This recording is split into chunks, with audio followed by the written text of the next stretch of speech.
Go for Mikey. Don't worry, Mikey.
start counting down to 59.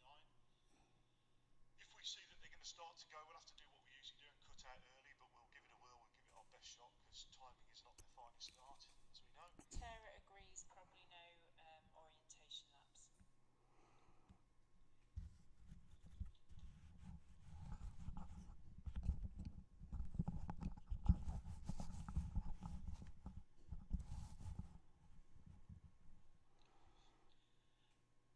It's going to happen. A race is going to go early, Rob. So we're on the countdown, and stand by Mikey, we'll get the titles in 30 seconds, and then there's 25 seconds before we need you to come into do the colour and the little race recap.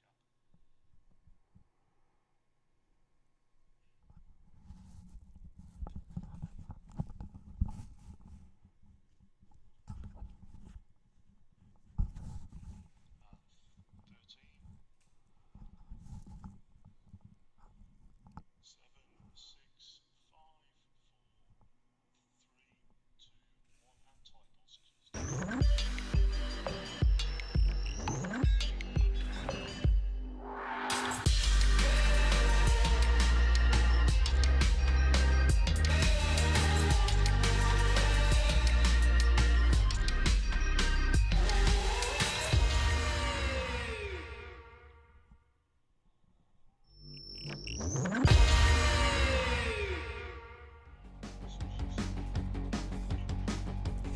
Hello, Michigan City and race fans listening from around the world. Welcome back to Michigan City for race number 3 for P1 Aquacross Pro 300 combined with the Amateur 300 and 200, a total of 34 racers.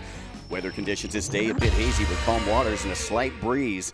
Temps are hovering right around the high 70s. We are broadcasting today from the Dune Castle Beach Club, hanging out in the penthouse, but after the race, we'll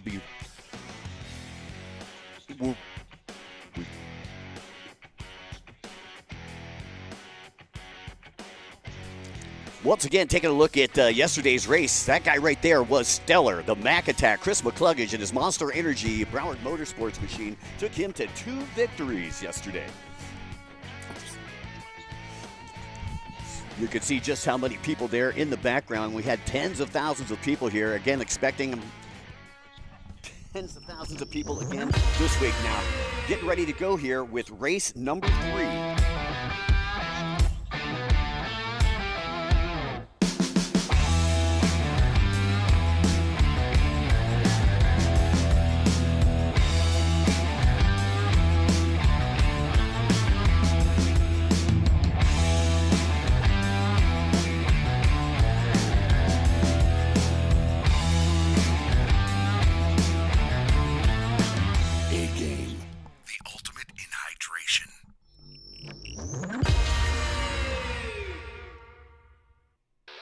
Ultimate performance.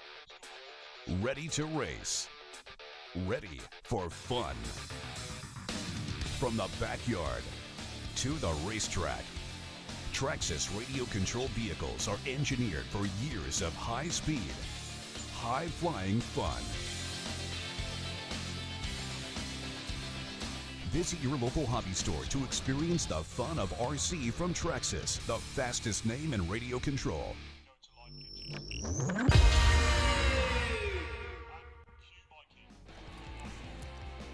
All right, folks, once again, beautiful day here in Michigan City. Getting ready to go here with race number 3. Let's take a look at our course guide. We've got 11 total markers. It's going to be a counterclockwise course, about 1.25 miles in length. We got sweepers on the east and west sides. And you can see a little dogleg there on the back section. Into that sweeper over on the west side. And then you'll come into a quick chicane before coming down the front straightaway and face the start-finish line. So, again, a beautiful day for racing. Recapping yesterday, as you can see, we're getting lined up already for the start of this one. Chris McCluggage, absolutely stellar yesterday. Chris racing on a GP 800, again sponsored by Monster Energy and Broward Motorsports. Took 2 victories yesterday. Biggest surprise, though, was boat number 116. 116 is Vanjie Ramjeet. Vanjie's out of the Cayman Islands, now making his home in Georgia. But Vanjie with a 3-2 finish yesterday in the first and second races, and that's going to move him up in the points. I believe that's going to give him a total of 87 points coming into this one. And if he can stay where he's at, that could possibly put him in the top 5 after this race here in Michigan City. Now, also doing a great job was the points leader coming into the weekend, Arminio Iantosca. Iantosca, again, out of Naples, Florida. And again, playing steady Eddie. He took a 6-3 yesterday. He'll be starting 3rd in the pack. And as we take a look down, Brian Baldwin, boat number 502, will be starting after Iantosca. 203, Cushman took a 5th place yesterday. Tori Snyder, a 6th place in that second moto, took a 2nd in the first race. So boat number 131, Francis. We got 243, James Wilson. 201, Chris Landis. Boat number 73, Greg Radulski. Boat number 585, Victor Nolan. Boat number 77 is Jason Russo. 191, our only female out there racing with the pros is Sophie Francis. And you got 361, Eric Lagopoulos, the outlaw.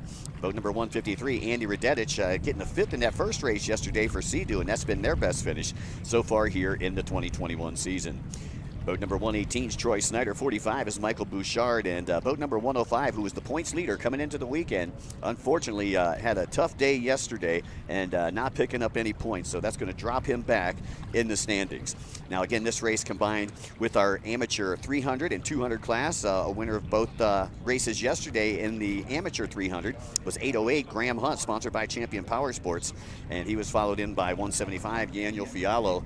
As we start to get them lined up, Connor Morrison took a 3rd yesterday, and in the amateur 200, your top 3 was 101 Arrow Lange, 35 Jason Lester, and Kyle Hayfley on 113. As again, we are locked, cocked, and ready to rock and roll here from Washington Park. Boogity, boogity, boogity. It's Sunday, and it's time to go racing. And I'm telling you, man, we are pumped up. Great boat parade last night, so everybody coming in today with a lot of energy. Like to give a big shout out to Michigan City's Mayor Perry, as well as Jack Arnett, Semper Fi Jack, and Rick Wright from Visit Michigan City, LaPorte, as we still get in the gate. Also like to say a special thanks to Jeff and Brian from Apple Sound Productions, all hanging out down there in the VIP. So again, 34 racers online, and as we can see them lining them up, and they'll be running parallel to the beach, east to west, as we view it here from the Dune Castle Beach Club. Once again, hope everybody's having a good morning as we get set to start race number 3 of P1 Aquacross. A full day of racing slated here as a part of the Great Lakes Grand Prix. After this race here, we'll be going 30 minutes plus a lap. We'll try to keep you dialed in as to where the times are. Again, the green flag is up in the air, so they're waiting until everybody gets even before they start taking off, and you'll see a little bit of white water behind the boats as they start to take off. And here we go. You can see there goes the green flag. Green flag drops, and we are off and away. And looked like a clean start right there. Yep, I'm seeing a green flag start. So nothing doing as far as a red flag and bringing it back so far. And look at that on the inside. It looks like to be Iantosca on the red, white, and blue. But here comes McCluggage. McCluggage, boat number 46 on the inside. They are 4 wide. 243, Jimmy Wilson, currently sitting in that 3rd spot. So McCluggage right there in front of Iantosca. Looks over at his old pal and gives him a little wink and says, I'm hasta la bye-bye. But here comes Wilson, another Broward Motorsports racer on the outside. Wow, great start there. For these racers, and I'm looking for Vanjie Ramjeet on the 116. I'm not sure how he started out, but McCluggage with the hole shot there. We'll go ahead and credit the number 46, picking up where he left off in races 1 and 2. Again, Jimmy Wilson, boat number 243, picking up that Broward ride after Dennis Mack had a miscue back there in Daytona Beach, and looking for a number here on 3rd place. It looked like that was possibly still Iantosca. And it looks like Ramjeet and Baldwin also up there in the mix. As we take a look, and you still got McCluggage way out in front. And I believe that is Ramjeet there with the white helmet.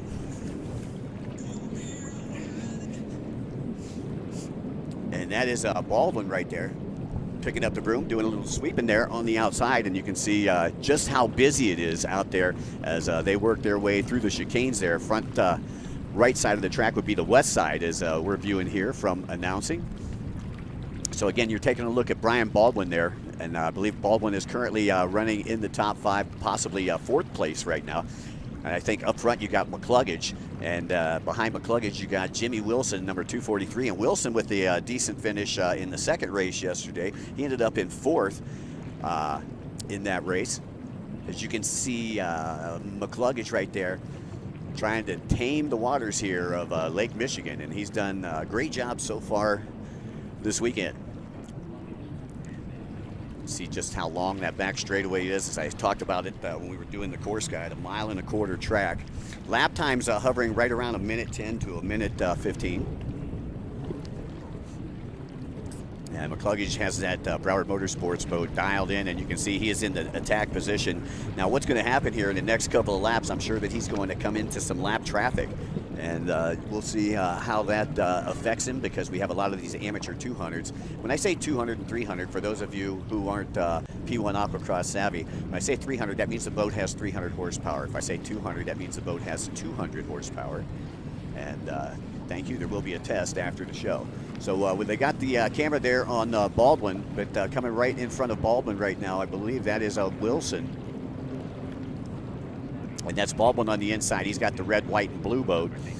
Actually, that is Ian Tosca that is right there in front of our good friend Brian Baldwin. Got to see Brian Baldwin this morning walking out of the Holiday Inn Express, and I heard somebody scream in the lobby, and well, you know Brian Baldwin. We call him the Tweaker. He's a crazy guy like that, and he always wants you to know where he's at. Baldwin was actually a winner here back in 2019. The last time that we were here in Michigan City, and I'm sure that he would like to back that up. Had a bad start to the weekend, but yesterday, as I take a look down, he didn't do that bad in the second race. Ended up 4th overall in the second race, just behind Ian Tosca, which is where he sits now. Back out to your race leader, Chris McCluggage. And McCluggage making sure he gets all that footage. You can see the GoPro attached to the helmet right there. Running number 46 as Rossi, one of his favorite superbike racers. He is racing for him. Them guys are real good friends, and I heard on his Facebook yesterday he's all bummed out because Rossi decided to call it quits in superbike racing, and that's one of Mac's heroes and friends. Those guys rode for Monster Energy together for quite some time. You can see there is the 243 of Wilson, and I'm looking, looks like he slid back to about 4th spot. He's behind Baldwin right now, so you got Ian Tosca and Baldwin running 2nd and 3rd. Wilson in 4th. I see some more Broward boats coming around, and I believe that is that may have been Francis. I didn't see the orange helmet, but yeah, there's Francis back there. Francis running about 6th or 7th spot, but you got McCluggage, Wilson, Baldwin 1, 2, and 3, and the top 2 running for Broward Motorsports. Brian Baldwin running for Riva Racing, and I see Christian Daly right there in the mix, and he's working his way through the pack. Daly, again, came in the points leader and had some mechanical difficulties and didn't finish that well in the first race this weekend. And then yesterday wasn't able to get out there in the second race. So it's good to see Christian Daly, an Indiana native, up there in the mix and running toward the top. Christian Daly, he comes from a racing family. His father, Derek Daly, former F1 driver. His brother, Connor Daly, actually took 6th in the Indy 500 this year, currently running in 5th position. Daly, again, with a couple of his teammates up there in front, hoping that he can get up there toward that finish. As I take a look down here, you know, we're probably approaching just about 5 minutes on our clock as we take a look again at our race leader, McCluggage. McCluggage, who originally he was born in Naples, Florida, lived out in Lake Havasu for a while, and makes his home now with his wife Rachel and his sons Mac, Lily, and little Marco makes their home in Jupiter, Florida, where he runs one of the Broward Motorsports locations. 25 minutes plus a lap left to go. Great overhead drone shot there, and kind of gives you an idea of what the track looks like. And it was showing right there that chicane as they come into the front straightaways. We go back on board with Christian Daly, and looks like Daly trying to chase down Ian Tosca right now. Ian Tosca, boat number 94. Got the family here. I didn't realize that his mother Josephine and sister Christina were out there in the crowd today, but once I got off my perch here, went down and seen them in the pits. Great to have the whole Ian-Tosca clan up here in Michigan City with us. Been racing for a long time. Ian-Tosca, Dean's team, Dean Jerrier, one of our master mechanics. Ian-Tosca been racing 25 years, and he's been racing the P1 Aquacross for the last 8 years. Arminio also a factory Yamaha racer, not only sponsored by Riva, but he's sponsored by Tony Vo and company out at Jet Triumph as well. And again, with Dean Cherrier spinning the wrenches, you know he's got something for everybody underneath that hood. And I believe after the second race yesterday, this is unofficial, but I believe Ian-Tosca moved into the points lead. McCluggage just a couple points away from him. McCluggage picking up 50 points yesterday, giving him a total of 130 so far for the season. And with Daly not picking much up, that moves McCluggage up into second place. So here we go is the lap traffic. Let's see if it's an issue for Chris. As you can see, Chris bobbing and weaving, trying to find clean water, trying to stay out of the pump wash, and that aerated water being thrown out by the pump by that lap rider or back marker that's in front of him. So taking a look there, still that's a 243 of Jimmy Wilson. Wilson making the transfer this year when D-Mac went out with an injury. Jimmy Wilson was actually down in Daytona Beach, and he was racing the stand-up mode. And well, when the opportunity, came up, Wilson said, you know what, I'm going to give it a shot. And he told me in the pits earlier this week, and he's like, Mike, I'm loving it. He's like, I never sat down on a boat before, the Daytona Beach race, and now I'm just absolutely hooked. So Aquacross really has something to offer for everybody. He was racing stand-up, which he felt was more challenging, and then once he did the 30 minutes plus a lap, times 3 for a weekend, he realized how challenging Aquacross was, and definitely gives it the nod as of today. Get another nice overhead shot there of the course. You can see just about the whole mile and a quarter of it there. As your race leaders heading up to the west side of the track. I believe that was Ian-Tosca. Ian-Tosca still in front of it. Looks like 105 Daly. And both of them get past Jason Lester. Lester, a winner in the amateur 200 class yesterday. Dr. Jason on boat number 35. So there is Daly.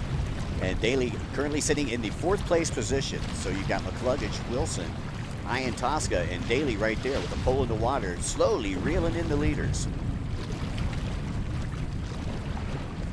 Couldn't ask for better conditions out here for P1 Aquacross. You can see just how close Daly is to number 94. That's Ian-Tosca right there. And it's great that P1 actually puts the numbers on their back, their vest covers as well, so you can actually tell who they are.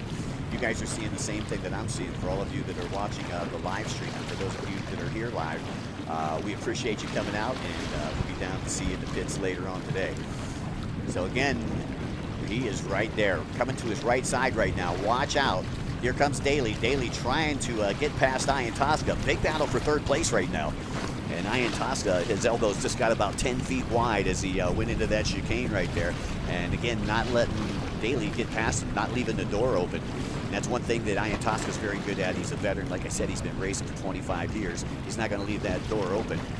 Daly, again, having to go way to the outside just to stay out of the wake, being thrown down there by Ian-Tosca as he works his way through the back of the pack. And only about 2 seconds between 3rd and 4th place right now as they work their way onto the east side of the track, or right side of the track as we view it here. Ian-Tosca once again, lap traffic kind of getting out of the way there for Daly. Didn't realize that there was a big battle going on for 3rd place, and he said, I'm getting out of here. So again, your race leaders headed toward, I believe, the dog leg there in the center of the track. On the back section of the track, it's still McCluggage out in front, and James Wilson, Broward Motorsports dynamic duo here in race number 3, running 1 and 2. Ian-Tosca still running a solid 3rd place. Arminio Ian-Tosca, his favorite mechanic, he said, was his dad, and his favorite brand of PWC is now Yamaha. Ian-Tosca rode CDs for many, many years. For those of you who've been on tour with us know that. He made the switch at the beginning of this year and had enlisted the help of Dean Cherrier, and Cherrier obviously working very well with him. Another one of our Broward Motorsports pilots still running in 4th place. There's the 105 Daly in Daly, again, coming from a racing family. I can remember back in the early 90s where his mother, Beth Daly, actually used to race stand-ups with us on the Great Lakes Challenge Tour, which actually raced here in Michigan City over 25 years ago. McCluggage, Wilson, Ian Tosca still running 1, 2, 3, but this guy right here is on the hunt, Christian Daly. Again, while we have the opportunity, I'd like to say a very special thanks to the Creekside Bar and Grill, the Sunset Grill, and the Blue Chip Casino for all the welcome parties that they had for us prior to the weekend here. And of course, a great time at the parade last night.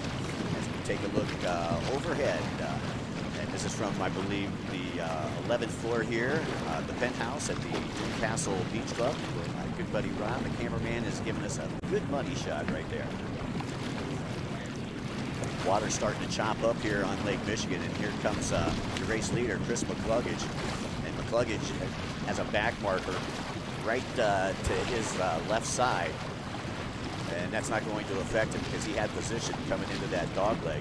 He's headed up toward the, I guess you would say, the northwest side of the track, where he'll make the turn, come back into the P1 off the cross track. He'll have a big sweeper, 3 big marshmallows in front of him, and there is one. So McCluggage headed toward the sweeper. After he comes out of the sweeper, he'll get into the dog leg. And as I take a look down here, we should be approaching our halfway mark in the next 2.5 minutes. So again, you can see just how crazy it is out there. Just pump wash everywhere. I believe we're taking a look right there at Tori Snyder on the Visit St. Pete Clearwater boat. He's picked out with that teal green boat. He's on boat number 110, and Snyder with a good finish in the first race yesterday. Ended up second in the first race, and in the second race, I believe he was back there in like 7th place. Take a look again. Tori Snyder, one of the young guns of the sport here. Tori took a win in Daytona Beach, and he has parlayed that. He came in to this weekend's racing in 4th place overall.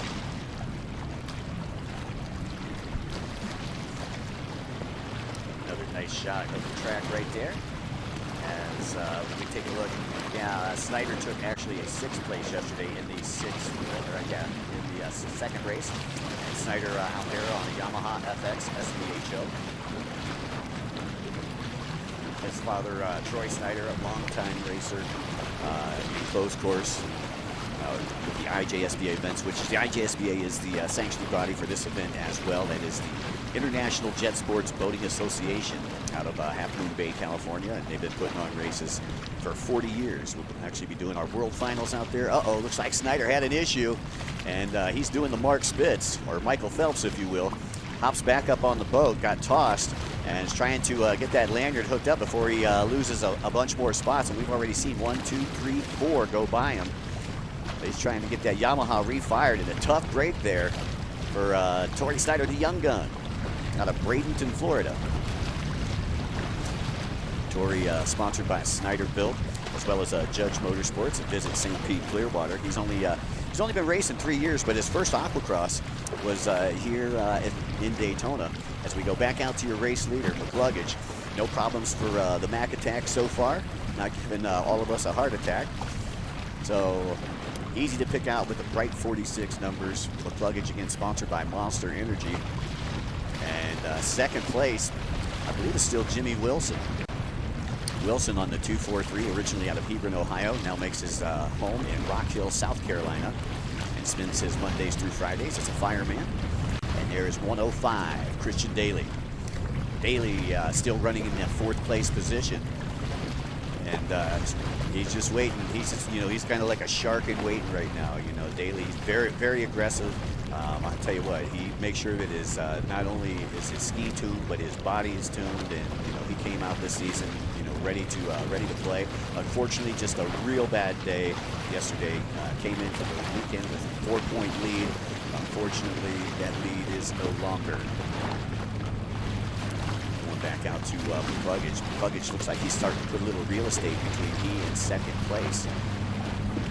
As we take a look there, McCluggage coming through some lap traffic. And again, just pump wash everywhere.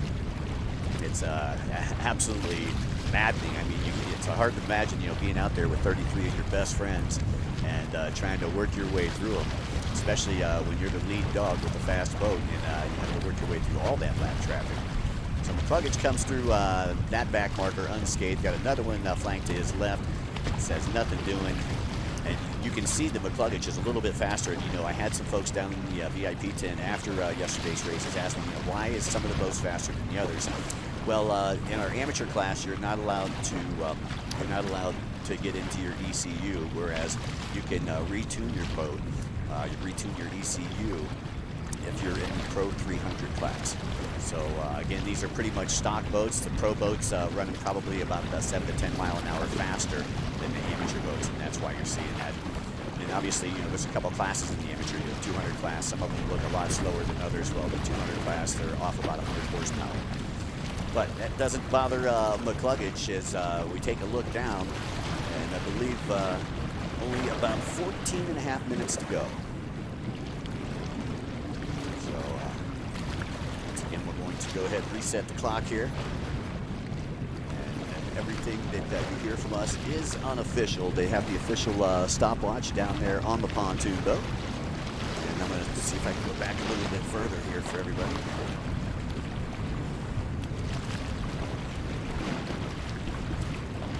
Nice overhead shot there in the amateur class right now. I believe we've got boat number 175, the 300 class, Daniel Fialo leading Graham Hunt, and boat number 177, Connor Morrison. That's the way they stacked up in the amateur 300 class right now.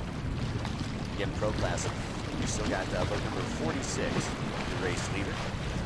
That is McCluggage. 243 is Wilson. 94 is Ian Tosca. 105 is Christian Daly. 502 Brian Baldwin. And 110 who was Snyder, but Snyder came off, so that may have switched around just a little bit. So in the pro class, once again, it looks like 110 has surpassed boat number 105 Daly, who we were just talking about, and that's what we're getting. Our word from our scoring boat down there in the middle of the course. Again, special thanks to Amy Louise for helping us out here.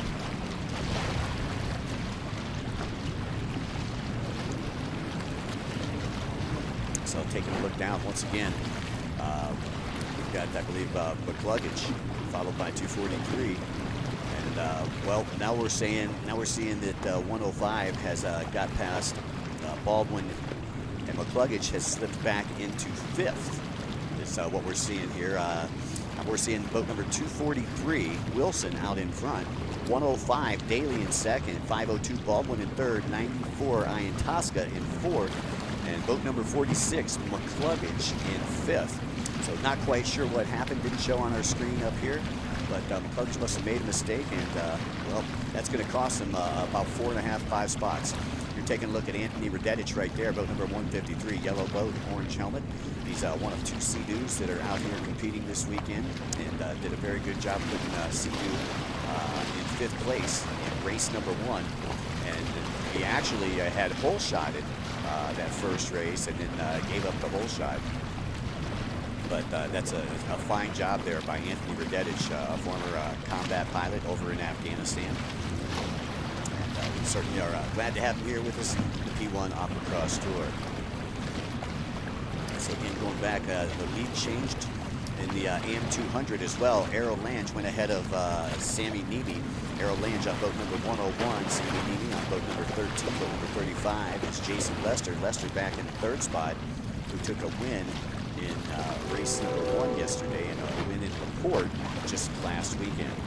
Errol Lange has been doing very well here in the 200 class as of recent. We've got another one of our amateur 200 racers doing good. His father was a racer here in this region for many, many years. JT Finlinson, his father Brian Finlinson, good friend to all of us here in what used to be IJSBA Region 6. Graham Hunt won the first 2 of the amateur 300s, but Daniel Fialo, who was up in points coming into the weekend, is currently leading in this one. Going back out to the 300 pro class, still boat number 243, Jimmy Wilson. Wilson be looking for, I believe, his first victory, his first race victory here in Aquacross, and that's not too bad considering he had never been on a runabout since we started the tour in Daytona. Boat number 105, Daly, still in that second place position, followed by Baldwin. And I told you how hyped up Baldwin was. As we take a look right there at Jason Lester. Jason Lester, we call him, he's sponsored by the Watercraft Clinic and Quicker Racing. Jason spends his Mondays through Fridays as an emergency room doctor. So we got, they come from all walks of life and all over the United States to descend upon Michigan City. P1 Aquacross certainly has had an amazing time being here. As we take a look once again at Lester, as I pointed out, he was a big winner in the report last week. Took wins in 2 of the 3 races over there at Stone Lake. First time we had raced at Stone Lake. And there's your race leader, boat number 243, James Wilson. Again, like I say, Wilson picking up that ride by accident. As soon as Mac had an issue, Wilson was right there to take it over. Again, he's out of Fort Mill, South Carolina, sponsored by Broward Motorsports. Been racing for 17 years. This is, as I pointed out, his first year racing P1 Aquacross. Besides Broward Motorsports, he's sponsored by TJ, Tim Judge, over at Judge Motorsports, as well as David Cabrera, Cabrera Motorsports, Jet Trim, Jet Pilot, AOMCMX, and Cam Frame, and his brother Trey over at Hidden Trails Motorsports in West Virginia, all helping Jimmy out.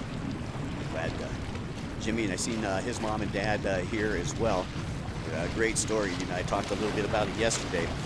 Jimmy Wilson, I've known him, well, for a long time, we'll say, because the first race that I did back in Canal Fulton Place Park, Ohio, his mother was racing, and his father was racing, Mike and Christina, and Christina was actually pregnant with Jimmy, so I've known that family for quite some time. Boat number 585, we haven't seen much of him this weekend, the Nolanator, Victor Nolan, who just had a baby here within the last couple of years, racing with Eric Francis right there. I seen Francis on the 131.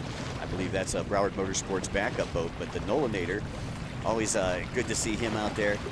He's one of the fun characters that you see in the pits. He's been racing for about 15 years, and he's sponsored by Riva, Dean's Team, Jet Trim, Fly Racing, and Amsoil. Comes to us all the way from the Tidewater area in Baltimore, Maryland. Again, time starting to tick away for these racers here. I believe we're well under 10 minutes, probably approaching the 5-minute mark. Again, everything that you hear from us up here is unofficial. We like to make that disclaimer just so we don't get hammered on the internet. So anyways, again, we've been broadcasting here today from the Duncastle Beach Club, hanging out in the penthouse. Unfortunately, it's an unfinished penthouse. By the way, and afterwards, you can join everybody. I would say, if you can do it, man, grab a VIP ticket, go over there. Rick Federici is going to be down there in the VIP booth talking to everybody. And I know that down there shaking hands is Mayor Perry, as well as Jack Arnett and Rick Wright from Visit Michigan City Report. And glad to be working with them. They really rolled out the red carpet for all of us P1 Aquacrosses. This is actually day number 9 for this kid being here, and it has been an amazing stay. Once again, we have a great shot there of pretty much most of the entire course. And a big shout out to our drone pilots out there from Green Flight TV. They do an amazing job. You can see I was talking a little bit about it at the beginning when we were going through the course guide about it. It was a little bit hazy. You can see just a little bit of haze right there. Normally, sitting on the shoreline here in Michigan City, you can take a look over and you can see Chicago. As you see, that's boat number 191. That is Sophie Francis, our only female out there. And Sophie had a bad day yesterday. She actually broke down in the second race and had to come in on the gas. So glad to see her back out there. Sophie, the wife of Eric Francis, and them two just had a baby girl, Miss Willow, back about 6-7 months ago. And they're already back out here racing P1 Aquacross. Eric was the champion back in 2019. He won the World Championship, went 3 for 3 when he was down there in Atlantis in the Bahamas. We were actually going to race to the Bahamas again this year, but due to the COVID conditions down there, it doesn't look like we're going to be doing that. We're going to be postponing it to 2022.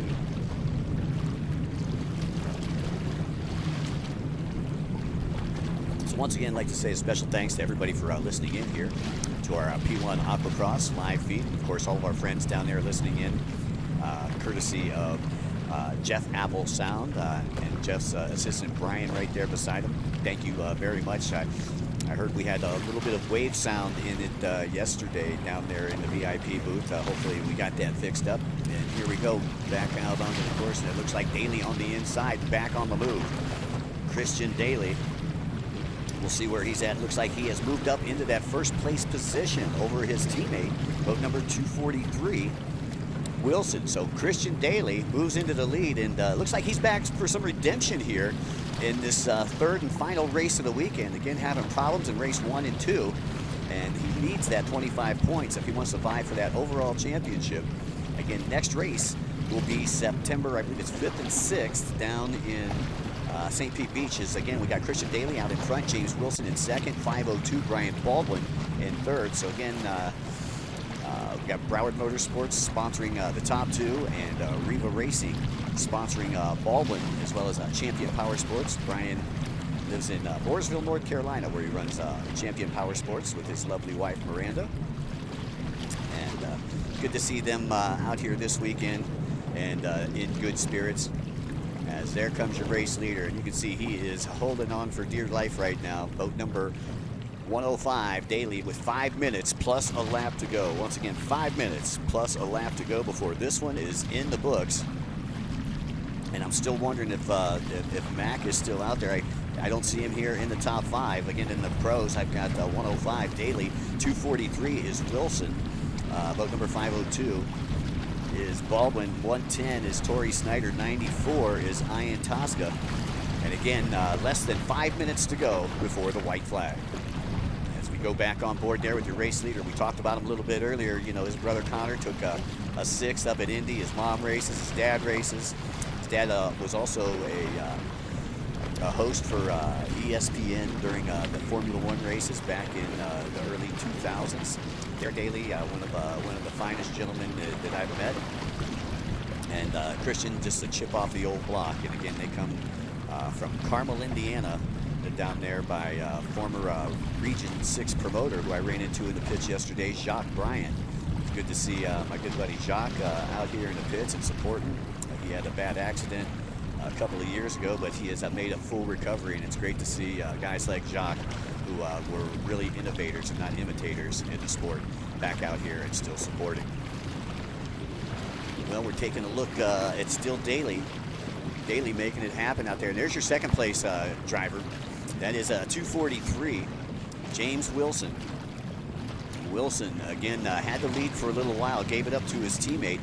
But I was talking to some of the Broward guys yesterday, and a lot of them, I think we had 4 or 5 in the top 5 yesterday within the last 5 minutes, and a lot of them overheated. So let's see if they can hold these boats together. Again, Christian Daly making it happen, captain, right now out on the P1 Aquacross course.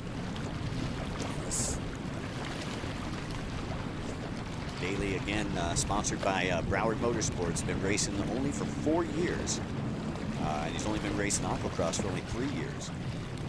So, oh man. Boat number 105 down in the water. And tough break there for Daly. Daly trying to get that, you know, I just said something about the overheating issue, and unfortunately it looks like the announcer's curse as the marshals come over to attend to Daly. And Daly had run such a fine race and worked his way through the pack up to the top spot. And wow, just a tough break. You know, reminds me of the old Wide World of Sports, you know, intro. You know, the agony of defeat. You know, with Franz Klammer, and you know, flying over that ski jump. But a tough break there for Daly. As 243, his teammate says, "Okay, well, if you don't want it, I'll take it." Baldwin says, "Well, listen, you know, second place ain't that bad either." As Daly gets her refired. I'm not sure how many spaces that he lost there. We'll try to get that info for you. But so 243, I believe, is going to be back in the lead. They still got 105 here, but I believe it's going to be Daly, Baldwin, and Ian Tosca 1, 2, and 3 as we near the latter stages of our final race here of the weekend. But don't fret, folks. We still got lots of racing going on with the OPA. They're going to start racing about 11 a.m. and they're going to race till about 4 p.m. And my good friend Mike Jaworski is going to be up here making the call. So again, not too much time before this white flag, as I take a look down, should be just about a minute and a half before we see the white flag. And James Wilson, up, the white flag just came out.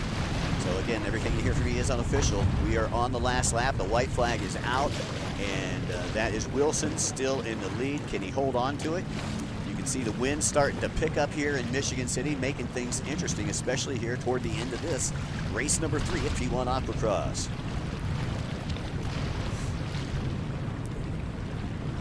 So again, I believe last time down that back section.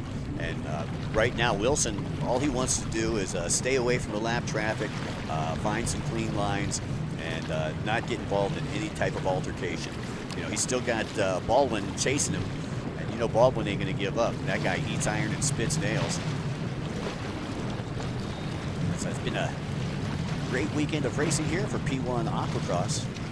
And OPA slated to come up next. The Star Spangled Banner will be played here at 10:45, and they'll be racing 11 o'clock, and that is Central Time for those of you folks that are listening in on the live stream. By the way, the P1 Aquacross Awards will be held at 12 p.m. Right beside the VIP booth on the beach. For those of you who are here in the VIP booth or are going to make it down for the awards, 243 Wilson, one final time through the track here. I'm sure that he's got one proud mama and daddy sitting on the shoreline, and of course his little boy. Here comes Wilson, I believe, one final time around the track. And how about that? Jimmy Wilson coming down the front straightaway. You can see the arm going up in the air. Broward Motorsports, his sponsor, making him proud. How about it? Put your hands together for Jimmy Wilson out of Rock Hill, South Carolina, by way of Hebron, Ohio. One of our first responders out there racing this weekend. You can see Baldwin, I believe, coming through in second. I see McCluggage up there in the mix. We'll see if we can't get a final tally here. Yeah, it looked like in the Pro Class it was 243 Wilson, Baldwin. Then you had boat number 94. That was Ian Tosca that ended up in 3rd place. So he did pull Ian Tosca up with him. And then I believe it was possibly 46 McCluggage, as Brian Baldwin says it's time to cool off a little bit, jumps in the water. And we'll wait till all of the racers come through before we sign off. Again, congratulations, Jimmy Wilson doing an amazing job. His first victory ever in P1 Aquacross. And I know that he's got to be super excited. Again, his first race ever with P1 was back in Daytona Beach. Comes from a stand-up background, and he's one heck of a stand-up rider. Won the national championship and the world championship 2 years consecutive. But now making the transition from standing up to sitting down. I don't know if that means Jimmy's getting old or not, but it sure makes me feel old knowing that he's been racing for 17 years, and I've known him for pretty much his entire life. So congratulations, James Wilson, Brian Baldwin, and Arminio Ian Tosca, 1, 2, and 3 here on race number 3. I'd like to say a very special thanks to all the great sponsors here in Michigan City, and of course all of our sponsors for P1 Aquacross. We sure do appreciate your support, and hopefully we look forward to seeing everybody again down in St. Pete Beach. Boy, I'll tell you, if you haven't been to the Vinoy down there, St. Pete Beach, you've got to come down, you've got to check it out. We're actually going to be racing on the Intercoastal, not going to be racing in the Gulf of Mexico, and this will be the first time in St. Pete Beach that this has happened. So you'll be witnessing history. You come down on Labor Day weekend. What a great way to spend your Labor Day weekend down there in St. Pete Beach. Well, once again, our racers all combined there, you know, and they're congratulating each other on being masters of the universe. I see Tori with the helmet off out there.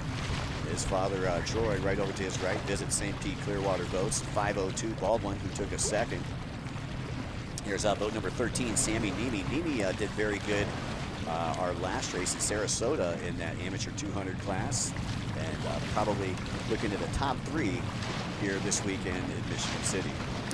As we get ready to bring them all back in, I'd like to say once again, thanks so much to all of our friends here, of course, Michigan City Mayor, Mayor Perry, as well as Jack Arnett and Rick Wright from Visit Michigan City Report, Jeff and Brian from Apple Sound Productions, of course, all of our great staff here from P1 Aquacross who come from everywhere to ensure safe and fun racing for all of these racers that are out there.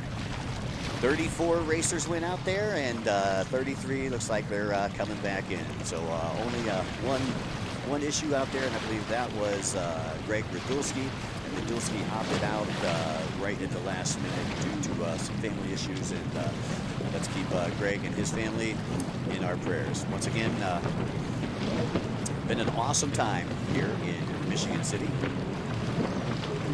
As I believe that is going to be Wilson going to grab that checkered flag for a little checkered flag celebration before we sign off here from the penthouse at the Newcastle Beach Club. Hanging out on the top floor, and again, special thanks to the Best family and David for allowing us to broadcast from up here. And there it is, the checkered flag is up, race number 3, his first win ever. James Wilson, sponsored by Broward Motorsports, and giving Ronnie Mack from Ronnie Mack Photography a little something to shoot out there. And this is something you'll probably see in Pro Rider Magazine in the coming months.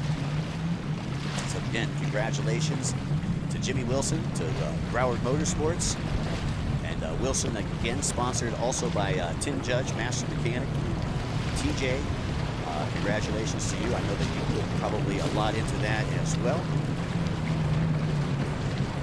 And of course his other sponsor, Jet Pilot, Jet Trim, David Cabrera, Cabrera Motorsports, as he works his way all the way down toward the lighthouse. He'll make his way back.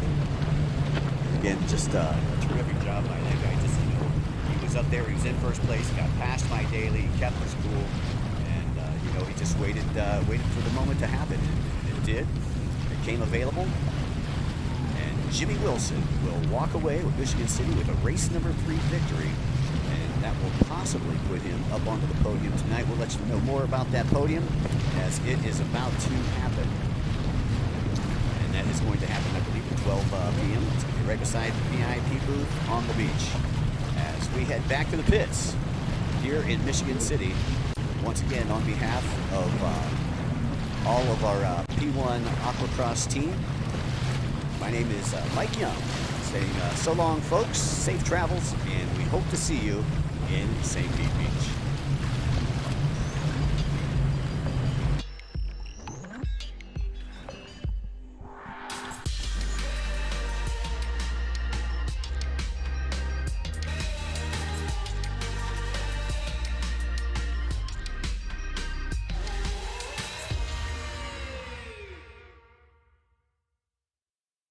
Nitro Circus is back with the action-packed You Got This tour. Top athletes in FMX, skate, BMX, scooter, and more are ready to get the party started, throwing down huge world's firsts with more crazy contraptions, more insane stunts, and more high adrenaline fun than ever before. Get ready, because we're coming to a city near you. I don't even know what's happening anymore. For info and tickets, visit nitrocircus.com.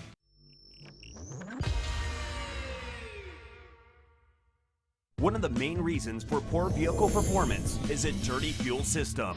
It can cause decreased fuel economy and actually do harm to your engine over time. By adding Lucas Fuel Treatment to your vehicle, it cleans and lubricates the entire fuel system, pump, carburetors, fuel injectors, and valves as you drive.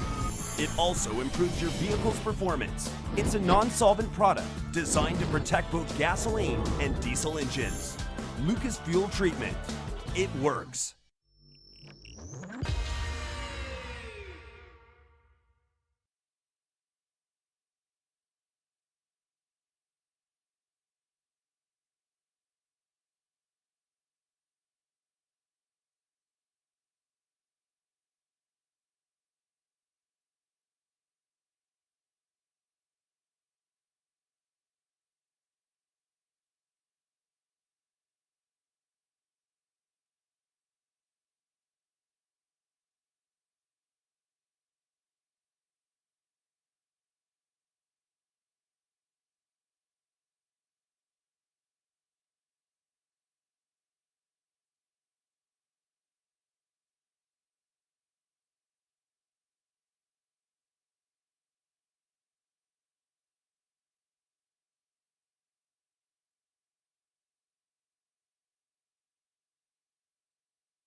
Mic 1, check, check.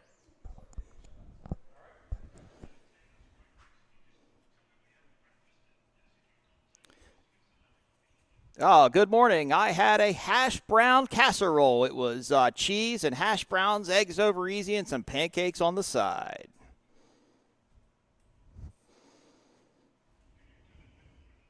Sure. So going into turn number 1, it's going to be LSP, Hurricane of Awesomeness, Revex, Oil, and Typhoon. Top 1 and 2, Typhoon on the inside.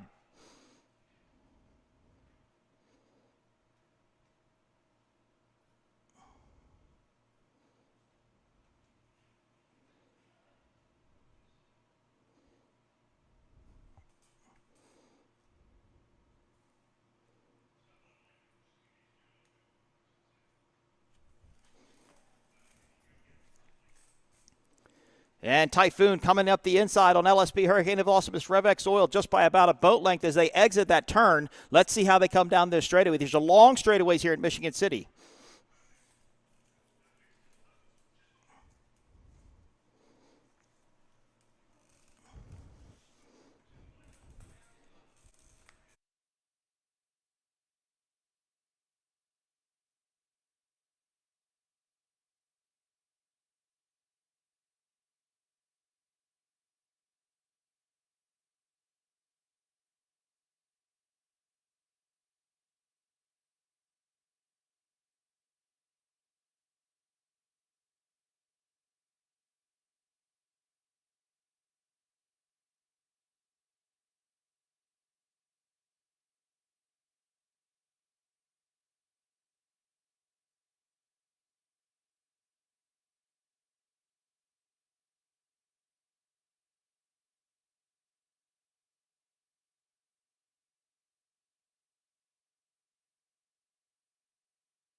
2, 3, test.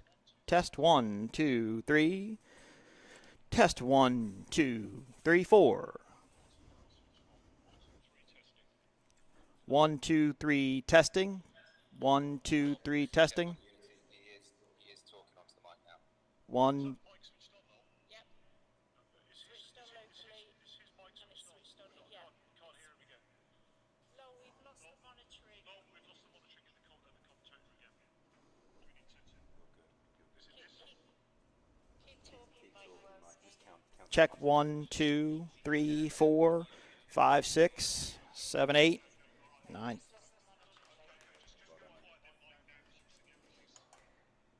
Yeah, I got too many people trying to tell me, like, it's. Well, let's see if that's working. Do you want to switch him off again, Lon, for a second?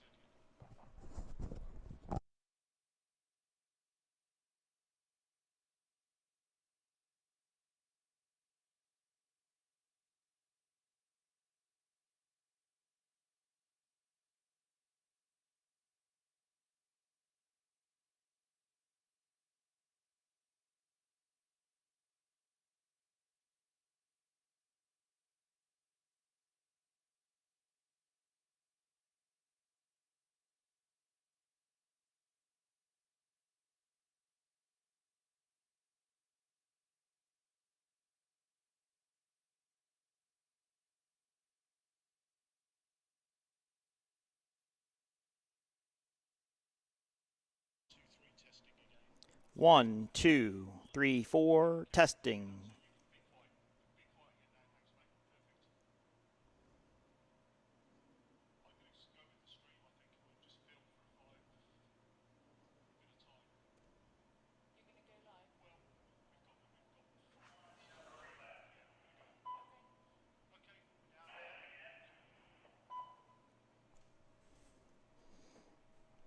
Right, Mike, we're starting that. You'll see the countdown in a second.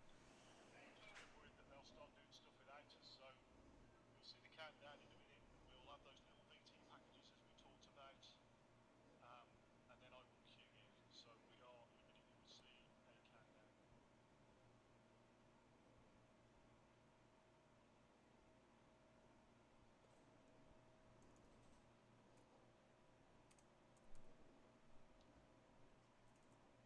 If the boats do start to look like they're going to do something, we'll just get out of this VT. We're on the countdown at the moment into the titles. Into commercials. 45. So you've got a bit of time yet. Ron, can you give me the boats, please, so I can see what's happening with those boats that are milling around? Just so we're into. Ron, can you give me the boats, please? No, you can't. 30 seconds. Can't see the way you are. Okay. Lex, can you? I can see them on Lex, right? Bring up Lex on the preview. That's it. Thanks, Lex. We'll just keep an idea about what's happening. So we've got an idea of what's going on. Okay, guys, we are streaming live at the moment, and we are 15 away from the commercials playing first bit 2VT intro. 10, 9, 8, 7, 6, so you've got 5, a minute or so, Mike. 4, so yeah. 3, 2, 1, roll.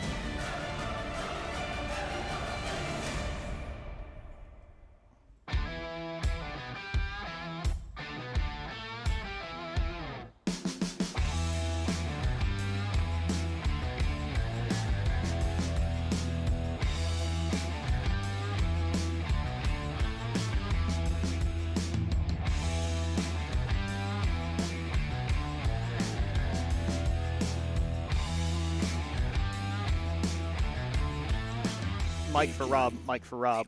Don't forget we need the OPA logo on as well, please. Ultimate performance. Ready to race.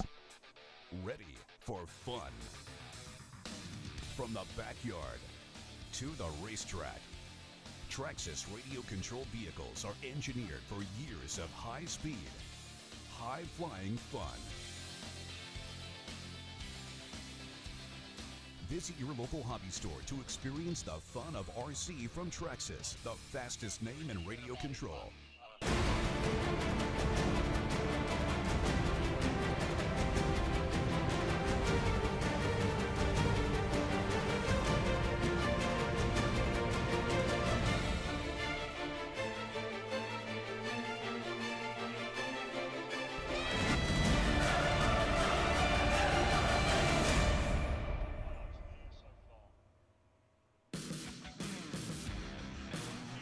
Welcome to Michigan City for the 2020 Michigan City Offshore Grand Prix, coming to you live from Michigan City, Indiana. I am your host, Mike Uwoski. We're going to get started racing at about 11 o'clock.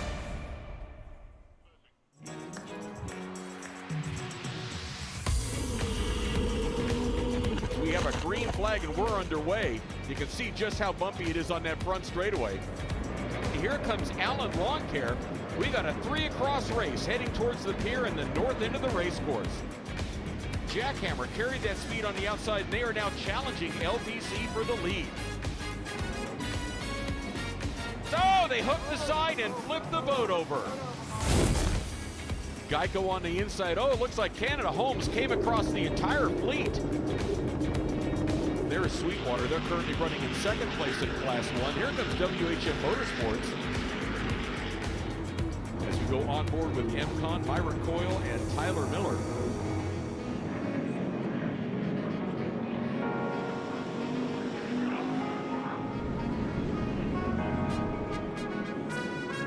Whoa, they go upside down, roll it over, and half a turn again. Sunprint right behind Team Lobo. Whoa, they spun the boat out. They hooked it and spun out. And in Stock B, U-Gun learned out front, but Hurricane of Awesomeness and NMB Resorts have a side-by-side battle with Hurricane of Awesomeness on the outside. Oh, we've had an incident on the course. That is Fast Boys Tiki leaves. The boat is going down. And we have a green flag. We are underway as we're on board Team Alan Lawn Care. You see just how close they are to Frank and Jimmy's propellers.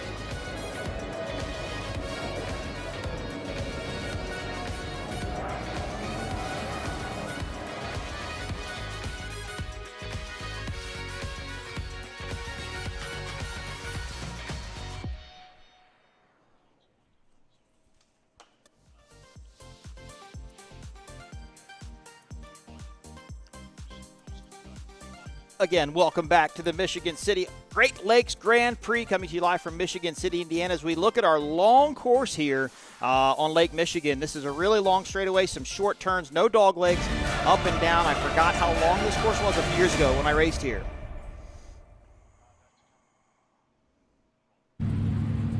Beautiful day down here on the beach, beautiful clear water. A couple of people I talked to swimming yesterday, they felt like the water was about in the upper 70s, which it is about the same temperatures where I'm from on the Chesapeake Bay. Beautiful day. A little more humid here in Michigan City than what we're used to. Friday brought a pretty bad thunderstorm through. Yesterday we had a nice onshore breeze coming out of the west. Today it's actually shifted more to the east, so a little bit less of a breeze, a little bit less bump. But going to look for some good racing here in Michigan City, Indiana. In our first start of the day, we're going to have Modified V, Class 6 and Class 7. And don't forget, you can go to oparacing.org to watch live, Facebook.com/OPA to watch all the racing live here in Michigan City, Indiana. Our teams were in St. Clair, Michigan last weekend. Some of them stayed up here for the week. Some of them made the quick trip home and the quick trip back. And came back, and like I said, came back up here to Michigan City. It's a beautiful place. It's pretty flat out here today. A couple guys looked at the conditions after the drivers' meeting, and they talked about how flat it was. And a lot of people felt that the boats were slower yesterday in testing than what they thought they would be. Again, but it's really humid up here. The air is very thick, very sticky, actually kind of hazy too. If you look out across Lake Michigan, you see just on your shot there some haze in the background. So a little bit different weather conditions than what we're used to, plus the fresh water. Not as buoyant as saltwater is, so that tends to make a difference. So a lot of boats tested yesterday. A lot of these boats raced in St. Clair, similar conditions in St. Clair without the current, so they should already know their setup. But of course, we will do our full parade lap here in Michigan City, as our first race will be Modified V, Class 6 and Class 7. 5 boats in Modified V, 5 boats in Class 6, and 6 boats in Class 7. Our second race will be around 12 o'clock. That will be Super Stock with 8 boats. At race 3, which will be around 1 p.m., that'll be Stock V, Class 4, Class 3, Class 3, 4, and 5.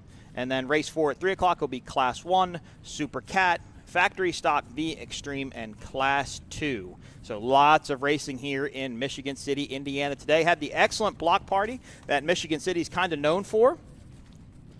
A lot of people out there last night, a lot of great bands, a lot of great food. I got to enjoy some pizza, which was good. Got to meet some of the locals, and everybody's so nice up here. That's the thing about being here. The fans really appreciate us being here. They always look forward to us to coming up here. They're so nice. They're so cool. This is a great place to bring the family just because of the beach and the zoo, the water park, just everything to do here. There's lots of stuff to do. So if you want to put a race on your list to come to, then this definitely would be one of them. So let's run through Class 7 lineup real quick, and we'll go through laps as well. So Class 7, boat number 700, the Punisher. Boat number 711, Naughty Boys. Boat 744, Jack Hammer. Boat 765, Goofing Around. 766, Chug It, and based right out of Indianapolis, Indiana, boat number 797, Ella's Nightmare, with Dominic Stancombe and Michael Stancombe. Class 7 going to run 4 laps for 22 miles on this about 5.5 mile course. In Class 6, we've got Rum Runner, Rendell Powerboats, Punch and Hulls, ST Racing, and Deception. That's boat 601 is Rum Runner, 602 is Rendell, 616 is Punching Hulls, 626 is ST Racing, and 651 is Deception. And then we're going to have Mod V, boat number 2, boatfloater.com, boat 22, Punisher, boat 66, Pit Viper Tugget, boat 727, Visit St. Pete 151 Express, and then D700. Sheriff Lobo all the way from Trinidad. I'm sure our friends are down there listening live. Give a shout out to them. They've got the Great Race around Trinidad coming up shortly. So stay tuned to Speed on the Water and Facebook for everything that provides there. Speed on the Water provides excellent coverage of all the powerboat racing happening around the country. Thanks to Matt Trulio, Jason Johnson, their entire staff there at SpeedOnTheWater.com. Go to oparacing.org for more information. Keep up with your teams, follow our schedule, look at points, see what's going on with the sport as we progress through our 2022 season. Our next stop will be Morehead City, North Carolina. From Morehead City, we will go on to Fort Myers, Florida, and then from Fort Myers, Florida, we will go to Englewood for the 2022 World Championships. It's been great to be able to get a full season in. As you look down here, the beach in Michigan City, when I tell you this place is beautiful, there's no doubt. If you see that brown building just to the right, I am in the 9th floor, the penthouse of that brown building just to the right. A little out of our screen there, a little hard to see, but believe it or not, that's the tallest building on this entire beach here in Michigan City, Indiana. So we've got a good vantage point from where we are up here, and looking for some good racing. Like I said, a lot of teams went out and tested today. Actually, Sweetwater went out and tested this morning because they had some fuel tank issues yesterday that they got taken care of. So they went out and ran a little bit this morning. But you wouldn't believe there's dunes up here. This is a very duney, beachy area. In fact, you go past a national park that's a dunes area that I went by when you drove up here. So you don't really think of this for being in Michigan, but there are dune areas all along the coast. Some people ride four-wheelers and hang out. So really a very diverse state with Michigan and Indiana and the things up here to do. And LaPorte County, Rick Wright, Jack Garnett, they really do a great job bringing this event here. Organizing the event's been happening for quite a few years here, and we're really, really glad to be back once again. So modified V-boats, there's Punisher and BoatFloater.com. They're going to finish their parade lap, and they're going to go into their milling circles, and they're going to actually start on the back side of this course. So our course drawing that you saw at the beginning of the race was not 100% correct. It showed making left turns, but we're actually going to make right turns on this course. So how you see them running now is how they're going to run. And I don't know if they went into the mill or not, but I don't believe this is a start, even though Sheriff Lobo did kind of make it out to the, jump to the outside there. Let's take a look at the starting lineup for Mod V. BoatFloater.com is going to have the pole. Punisher is going to be in second. Pit Viper Tugget in third. Visit St. Pete is going to be at fourth, and Sheriff Lobo is going to be fifth. So Sheriff Lobo is all the way on the outside.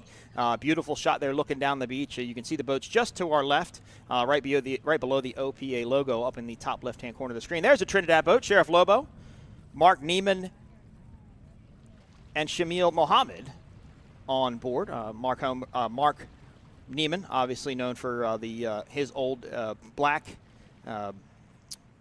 I think that was a Pro Stock V-boat back in the day. Now he's on board with Sheriff Lobo. Good to see Mark back in.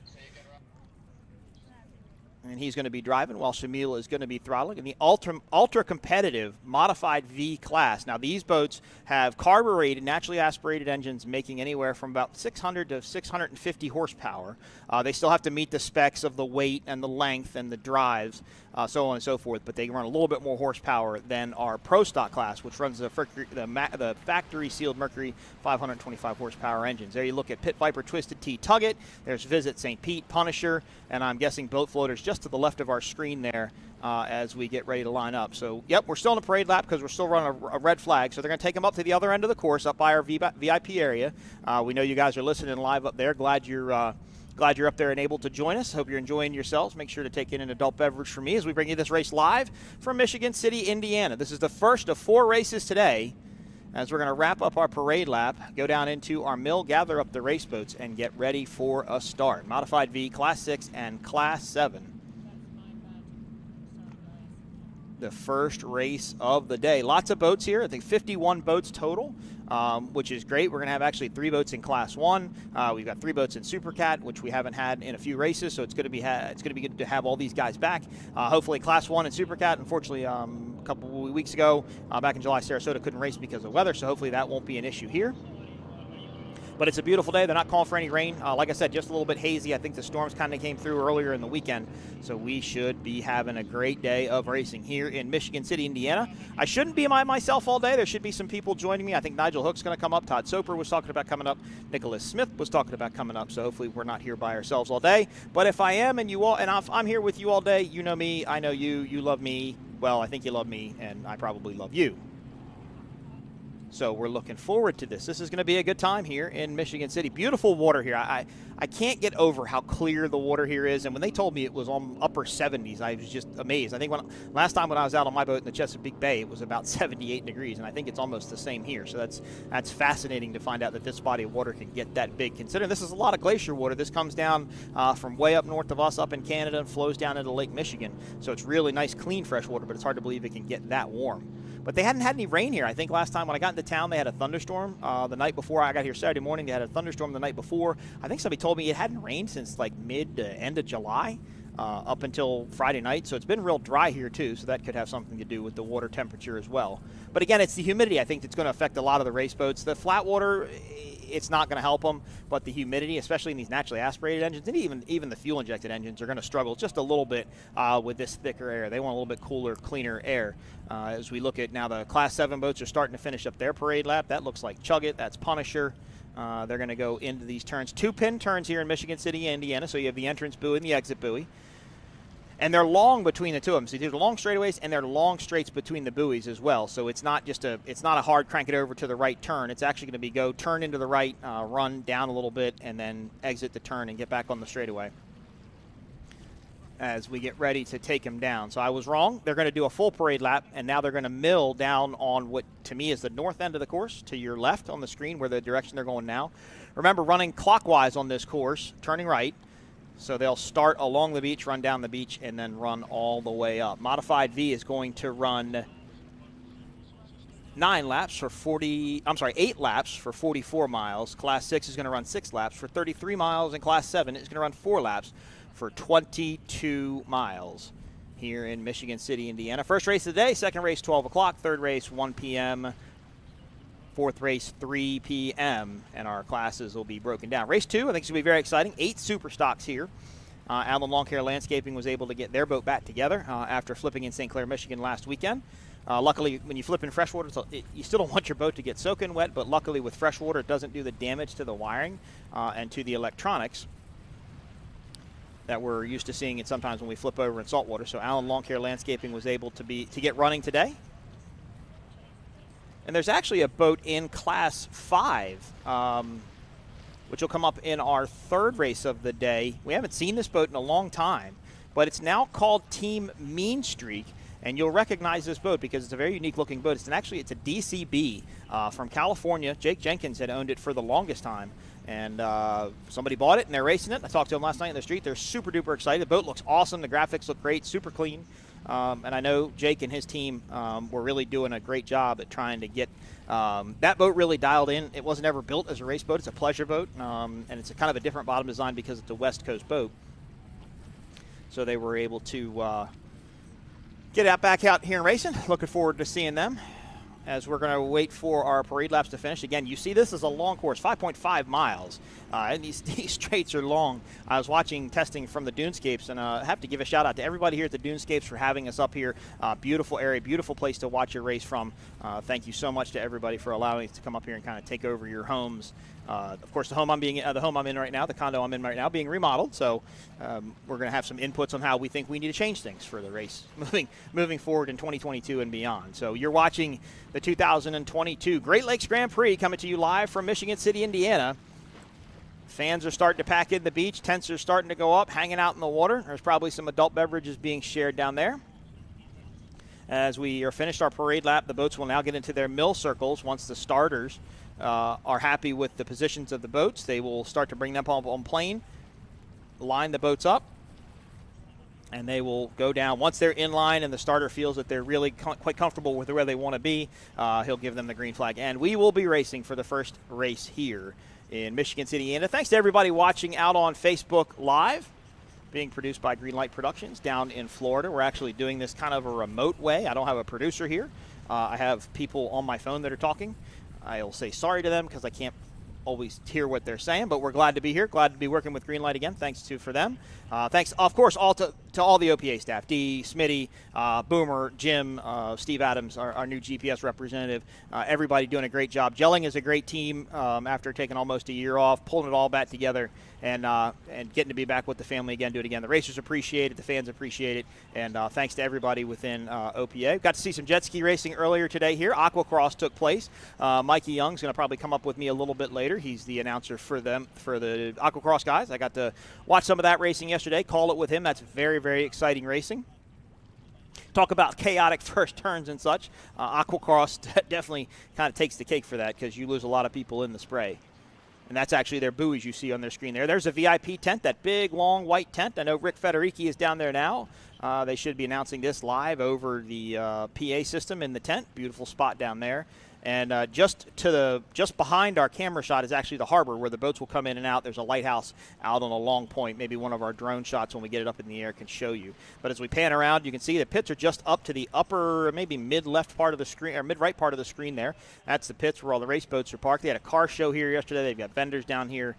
They've got all kinds of great stuff happening here in Michigan City, Indiana. So if you're watching live at home here in Indiana, come on down, check it out. If not, watch live at home on Facebook.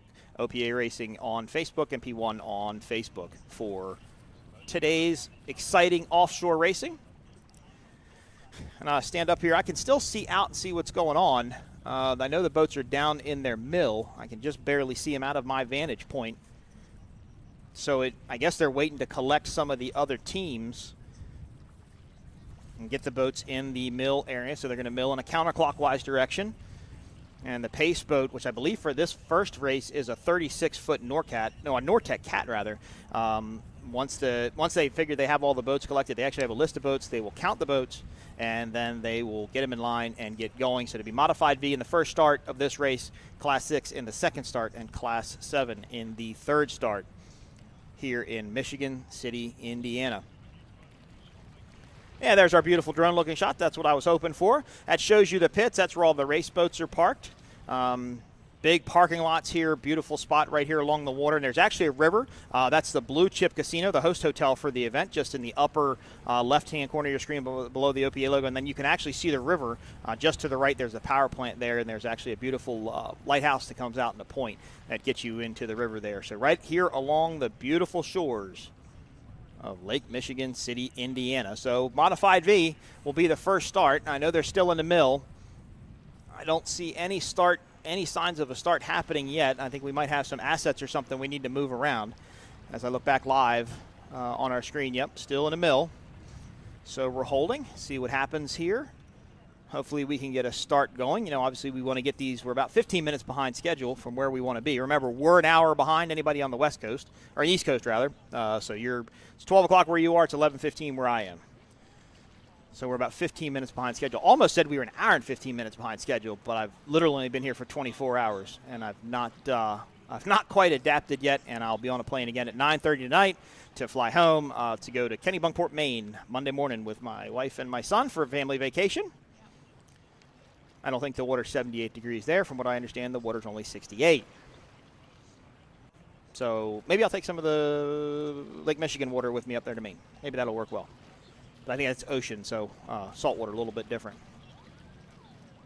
Again, thanks to Jack Arnett, Rick Wright. I'm sorry, not Rick Key. Rick Wright.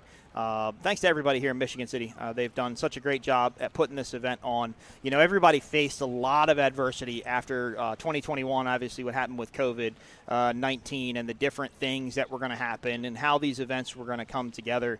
And boat racing was one of those things because it's not a thing where we take tickets. It's not where you have seats. You can't put 6 seats between every person or whatnot. So logistically, I think these races are a lot harder to do rather this year. Simply because of the what we have to deal with the pandemic and moving forward in our lives. But again, everybody's great up here. Looking awesome, super nice. It looks like now we have a yellow flag on the Nortec Pace boat, so they're going to line Modified V up, and they will get ready to start that race once they're happy with where the boats are lined up. Let's see how they start. So again, it's Boat Floater on the pole, Punisher in second, Pit Viper Tugget in third, Visit St. Pete in fourth, and Sheriff Lobo in fifth, all the way on the outside. And let's see if we can see a green flag here. Pace boat just to the left of our screen. There it is right there. I still see it looks to be a yellow flag. Wants to get the boat, starter wants to get up. I think it's Jim Jackson on that boat today now. He wants all these boats to line up, get them as close as they can. They have to be 100 feet behind the pace boat. They don't want to be encroaching up and blocking anybody's view of the flag. He's holding them for a long time. I'm wondering if maybe Sheriff Lobo and Visit St. Pete on the outside aren't lined up where they need to be. And it'll be the, let's see. Nope, still under yellow. Still yellow. And it looks like now the group is tightening up. St. Pete is kind of pinching in on everybody, so this group is getting together. St. Pete wants to make sure they can see the flag. It does look like Sheriff Lobo is a bit further behind. And maybe they're trying to get Lobo to come up. And if Lobo can't see him, they can't see the flagger wave up. Race control can try and talk to them and say, get up with the group, get up there with the group. Long start here. We haven't seen a start in this in a long time, actually. We've been doing really quick flag starts, and now it looks like we have a start. The pace boat ducks off to the inside, so we're green flag racing here for the first time in Michigan City, Indiana. Modified V, the first start of the first race. And there is Pit Viper Tugget, Punisher, and Boat Floater. Visit St. Pete has already dropped off the pace a little bit, but look at this battle here. Punisher's out to the early lead, but not by much. Less than a rooster tail, less than a half a rooster tail length behind Punisher, and Boat Floater right to the inside. These boats will have to maintain their lanes through the corner, and just in my live shot, just out of this, Sheriff Lobo is going to make a move. They should be coming into your screen any minute. Sheriff Lobo kind of out of a shotgun after that start. I thought they were a little bit further behind. Now starting to get some separation as we head into the first turn. There's Sheriff Lobo. Going to be on the outside. So let's see if Mark and Shamil can hold the throttle open going around the corner. Boat Floater's going to be on the inside, but Punisher's really kind of opened up. But remember, they have to stay in their lane, so Punisher's going to do its best not to turn down and cut these other boats off as we head into our first turn. Class 6 will be the next start, and they are just coming up on plane now. As we this is Modified V. So Punisher's in there in the lead. There's BoatFloater.com. BoatFloater.com and Pit Viper Tugget were side by side, and now it's kind of spaced out a little bit. But look at Sheriff Lobo on the outside as they exit this turn, and they run. Oh, that was almost a spin out there by Sheriff Lobo. There's Class 6. Rum Runners out to the early lead. There's Deception in second. Knockin' Hulls in third. ST Racing is the Scarab. They're coming up in the outside there, and there is the Rendell Powerboats entry, the white and blue boat in the middle, as they have gotten their green flag and they're going racing. It was Rum Runners in the early lead. Fran and Michael, they're kind of used to this. They're kind of used to this. They kind of get up in the middle. They've had a great season with that boat. Took a little while to get used to it, but they're really coming on strong. In Class 6, the group has really changed in Class 6 when I was racing with them. In fact, none of the guys I used to race with except Chris Rendell are in the group. But there goes Rum Runners into the first turn. It's Knockin' Hulls and Deception. Really tight in there for Deception. Look at Knockin' Hulls trying to push up. Got to maintain your lane. Do not rub and race in this group. Deception, your winner at St. Clair last weekend. And they're going to try and stay out of that wake. And there goes Knockin' Hulls to the inside. That was a heck of a turn by Knockin' Hulls.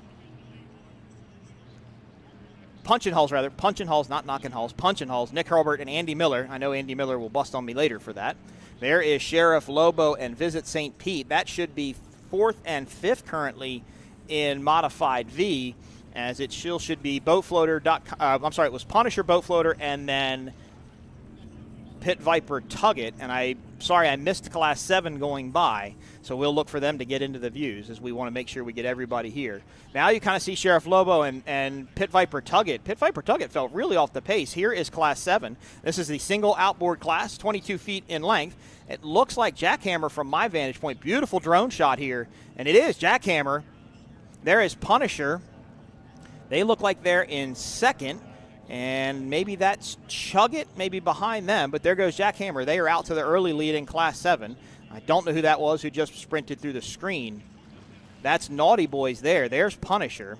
And I think that was actually Chugget that came in behind there. So right now it's Jackhammer and Punisher, two Velocity hulls battling.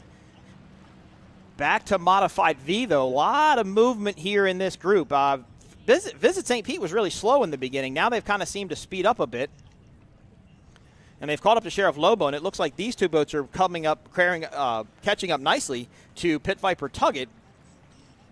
Britt Lilly actually running 3 boats today. He's driving Pit Viper Tugget. He'll drive LSB, Revex Oil, Hurricane of Awesomeness.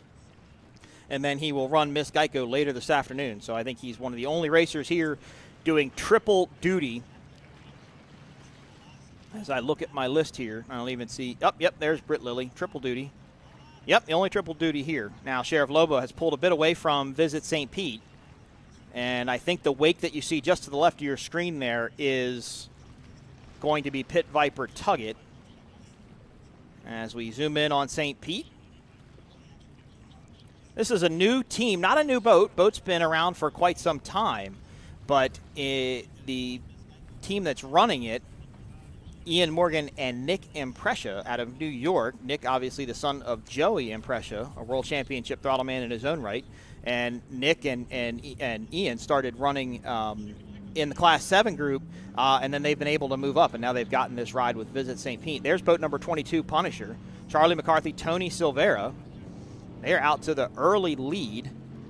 Boat looks good. It's going through the corner, set in nice. Little chine walk to the outside, but nothing too bad. Probably going to get more whitewash than anything here on this course today.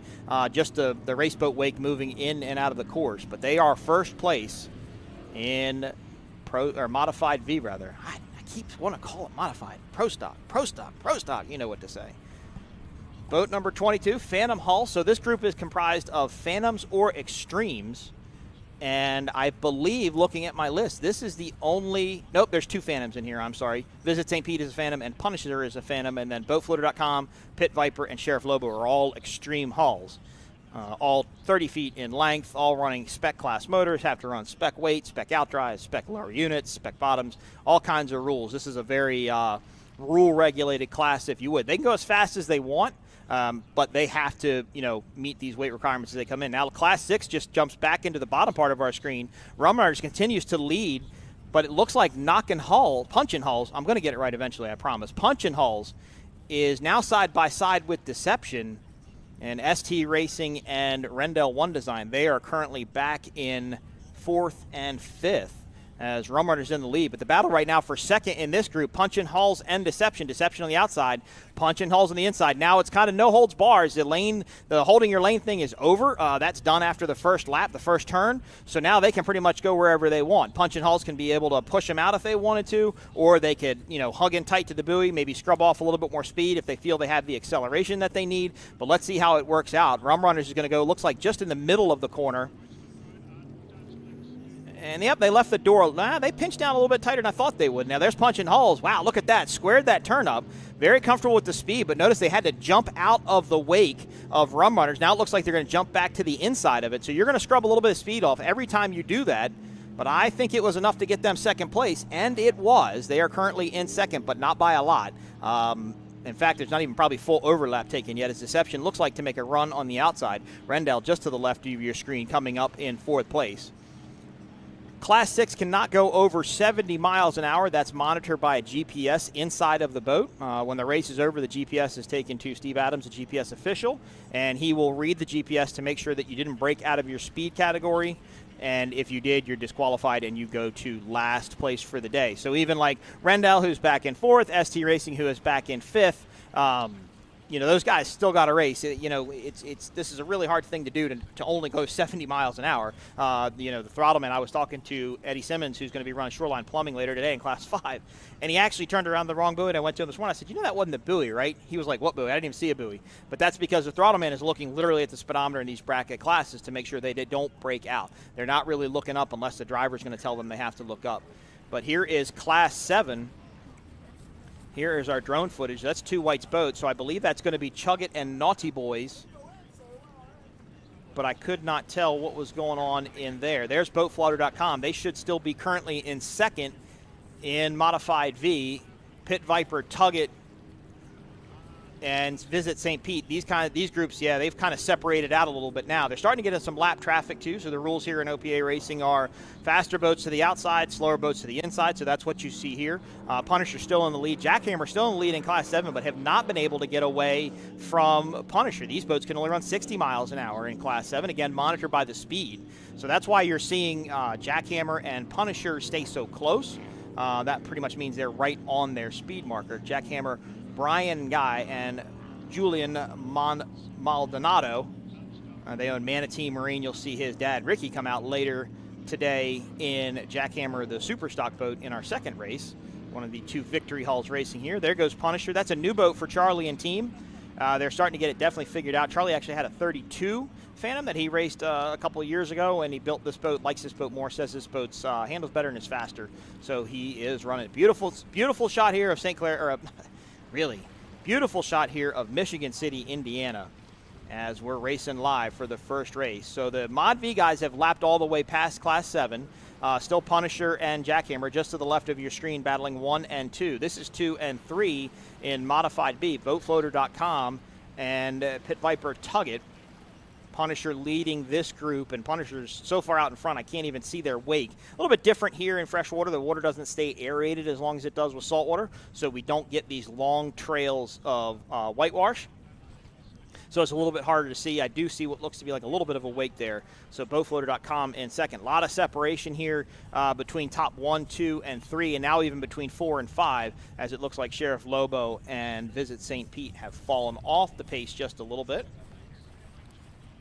And we'll see how they shape up. The funny part about stock race or spec class racing like this is that you could go in the water and you could be completely off of your setup, or you could go in the water and be too fast and too loose, and the boat will come to you. So it'll either get slower or faster during the race. As I look out the window, coming across should be the bottom of your screen momentarily. The battle now is in Class 6. Rum Runners is out to the early lead. And Knockin' Hulls and Deception still side by side. Not much has changed since we saw them exit the turn.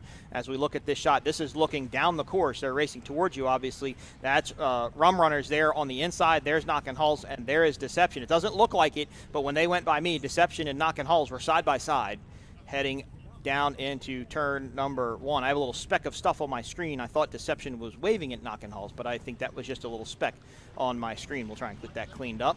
Now Knockin' Hulls looks like they're trying to push out just a little bit. Now if they push them out, obviously it's going to be longer around the course, so it should take them longer to make the turn. But I think Knockin' Hulls also wanted to just go get clean water. They were right behind Rum Runners. And one thing that you kind of see here with this course is it's a long course, and I think some of these boats might be losing a little bit of sight. I saw Jesse look over Robert looked over there, kind of want to see where Knockin' Hulls was, and they're going to hang it out. I actually raced that boat for 2 years. That's the old 626 maxed out boat. I love that boat. That boat has a special place in my heart. Really enjoyed getting to race it.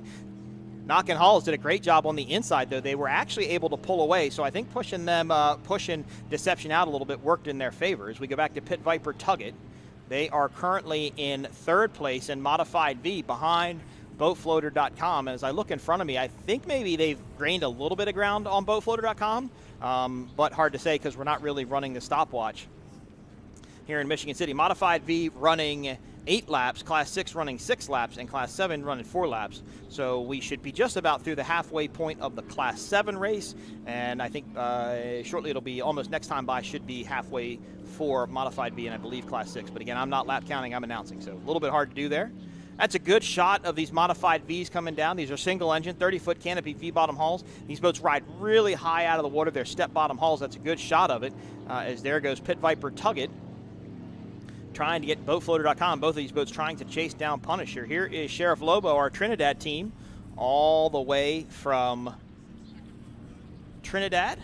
Shamil and Mark. Brett, I know I've got punch and hulls. I'm going to get it right. I'm not going to call it knock and hulls. I'm watching some of the comments here on Facebook. Of course, got to give a shout out to Shane. Shane, we hope you're feeling good and starting to recover down there in Florida. Shane involved in an unfortunate incident in Cocoa Beach.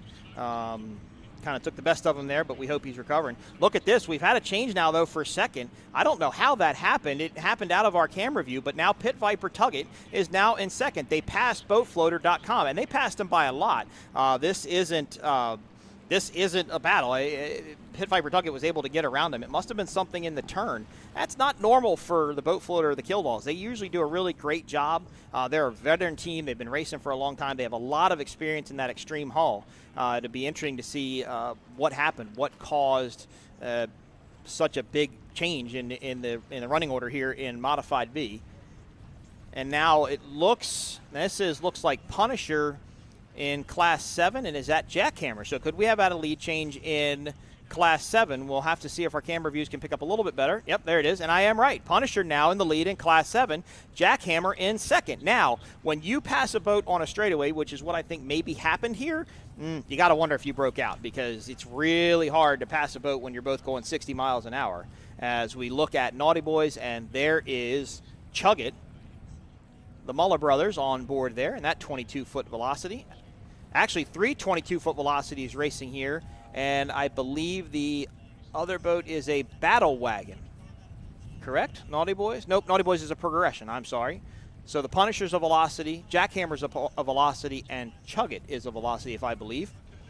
And Velocity actually stepped up and sponsored Class 7 and these Velocity boats, and whoever wins now will get a prize from Velocity Powerboat. So manufacturers get more involved. You read on speedonthewater.com, Sean Torrente is starting up to sponsor the Super Stock class. Obviously, he races in Super Stock, but he's got also a lot of product on a lot of the race boats in Super Stock. As we look at Pit Viper Tuggett, they are still around boatfloater.com. And it looks like they're starting to pull away from them now. So I said that thing about how your boat could come to you or your boat could fall away. Maybe Britt and Kevin are getting a little bit faster in that extreme. Remember, this is their old boat. Their new boat will actually come out in race number 3 today, the new extreme hull. That's a great shot of Ella's Nightmare, and I apologize, I haven't seen Ella's Nightmare come by. That's got Dominic Stancombe, Michael Stancombe, father-son team, based out of Indiana.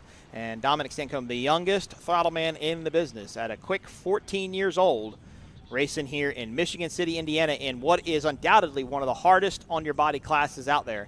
Class 7, it's the entry-level group. They're not entry-level guys by any means, but it was designed and implemented by OPA to be able to bring these younger racers in and on a much more budgeted level there, running a single outboard engine. BoatFloater.com currently in 3rd place in Modified V. Sheriff Lobo is currently in 4th, and Visit St. Pete in 5th, but Visit St. Pete has dropped way off the pace in the back. Here is Punisher. Now they're getting ready to lap Class 6. So while the Modified V guys don't have to worry about breaking out of a speed category, they do have to worry about tech. So they'll go back. They have to meet the weight requirement when they come out. They have to meet some of the the engine specs when they come out, the drive specs. And the top 3 boats will probably be teched pretty heavily tonight by the OPA tech staff, Greg and Tom Richard. We'll see how they do later. There is Rum Runner. Oh, I'm sorry. I looked at the different screen there. There's Sheriff Lobo. They're currently running in 4th in Modified V. They are looking at the back of BoatFloater.com, and they're going to maybe try and loosen the boat up here a little bit. Mark and Shamil maybe loosen the boat up a little bit and see if they've got some speed in order to be able to catch BoatFloater.com, Pit Viper Tuggett, and Punisher, your top 1, 2, 3 in Modified V here in Michigan City. Again, this is the first race of the day. Our second race should be right around 12 o'clock. We are about 15 minutes behind schedule, so I'm anticipating 12:15, 12:30 for race number 2. That will be Super Stock. 8 boats in Super Stock, and that always proves to be very exciting racing. Obviously, Alan Lawn Care Landscaping. Oh, Visit St. Pete down. And it looks like they're down right at one of the corners. They're not in my live view right here in front of the Dunescapes condominium building, but they are down on the course. It looked like a turn buoy. So right now, Visit St. Pete is down. I do see some exhaust coming out of the back of it, but I can't tell. It looks like they're running. The hatch is up now. So maybe the team will get out and find out what's going on. Could be an outdrive, could be a shift cable, could be any number of things. Remember, you got to finish to win it. You talk to a lot of racers here, and you race anything. You race cars, boats, motorcycles. It doesn't make a difference. You have to finish to win it. You have to make sure you finish the race. I mean, that's the most important thing. If you don't finish, you don't have a chance. And they are out. They are actually on the outside of the course. Remember the wall that I was talking about that went out with the lighthouse on it? That's the wall you see behind you there. Is the entrance to the river there. So they're actually wide on the course. They're outside of the turn. They're not in a bad spot. And I can see by the transom of the boat, the engine is still running. I don't think anybody's gotten out of the hatch. Ian or Nick had not jumped up yet. So hard to say what happened. But the boat is running. So we'll see what kind of report we can get from that. Punisher currently continues to currently leading in Modified V, and they have led the entire race. Boatfloater.com in second, and Pit Viper Tuggett in third. And obviously everybody knows Pit Viper is the sunglasses company owned by Jim York. Got a lot of Nitro Circus fame, obviously with Travis Pastrana, who's not with us this week driving Geico. I think he had a rallycross event.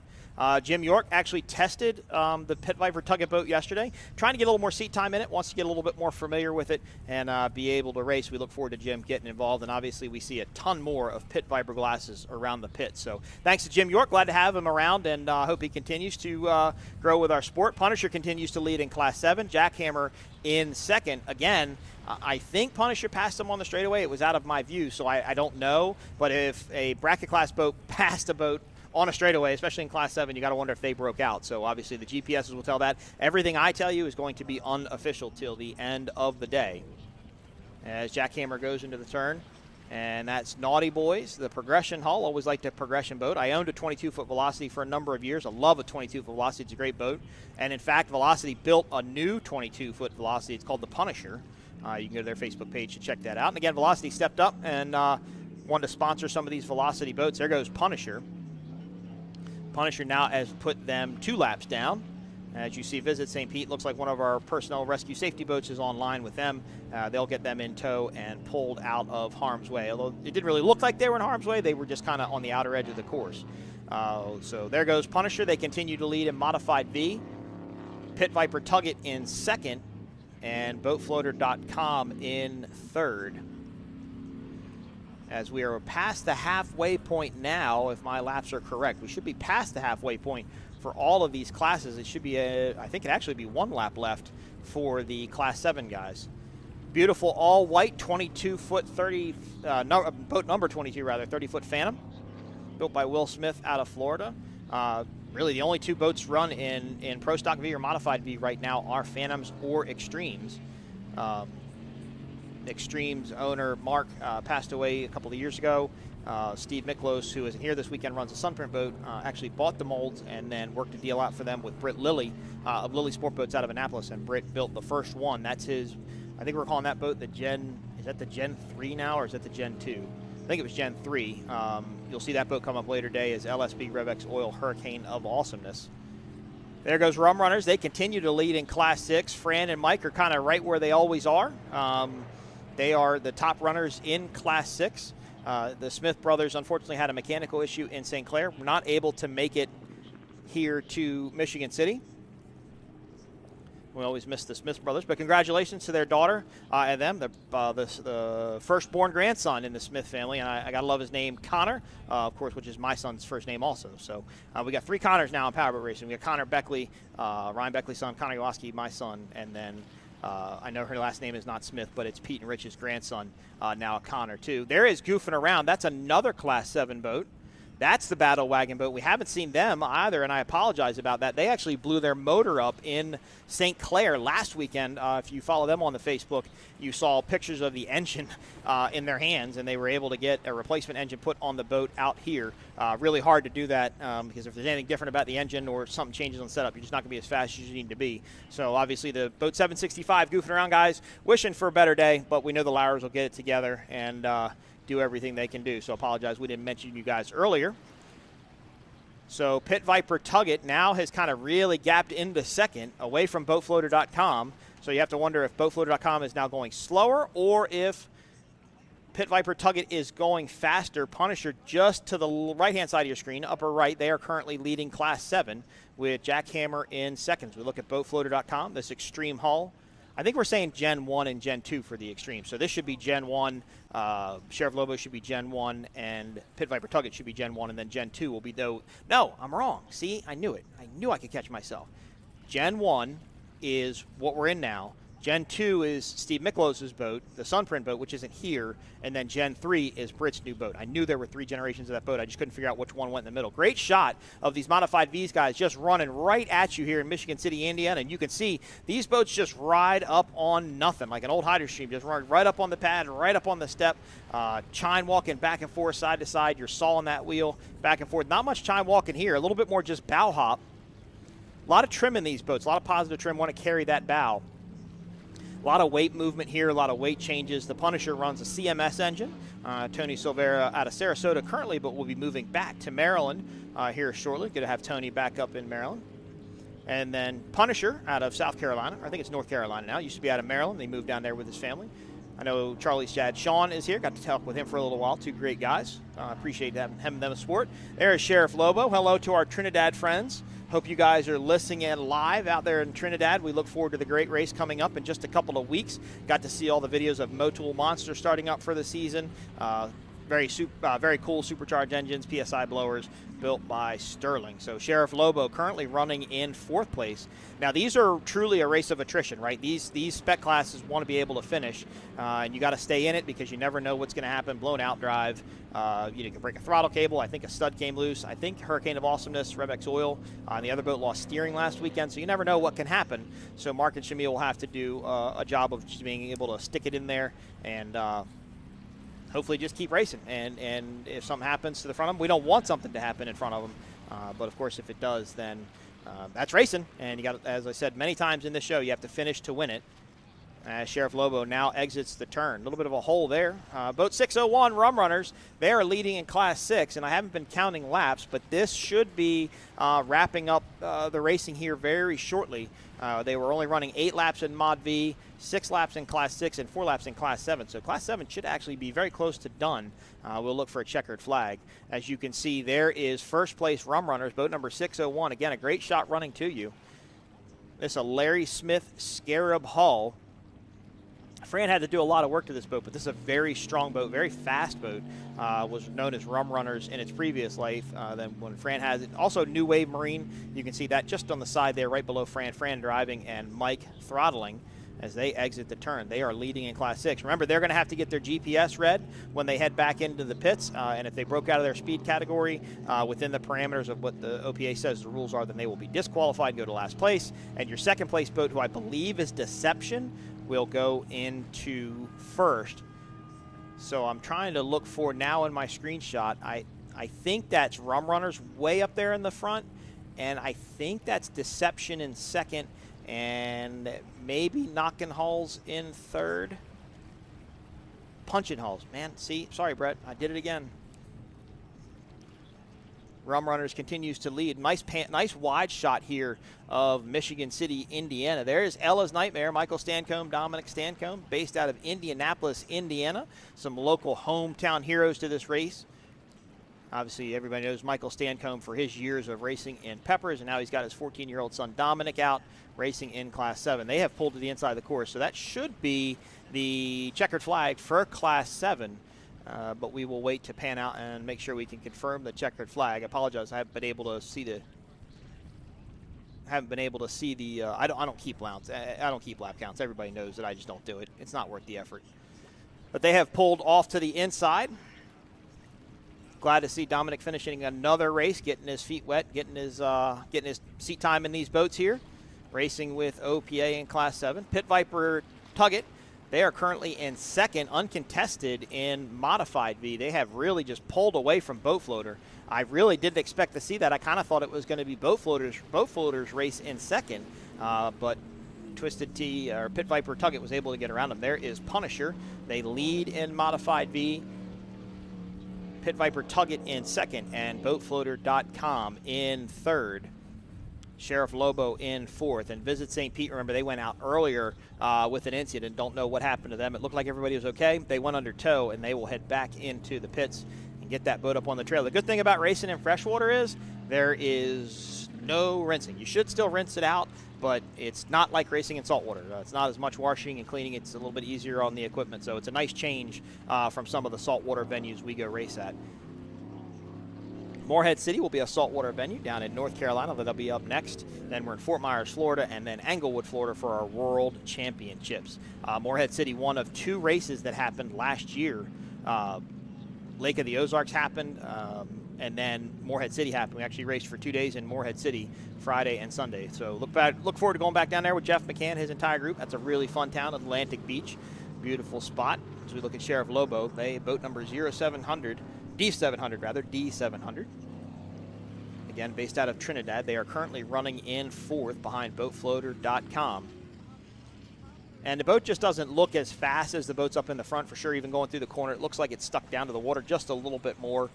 Could just be off their setup. So these boats have ballast tanks in them where they can add water and take out water as they need to. They've got weight bags, which they can place weight pretty much just wherever they want to be able to get the boat to ride a little bit different. There's no rules regulating that. I mean, they put it, some teams put it right below the engine, some teams put it on the outside gunnel, some teams put it all the way up in the bow. It really just depends. You really want to get the chine walk out of these boats as much as you can.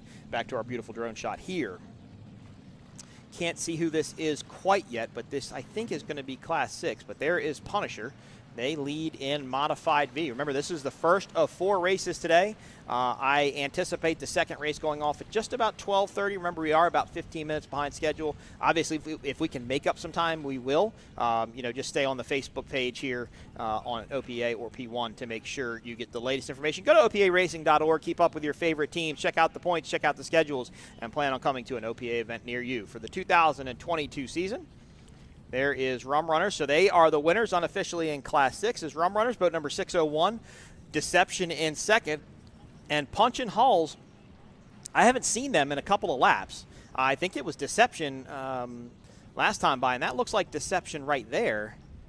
It is. So they came in second, I believe. So what happened to Punch and Hulls?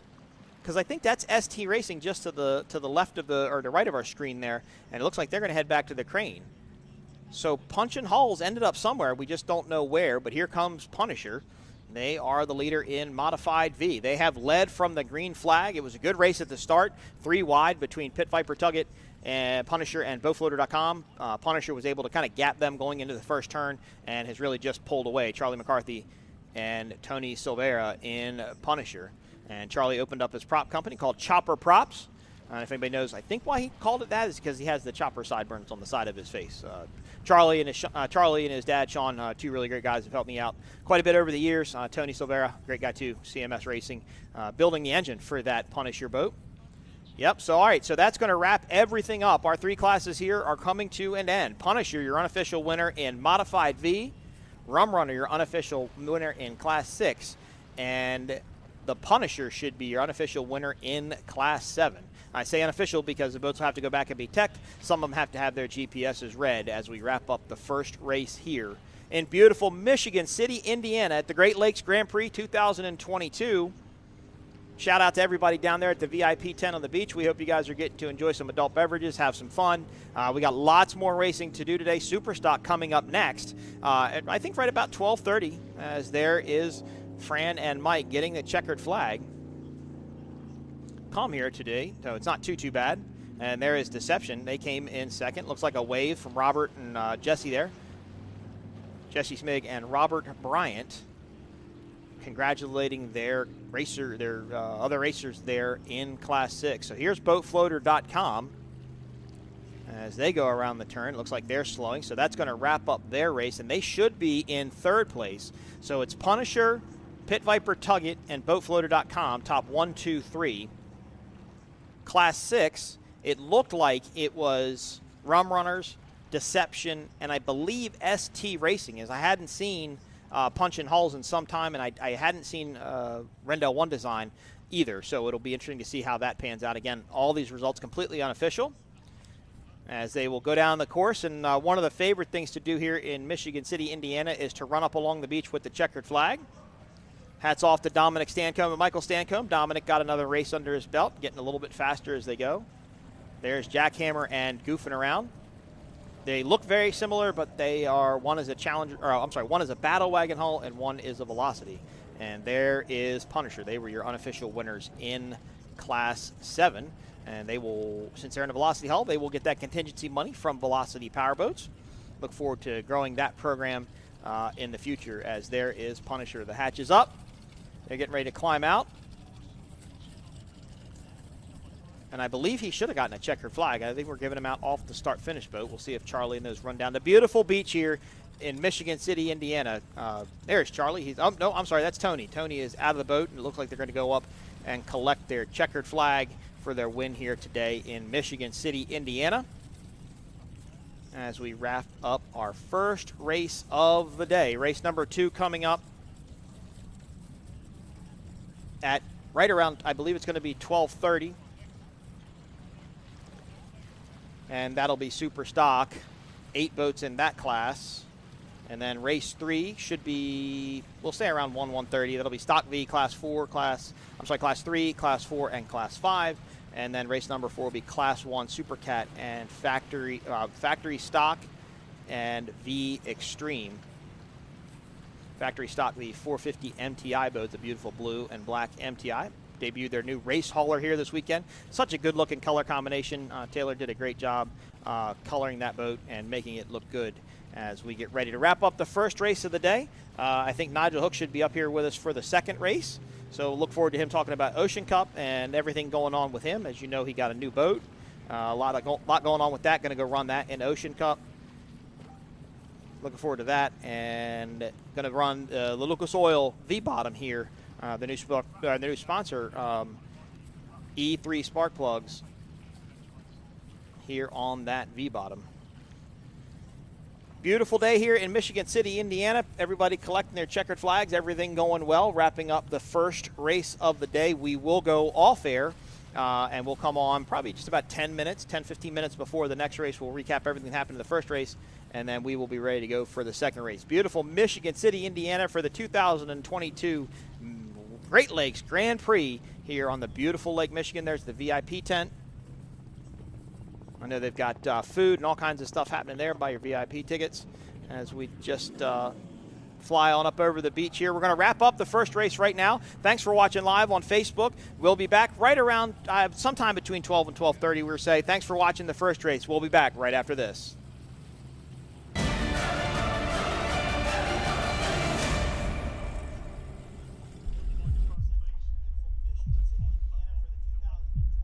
The 2004 Nextel Cup Series champion. Here they come to the checkered flag. Who's it going to be? Kurt Busch will win. Kurt Busch wins in Vegas. Kurt Busch wins the Daytona 500. I'm Kurt Busch, NASCAR champion, shifting gears.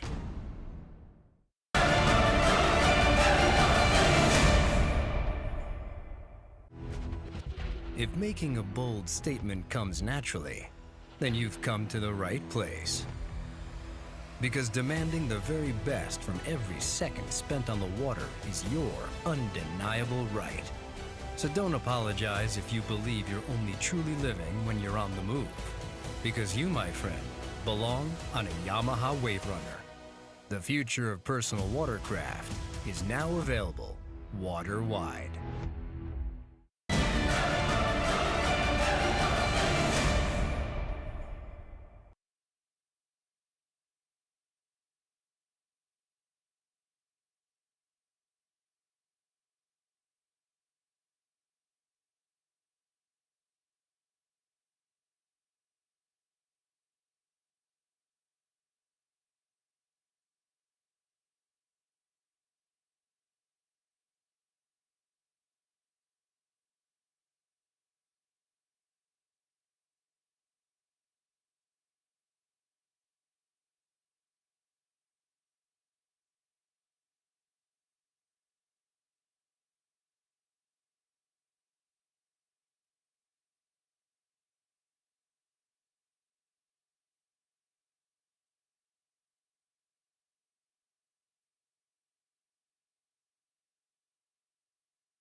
Yeah, Mike, stand by.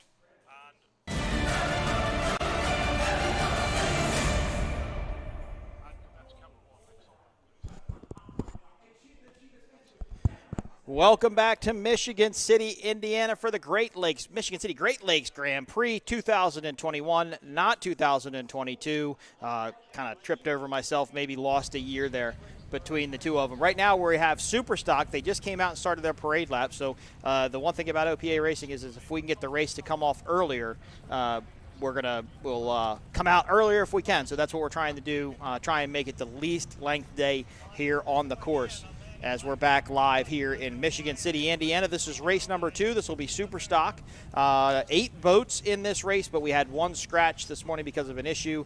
LPC will not be racing currently. LPC will not be racing in super stock. For everybody listening live at home on Facebook or YouTube, welcome. We hope you guys are having a great Sunday afternoon. Well, it's still kind of, I know it's Sunday afternoon here too. It's after 12. You're right.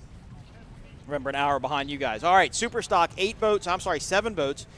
They will do their parade lap. Let's run through the listing right now. Boat number S8, CR Racing, Rob Understall, Casey Boaz. Boat number S17, Allen Lawn Care Landscaping, Cody McDowell, Billy Allen. Allen Lawn Care Landscaping flipped over in St. Clair, Michigan last weekend. They were able to get the boat repaired in a week's time frame and come out here today and be able to race in Michigan City, Indiana. FJ Propeller, Darren Kittredge and Gary Ballou. Boat number S21, Performance Boat Center, Myrick Coyle and Rusty Williams. Boat number S27, LPC, is a scratch, as I said before.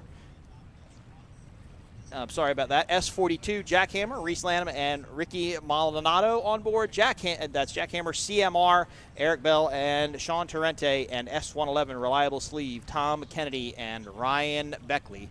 So, unfortunately, LPC out with an issue, unclear of what that is at this point, but they will not be racing in this particular race. So we will have 7 super stocks, and this is a bumping and grinding group here.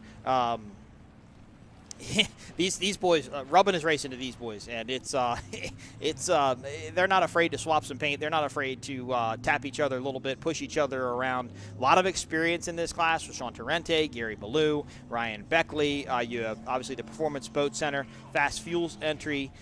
They're always wicked fast. Rusty Williams and Myrick Coyle. They actually switched roles in the off season. Rusty took over the throttles, and Myrick was on the wheel now. Myrick always said he was more comfortable driving. So it's going to be Allen Lawn Care Landscaping on the pole, Jackhammer in second, CMR in third. LPC was going to be in fourth, but since they're out, FJ Propeller will move up to the 4th position. That will put Advanced Sleeve in 6th. It will put Performance Boat Center in 7th. Am I correct? FJ Propeller in 4th. Advanced Sleeve in 6th. Oh, I'm sorry. Advanced Sleeve in 5th. Performance Boat Center in 6th. CR Racing in 7th, as we lost one boat. We look at Jackhammer, one of 2 Victory hulls here in Michigan City, Indiana. Victory hulls obviously built overseas in the United States of Emirates. And the other Victory hull here is going to be FJ Propeller. Very different looking boats. All Doug Wrights in this class, except for Ryan Beckley's boat, which is the lone skater of the group. So 2 victories, some Wright Performance Doug Wrights, and 1 skater. CR Racing is a Doug Wright. Allen Lawn Care Landscaping is a Doug Wright. FJ Propeller is a Victory. Performance Boat Center is a Doug Wright. Jackhammer is a Victory. CMR is a Doug Wright. And Reliable Sleeve is going to be a skater hull. So this is race number 2.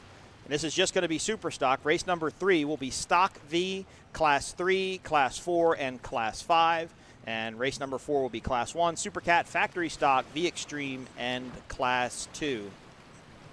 Going to be a really good race, I think, in Supercat, because Chariots of Fire is here this weekend. That's the former Cleveland construction boat. Used to actually be Talking Trash before that. They went down to Sarasota, Florida, but because of the weather, they obviously were unable to race. So that boat is still kind of an unknown variable, if you would.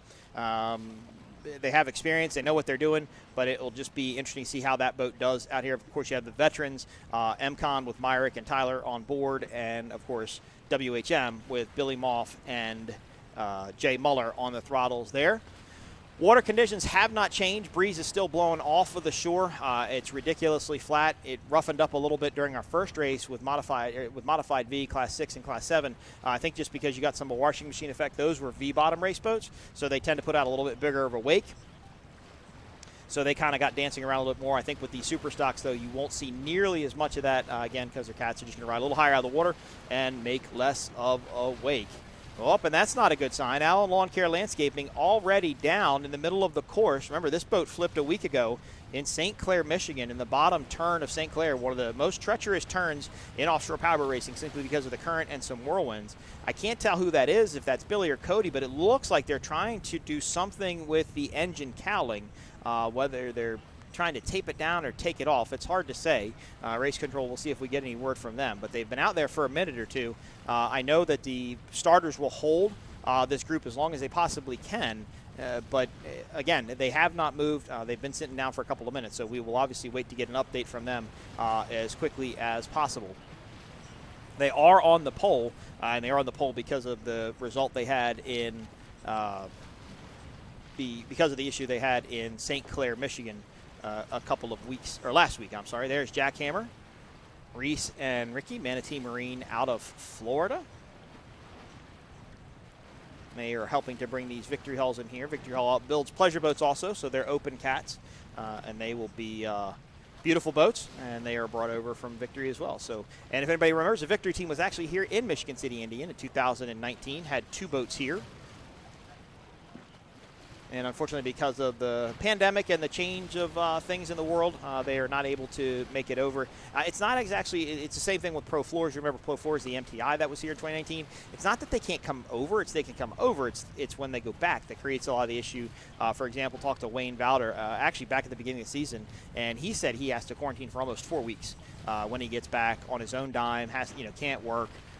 So it doesn't become worth it if you're coming over here to try and do it, because you lose so much time by the time you travel over here, by the time you get back, and then you got to quarantine and go through all that nonsense. So it's a tough spot. Beautiful shot of Michigan City, Indiana, the beautiful beach here. There's the power plant off to our right. And this is where the jet ski pits were yesterday, where you see now where those easy ups are. The jet skis, they bring their jet skis down with 4-wheelers on trailers, and they launch them in and out of the water here. And those guys really had a good time. They had about 34 boats here, which P1 or Aquacross rather tells me that's a little low for them. Down in Florida, they'll have 50 plus at one of their events. But a lot of racers down in Florida, a lot of privateer teams, from what I understand, that couldn't make not they couldn't make the trip, but a little too long of a trip for them, I think, to come all the way up here to Michigan City, Indiana. So this is a beautiful spot. It's a long ways out there, about an hour on the other side of the lake from Chicago. If it was a clear day, you can actually see the Chicago skyline, but because we have this haze and the humidity, we don't get quite as much. So Allen Lawn Care Landscaping, from my view shot, is under power. They're moving, not by much, and they have not made a turn to go back up to the group, and they're moving slowly. To the point where I think they might be on one motor. Remember, this boat flipped over in St. Clair, Michigan last week. Now, since it flipped over in freshwater, it's not quite as hard on the boats. The salt water doesn't corrode things that have the electrical current going through it. So they don't have to necessarily replace all the wiring. They have to do some wiring ends. I think he said Billy Allen told me last night his Simrad GPS unit went bad. You have to get the motors clean if there's water in the fuel tanks. There's a lot of things that have to be done. It's not an easy task by any means. And to pull it off in 5 days is pretty impressive in a place you're not used to, where you don't know people and you don't have a lot of things and a lot of resources around you. But I do not see, again, I'm looking live right out at Allen Lawn Care Landscaping. You're looking live at the VIP tent here in Michigan City, Indiana. But Allen Lawn Care Landscaping is not going back up into the mill. And at this point, I would think that Race Control is going to say they're going to be a scratch, and that is unfortunate for Billy Allen and Cody McDowell, as they are a fan favorite and a competitive team here in the OPA Racing Series. And Super Stock, one of my most favorite classes. I was an outboard guy for many, many years back in the day, and I just appreciate an outboard and what it can do. I really like Super Stock. As we get now, there's our shot of Allen Lawn Care Landscaping. And it looks like, they're on one motor. It looks like they've got, it appears to me to be the port left side motor running. So we're kind of holding for a minute. I'm looking out to see if they've completed their parade lap. They went down in the mill Race control could be trying to confirm with Team Allen Lawn Care Landscaping, boat number S17, that they are out of the race. But because of their current position, how they're moving, they're not trying to make a turn back up, and I think they're done. Remember, they were trying to get an engine cowling off just a few minutes ago, or something was going on with an engine cowling, and they weren't able to get it fixed. So back to the beautiful beaches here in Michigan City, Indiana. Superstock has completed their parade lap. They have gone down to their mill. So now that if we've confirmed that Team Allen Lawn Care Landscaping is out, we should be going for a start, and I do see a helicopter coming up my way. Yep, we've got boats on a start. We've got boats coming towards us. This is Superstock, 7 boats. Well, now 6 boats down. LPC had an issue, was not able to make the start, and it looks like we already have a green flag. Quick start there, not what we saw in Modified V earlier. This is the outboard class Superstock Mercury 300 horsepower outboards, powering these Victory and Doug Wright and Skater hulls. There's Jackhammer on the inside. There's CMR. They are really kind of a little bit of a lead for CMR, and I think that's FJ Propeller. So Jackhammer, CMR, and FJ Propeller. Look at CR Racing on the outside, making a big run. Remember, these boats have to maintain their lanes through the corners. That's Performance Boat Center Fast Diesel Fuel Systems just to the inside of them. So now this kind of group of 4 is really catching up. But look at the speed of CR and Performance Boat Center Fast Diesel Fuel Systems as they're on the outside. They have caught this entire group. They were way back compared to my camera view on this first start. But great shot there as we look down the tunnels. These boats designed like the wing of an airplane, ride up on a cushion of air as they head down into this first turn. Have to maintain their lanes through the turn, and it was CR Racing that looked like they took the early lead on the straightaway. So let's see how this pans out. Meyer kind of dives into the middle a little bit there. Jackhammer now way back in the back. They're going to get, nope, didn't get pinched off. CMR left them the space in the middle there. So there's Jackhammer. There's CR Racing. So Performance Boat Center has gotten around CR Racing. It looks like around Jackhammer, and are now going to chase down CMR. And I'm going to mess up CR and CMR because, as you could imagine, that's a lot of acronyms to worry about. What happened in that turn, though? Big changes here. I believe that's CMR out in the lead. Performance Boat Center Fast Diesel Fuel Systems in second, and Jackhammer in third. CR came all the way from the outside on that outside leg on the start, and they were actually able to take the lead for a brief second, but they had the outside lane on the turn, and I believe they had to run a little bit longer of a distance around the course, and it really scrubbed them some speed. As Allen Lawn Care still down off a plane, just went through our screenshot there. Jackhammer on the inside, Performance Boat Center Fast Diesel Fuel Systems on the outside.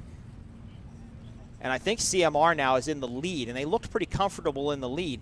They were actually losing ground to Performance Boat Center and CR going into that first turn, but let's see how it pans out. Yep, that should be CMR just to the right of your screen. There they are. And there is Jackhammer and Performance Boat Center side by side. 2 and 3. Looking at your top 3 here. And I believe FJ Propeller was getting with CR Racing in the back. So we'll see how that group pans out. CR Racing, actually home of Herring Propellers now out at Lake of the Ozarks, Missouri. Taking over the prop manufacturing and the prop conditioning and tuning and so on and so forth. Bought the business out of Washington State, Herring Propellers, and have now opened up at Lake of the Ozarks, Missouri. Shout out to those guys. Anything herringpropellers.com for all your propeller needs. So now Performance Boat Center has gotten around Jackhammer, so not sure what happened there. Jackhammer and Performance Boat Center were kind of side by side. Looks like CMR went out way wide. A lot of separation in this group, and this is a good thing for this group because, like I said, they're not afraid to rub. But these 3 boats behind them in their own battle, looks like FJCR and Reliable Sleeve now all battling for the 4th place position. Now everybody's trying to find their clean water. They try and find their line. CMR on the outside, Performance Boat Center in the middle, Jackhammer on the inside. Depending on where Jackhammer is in this line, they kind of have the advantage because they will control the corner. But if they don't have enough overlap taken, they won't be able to make the pass. There's overtake rules with an OPA where a certain part of the boat has to be passed. Basically, in a canopy boat, if your canopy is past another boat's canopy in a turn, you have overtake on them. But that really kind of shows how these boats have spanned out that previous shot. CMR in the lead, Performance Boat Center in second, and Jackhammer in third. Now the battle is for 4. CR Racing on the outside, FJ Propeller on the inside. These boats are side by side. CR Racing looks really fast on this straightaway. They looked fast on the start, and it'll be interesting to see how that worked out because they went through that turn. It looked like they scrubbed some speed a little bit, maybe a little bit too wide, ran a little bit too much distance, and they lost the lead. Only had it for a brief second at the start of this race. There is CMR, Eric Bile, and Sean Torrente. Speed on the Water just did their Speed on the Torrente special. Be sure to check that out on speedonthewater.com or their Facebook page, Speed on the Water. There is Jack Hammer currently sitting in third, so it's Performance Boat Center Fast Diesel Fuel Systems in second, CMR in first, and Jack Hammer in third. And the battle's still behind this group for fourth between FJ and CR Racing as they come just into your picture there. And it looked like CR was able to get around them. Looks like they held a little bit more speed through the corner. Now, I think this might shape up to be a battle here. I think the distance between these two boats had closed coming out of that turn. Now it seems like they're kind of gapping out just a little bit more. So maybe we'll see CMR and Performance Boat Center kind of catch up to each other and start to battle. But as I look at my shot now, they started to pull back away. So maybe Performance Boat Center can turn a little bit better than CMR. They'll kind of catch going through the turns, but then if CMR has that top-end speed, they're going to be able to pull away going down these long straightaways. Remember, a 5.5-mile course. Superstock is running 9 laps for 49.5 miles, and this should actually complete lap number 2 this time by. They won't pull tape on the first run. They'll go around one full lap, pull tape. That'll complete lap 1. This should complete lap number 2 here in Michigan City, Indiana, as CMR continues to lead Performance Boat Center, Fast Diesel Fuel Systems in second, and Jack Hammer in third. Beautiful day here in Michigan City. Again, pretty warm for this area, kind of humid, kind of sticky. This is another spec class racing where these boats can go as fast as they need to go. These boats are running speeds of $115 to $125 depending on the setup, but they have to meet the weight requirements. It has to meet the hull requirements. One thing that this team does is these are fuel-injected Mercury 300 outboard engines, and they trade ECMs. So what happens is when this race is over, the ECMs will go back into a storage box. That will go with OPA home, and then OPA will take it to the next race. And then before testing on Saturday, the ECMs will be taken back out of the box and given back to the drivers. That makes it so nobody can tamper with the ECMs. Anybody that knows cars and Whipple chargers and computers, you can tamper with ECMs. You can go in, advance a little timing, give it a little bit more, give it just maybe another horsepower or two, and that'll make all the difference in the performance of the boat. So with the ECMs going back, then we know it's something that can't be tampered with, and it just keeps this super stock field pretty level.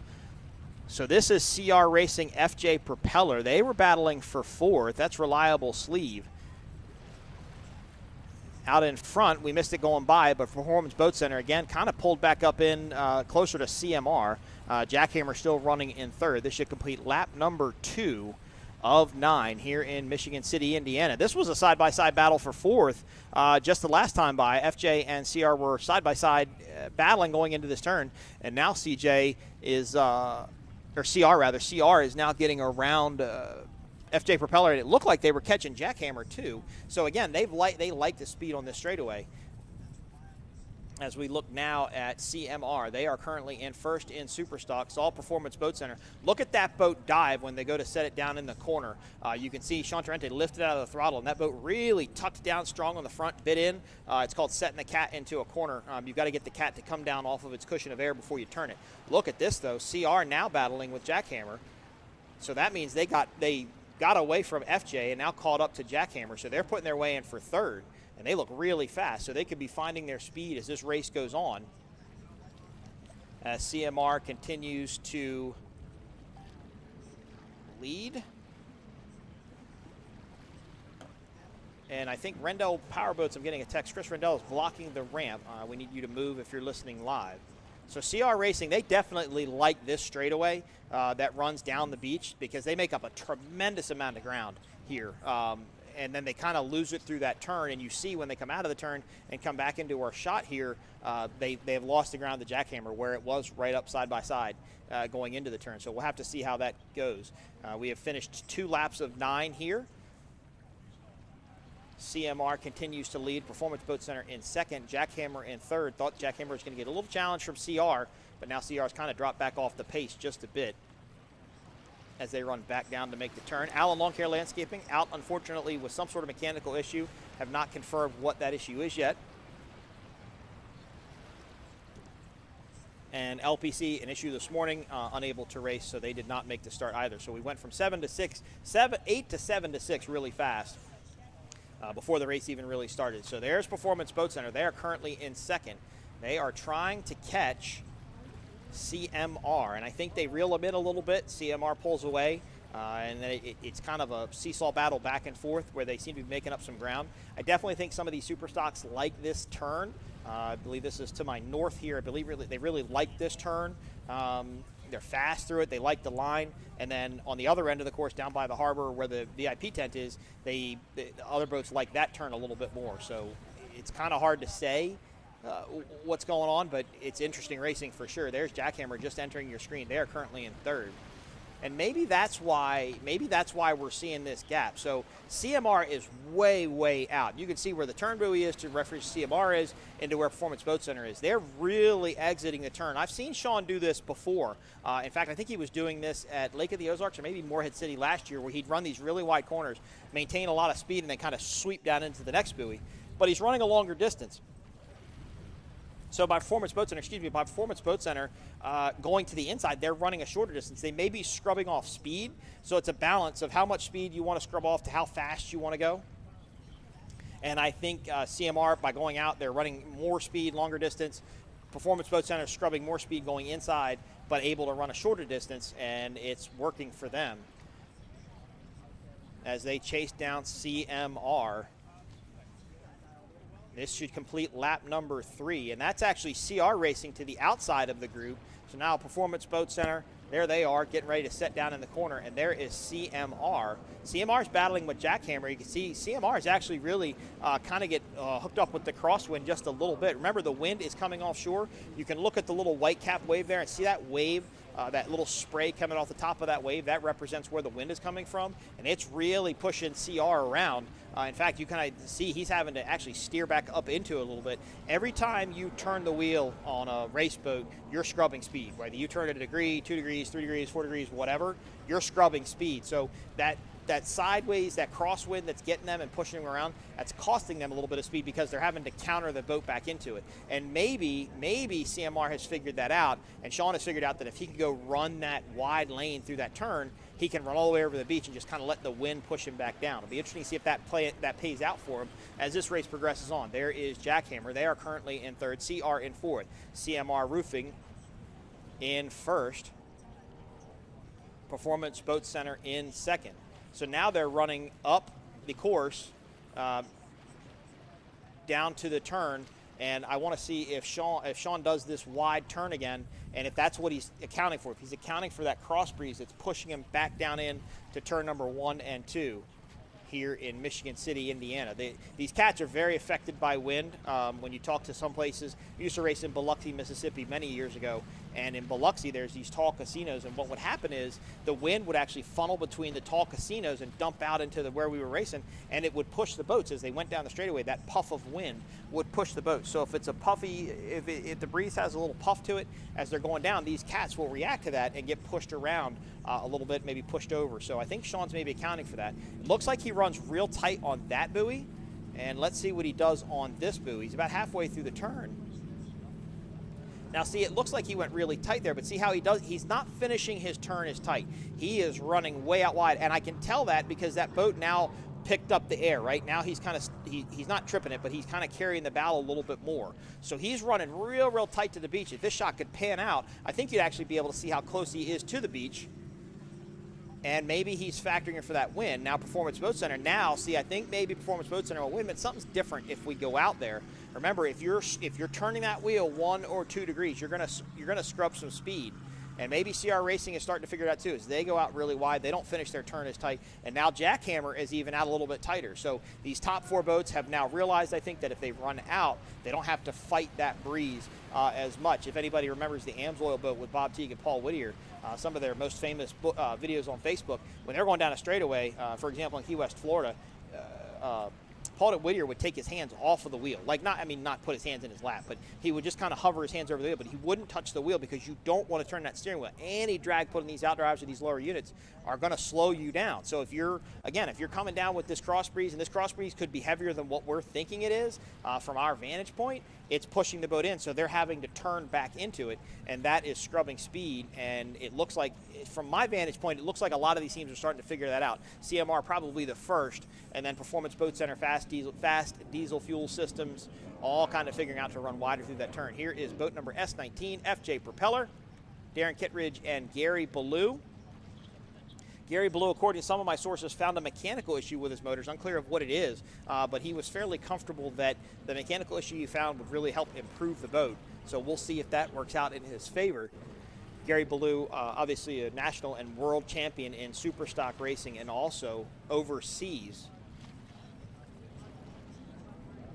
World famous for that, running the Victory Hull. As Jackhammer comes into the turn, they are currently still in second. Third. As CR looks like they were making up a little bit of ground. There is CR. Not as close this time as they were before. There is Advanced Sleeve, Ryan Beckley, and Tom Kennedy. Ryan Beckley out of Sarasota, Florida. I was hanging out with Debbie and Ryan and Connor last night. Their son Connor is a champion BMX racer in the 8 and 9 group division.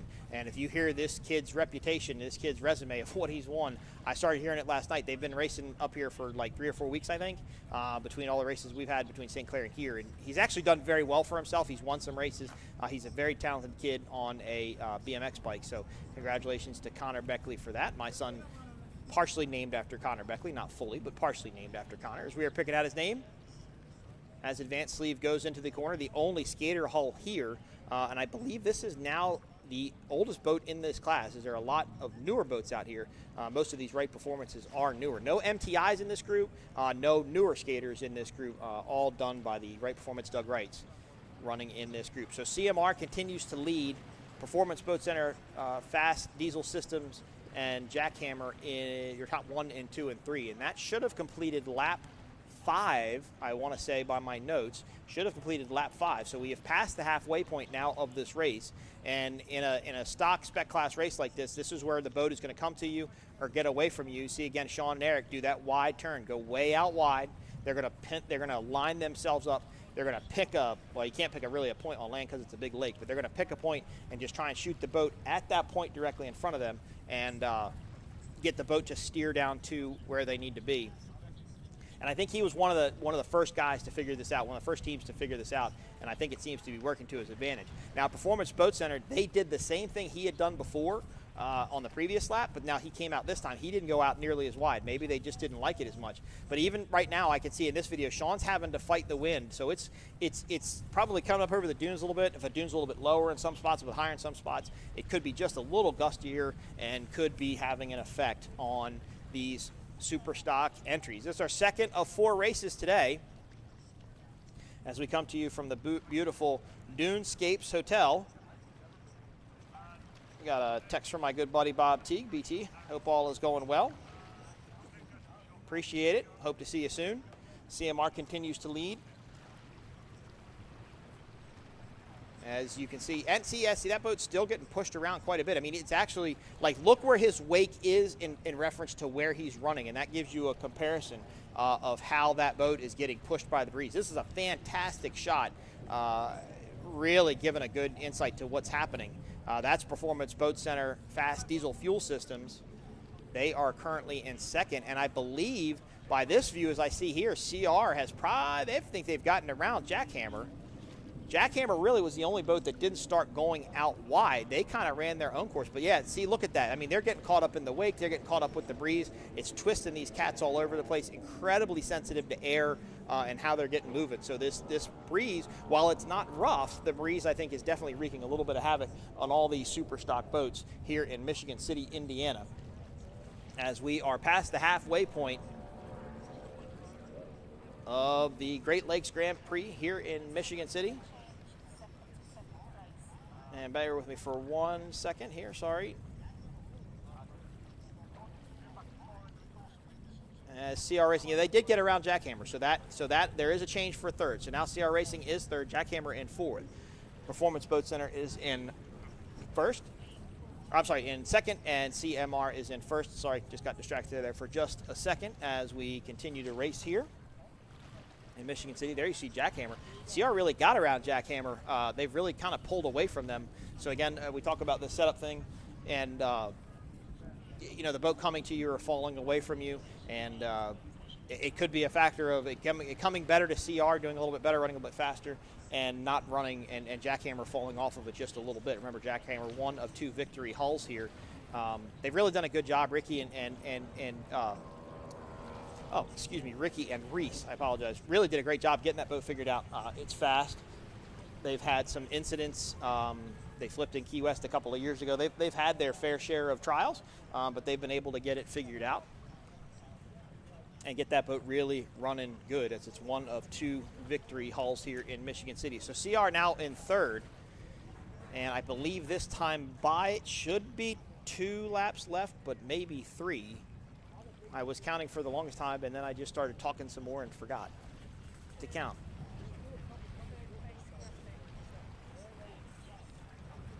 So CR Racing in third, CMR continues to lead, and Performance Boat Center in second. There you see Performance Boat Center comes into your screen. And CR, going out wide. Now look, CMR did it again. They were way out at the bottom of the screen. CR is now running out with them, and you can see the hop there carrying through that breeze. So they're trying to battle this wind, and they're trying to lose as little speed as possible. And it's deceiving, right? I think because Performance Boat Center and Performance Boat Center thinks by going the inside they're making it up, and I just don't see it.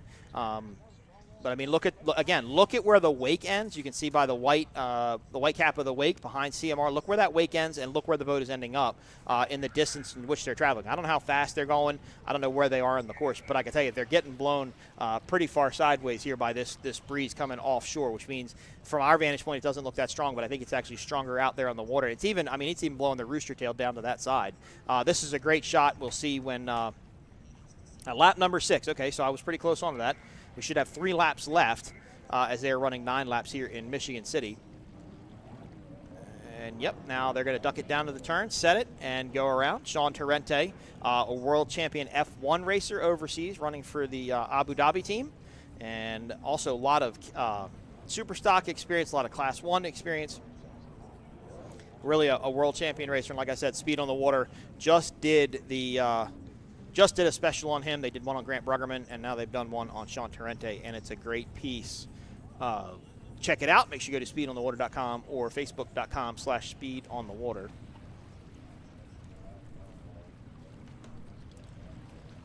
And there is FJ Propeller. I do apologize about that. They are currently running in 5th place behind Jackhammer. Haven't had a wide shot view here in the past couple of minutes, so not quite sure what's happening, but there's that beautiful victory hull. A lot different than the Wright Performance boats. You can see a much narrower canopy. It's designed for deflection. If the water hits on it, they try and make the corners more of an angle, so it pushes the water away from it and minimalizes the contact surface on the canopy. So all safety things that they do here. But this was the first victory hull. This was the first victory hull here in the States that was racing. Gary Ballou bought it. He used to be a Doug Wright guy, had one for years, and ran a victory hull, really liked it. He raced victory hulls overseas for Dubai, I want to say, or Victory. I can't remember which one. But he did race overseas for a while, and I think he really started liking these hulls. Here is Ryan Beckley and Tom Kennedy. They are currently running in 6th place in Super Stock Advanced Sleeve, boat number S111. You see all these haulers in the pits and a lot of the boats. Ryan Beckley is the guy that has put a lot of the graphics on the boats. So, also known as Sticker Boy, Kinetic Animation. I know he's got his family up here with him, cruising around the toter home. I teased with him last night. I'm like, I'm glad you got somebody driving with you, because he was in a lot of telling me, he's like, man, this drive was really bad. I had to drive by myself. But I'm glad he had somebody here with him. I'm sure it was fun having Debbie, his wife, and his son Connor here with him. Here is CMR. They are your leaders in Super Stock. They didn't lead at the start. It was kind of a 2 or 3 way battle at the start, but now they've kind of cemented their spot in first place. They're still running that really wide exit of the turn, and they're going to run down to the buoy. And again, it's deceiving because it looks like Performance Boat Center really closes up the gap, but as you get down that straightaway, you kind of see where Performance Boat Center falls off. And it's interesting because Performance Boat Center ran that same line as CMR and maybe thought it was going to work, but then they kind of started doing their own thing back in the middle of the corner. They're not running it tight out. They're not real tight on the pin leaving. They're just kind of running out through the middle of the corner. But you can see that gap. It doesn't close up as much as we thought it would. So interesting strategy there. But, Sean Torrente, he's had his fair share of mechanical issues this year. CMR, they've blown a gear case at one site. I think they had an engine problem at another site. So, he's wickedly fast. But, again, you have to be able to finish to win it. So, you got to stay in it. But, again, look at that breeze. Look at it push that boat around. And now it actually looks like to me they're actually turning a little bit more up to the beach. And that's really what's scrubbing off a lot of speed. So, this wind is definitely wreaking some havoc on these cats. And you can see he set into the corner. The boat dove again. He tucked down real tight to the water. The front end of the boat dropped, and he headed into the turn. So I have a special guest here. I don't know if she comes on. Yep, she puts it on. So we'll press the mic button here. So we are joined by Janet Wilson from the Lucas Oil team. Janet, we were supposed to have Nigel. That's correct. He's preparing for his race. Nigel didn't want to come up. No, that wasn't it. He's just getting ready for his race. And I apologize to my producers because I told them that Nigel was coming, but it ended up being Janet. So the Lucas Oil team, they've had a lot going on in the past couple of weeks. First off, talk to us about your new boat. You bought a Mystic, a 50-foot Mystic, actually from a former race boat called Envy. Chris Cox used to own it. Now it's yours. Tell us about it. How are things going with it? Yeah, that's great. It's a 52 Mystic. 52. You're right. I'm sorry. That was built bigger than the rest of them. Yep. And it's going to be a beautiful boat. We're re-rigging it for a race setup and adding all of the telemetry, and we'll be repainting it and rebranding it as a Lucas Oil. And what motor? You're running the 1350s in that, right? Yeah, the 1350, 1550s. Okay, so you're running the dual calibration motor in it. But the idea behind purchasing this boat was not, racing it, but also your Ocean Cup run. That's happening correct. Out in California around Catalina Island, Huntington Beach to Catalina Island. Hopefully get to make the trip out in California for that. The idea for this boat is to do that, though. That's where you want that boat to shine and do it, right? That's correct. In most conditions, cat will be really great. It has to be pretty rough for a V-Haul to take over. So we'll now have two boats that we can field. Okay, outstanding. So Nigel's always been kind of a V-bottom guy. Why the change? What persuaded him to go cat style?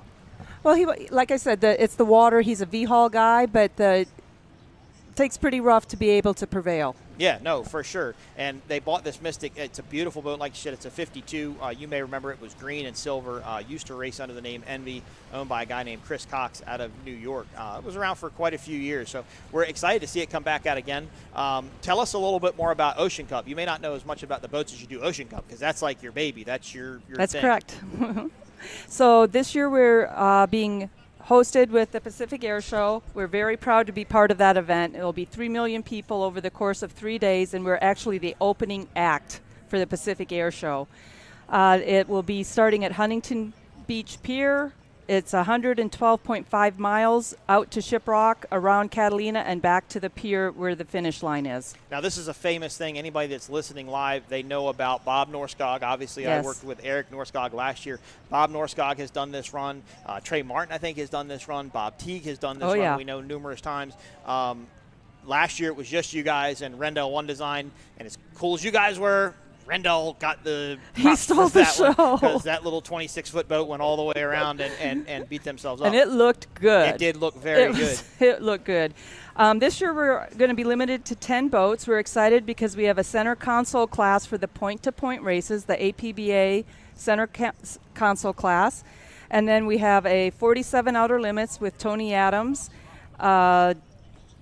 And I don't mean to cut Janet off there, but Janet, we're on the last lap of the Superstock race, so we'll talk more about the Ocean Cup shortly. CMR, we're on the last lap of this race. CMR continues to lead. Performance Boat Center was not within striking distance, so right now it's kind of Eric and Sean's race to lose. They went really wide through that turn, not scrubbing off much speed.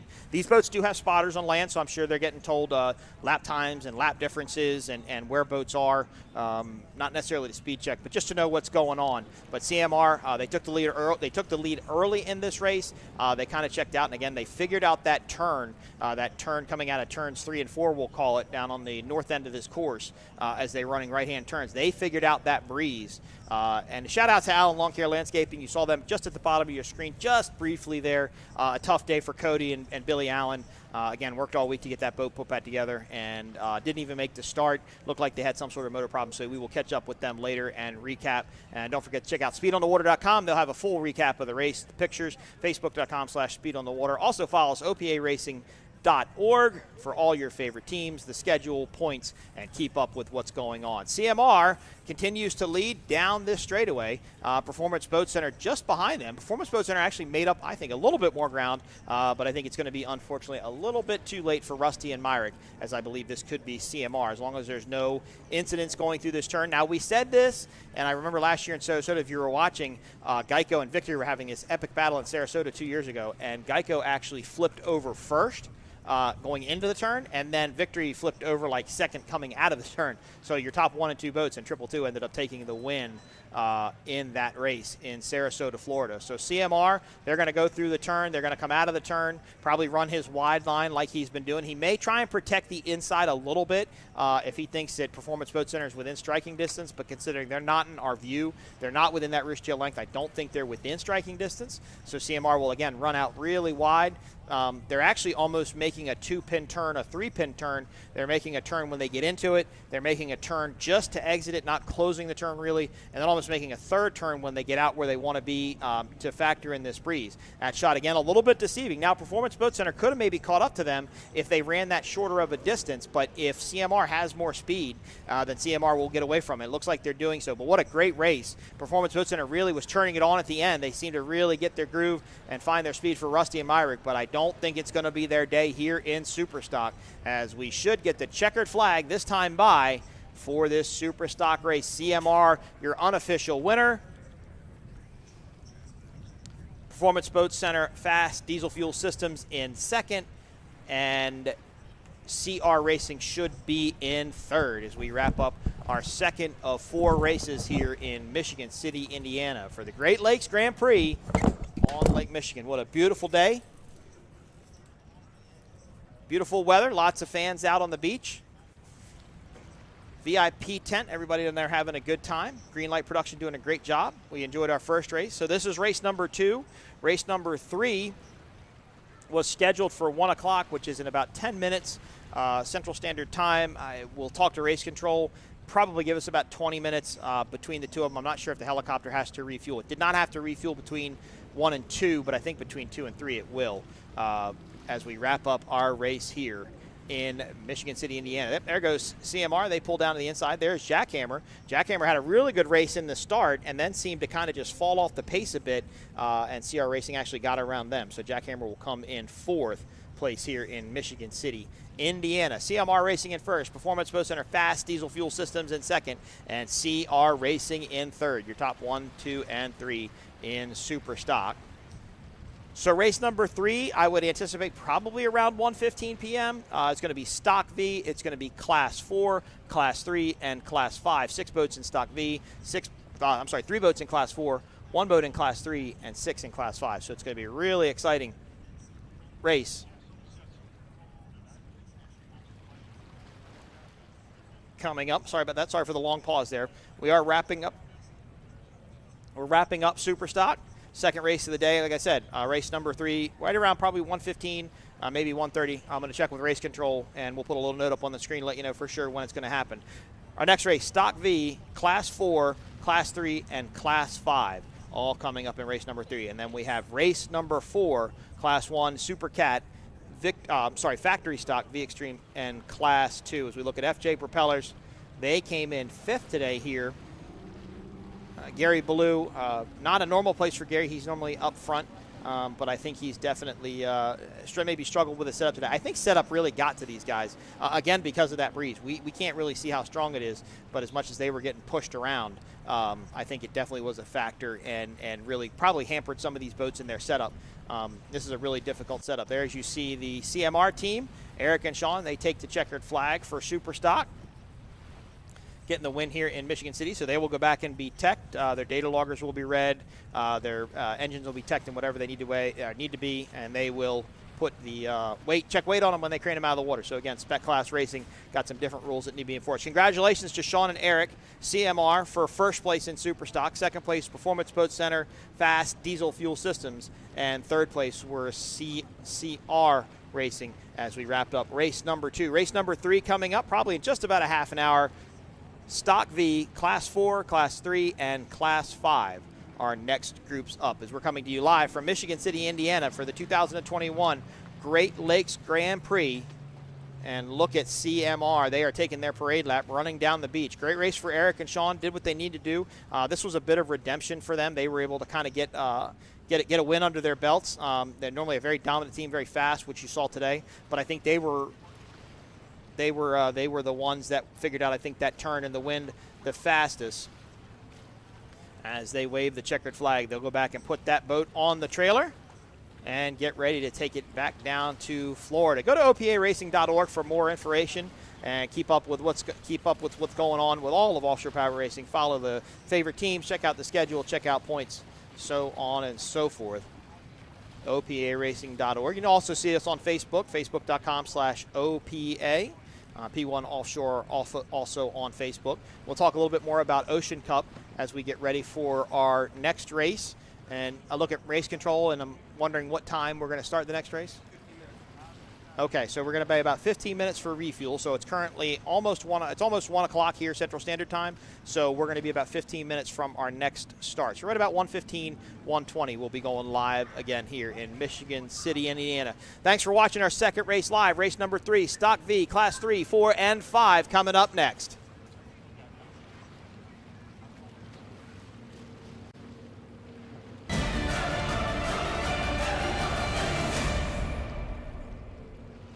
Nitro Circus is back with the action-packed You Got This tour.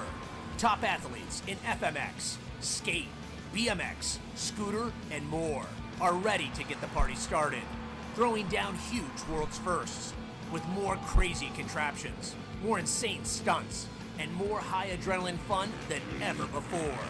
Get ready, because we're coming to a city near you. I don't even know what's happening anymore. For info and tickets, visit nitrocircus.com.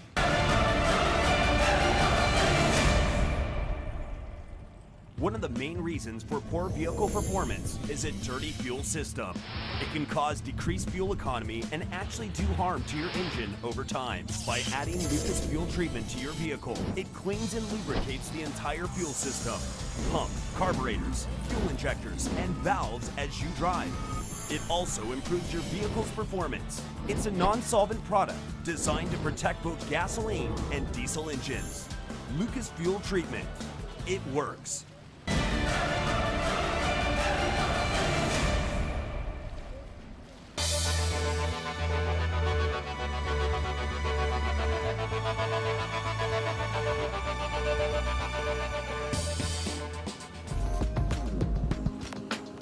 You're world champion X-Cap. You're world champion F1 H2O. You're racing in the States. Compare the world stage to this stage. We travel all around the world. Here, it's more of a camaraderie between the racers. The competition is good, but after the race here, everybody's going to share a beer. Over there, it's after the race, everybody packs up and goes home and is angry at the other guy, and we come back the next time to fight again. What is it about you in particular that sets you apart and has allowed you to be so competitive and so successful? I would say that, I've said this before, like even in Formula One, I'm not the most talented driver there. I'm just not. But what I do understand is the technical side of it more than most drivers and more than most throttlemen, because we build a lot of the parts for these boats in my company.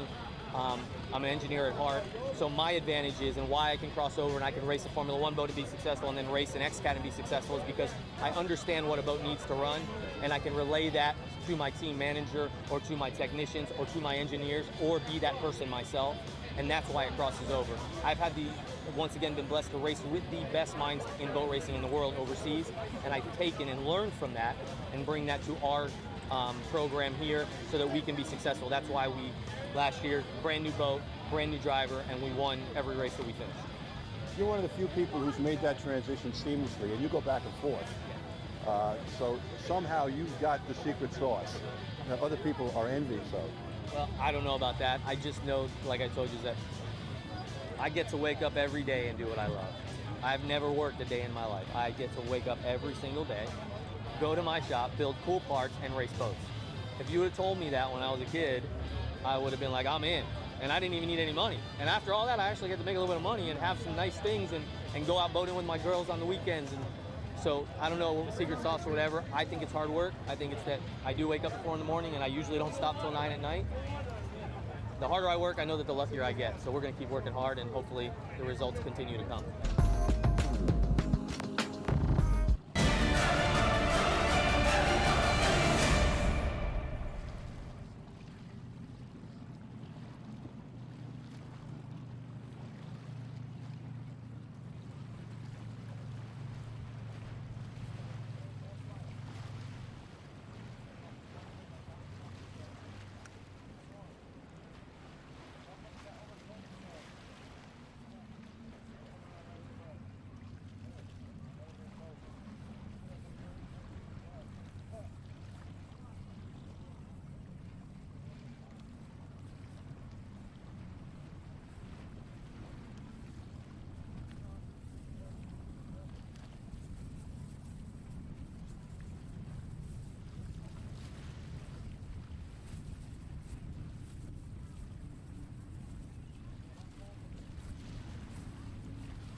All right, welcome back to Michigan City, Indiana for the Michigan City Great Lakes Grand Prix, happening to you live from Lake Michigan, beautiful Michigan City, Indiana. Janet Wilson has joined us again from the Lucas Oil Silverhook E3 team, their new sponsor E3. She can tell us about those guys shortly, but we're going to go ahead and give you the lineup for this race. The boats just came back out. The helicopter is just starting to take off, so the boats will complete their first parade lap, so Janet will have a good amount of time to catch up. This is race number 3. This is going to be Stock V, Class 3, Class 4, and Class 5. And I was watching the comments on my Facebook post, or my Facebook feed on my laptop there, but my laptop has died, and I left my charger at home, so I can't see the comment anymore. But we know you guys are enjoying the show. We appreciate it. We thank you. Continue watching here live on Facebook. Go to oparacing.org for more information. Keep up with your teams, points, schedules, and plan on coming to your next OPA event coming to a town near you in the coming months. We come Morehead City. We got Fort Myers Beach, Florida, and we have Englewood, Florida. Wrapping up our season, race number 3. Getting ready to go on their parade lap. And I've got Janet Wilson here with me again from Lucas Oil. But, Janet, you're working on something pretty cool this time. Yeah, the Ocean Cup is one of our endurance events, point-to-point racing. We're trying to make a little comeback for that, the true offshore racing. And the next event is actually in Trinidad. It's the Trinidad and Tobago Great Race, which Nigel and Jay Johnson did 2 years ago and came in second. And we're looking forward to hearing how the results are with Roger Bell and his gang over in Trinidad. The next Ocean Cup after that is in Huntington Beach. And last year, Nigel Hook and Jay Johnson, along with Chris Rendell and Leanne Baum, both finished their classes and set 2 new UIM world records. So this year, October 1st, will be the second annual in conjunction with the Pacific Air Show. We're very excited to be the opening act of the Pacific Air Show, where 3 million people come over the weekend, and they'll be able to see the boats on display after the race on Saturday and Sunday on Main Street.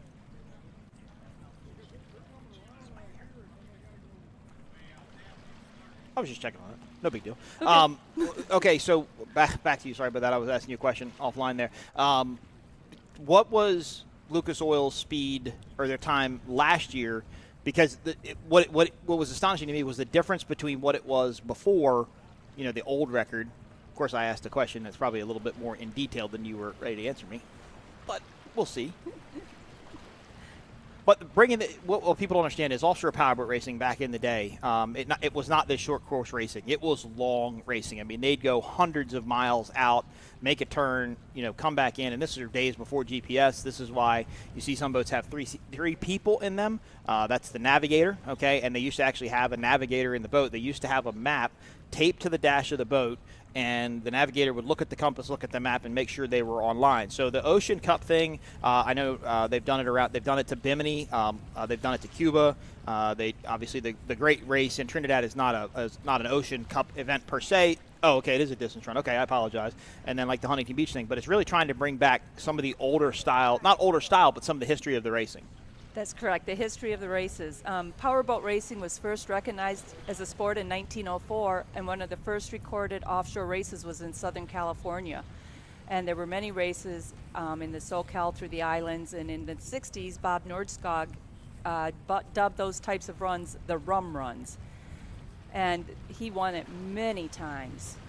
Eric Nordskog hangs out with us and helps with the commentating. He helped with Mike last year during the Huntington Beach, and this year we're going to have 10 boats registered. But this year 10 boats. It's going to be it's going to be different boats, though. It's not going to be like we talked about them doing it in the Mystic as long as the 52 Mystic is ready. But there's going to be an open outer limits there this year that they just wrote about. You had maybe talked about a center console or two. So some different things happening, and I think that's definitely going to make it more exciting.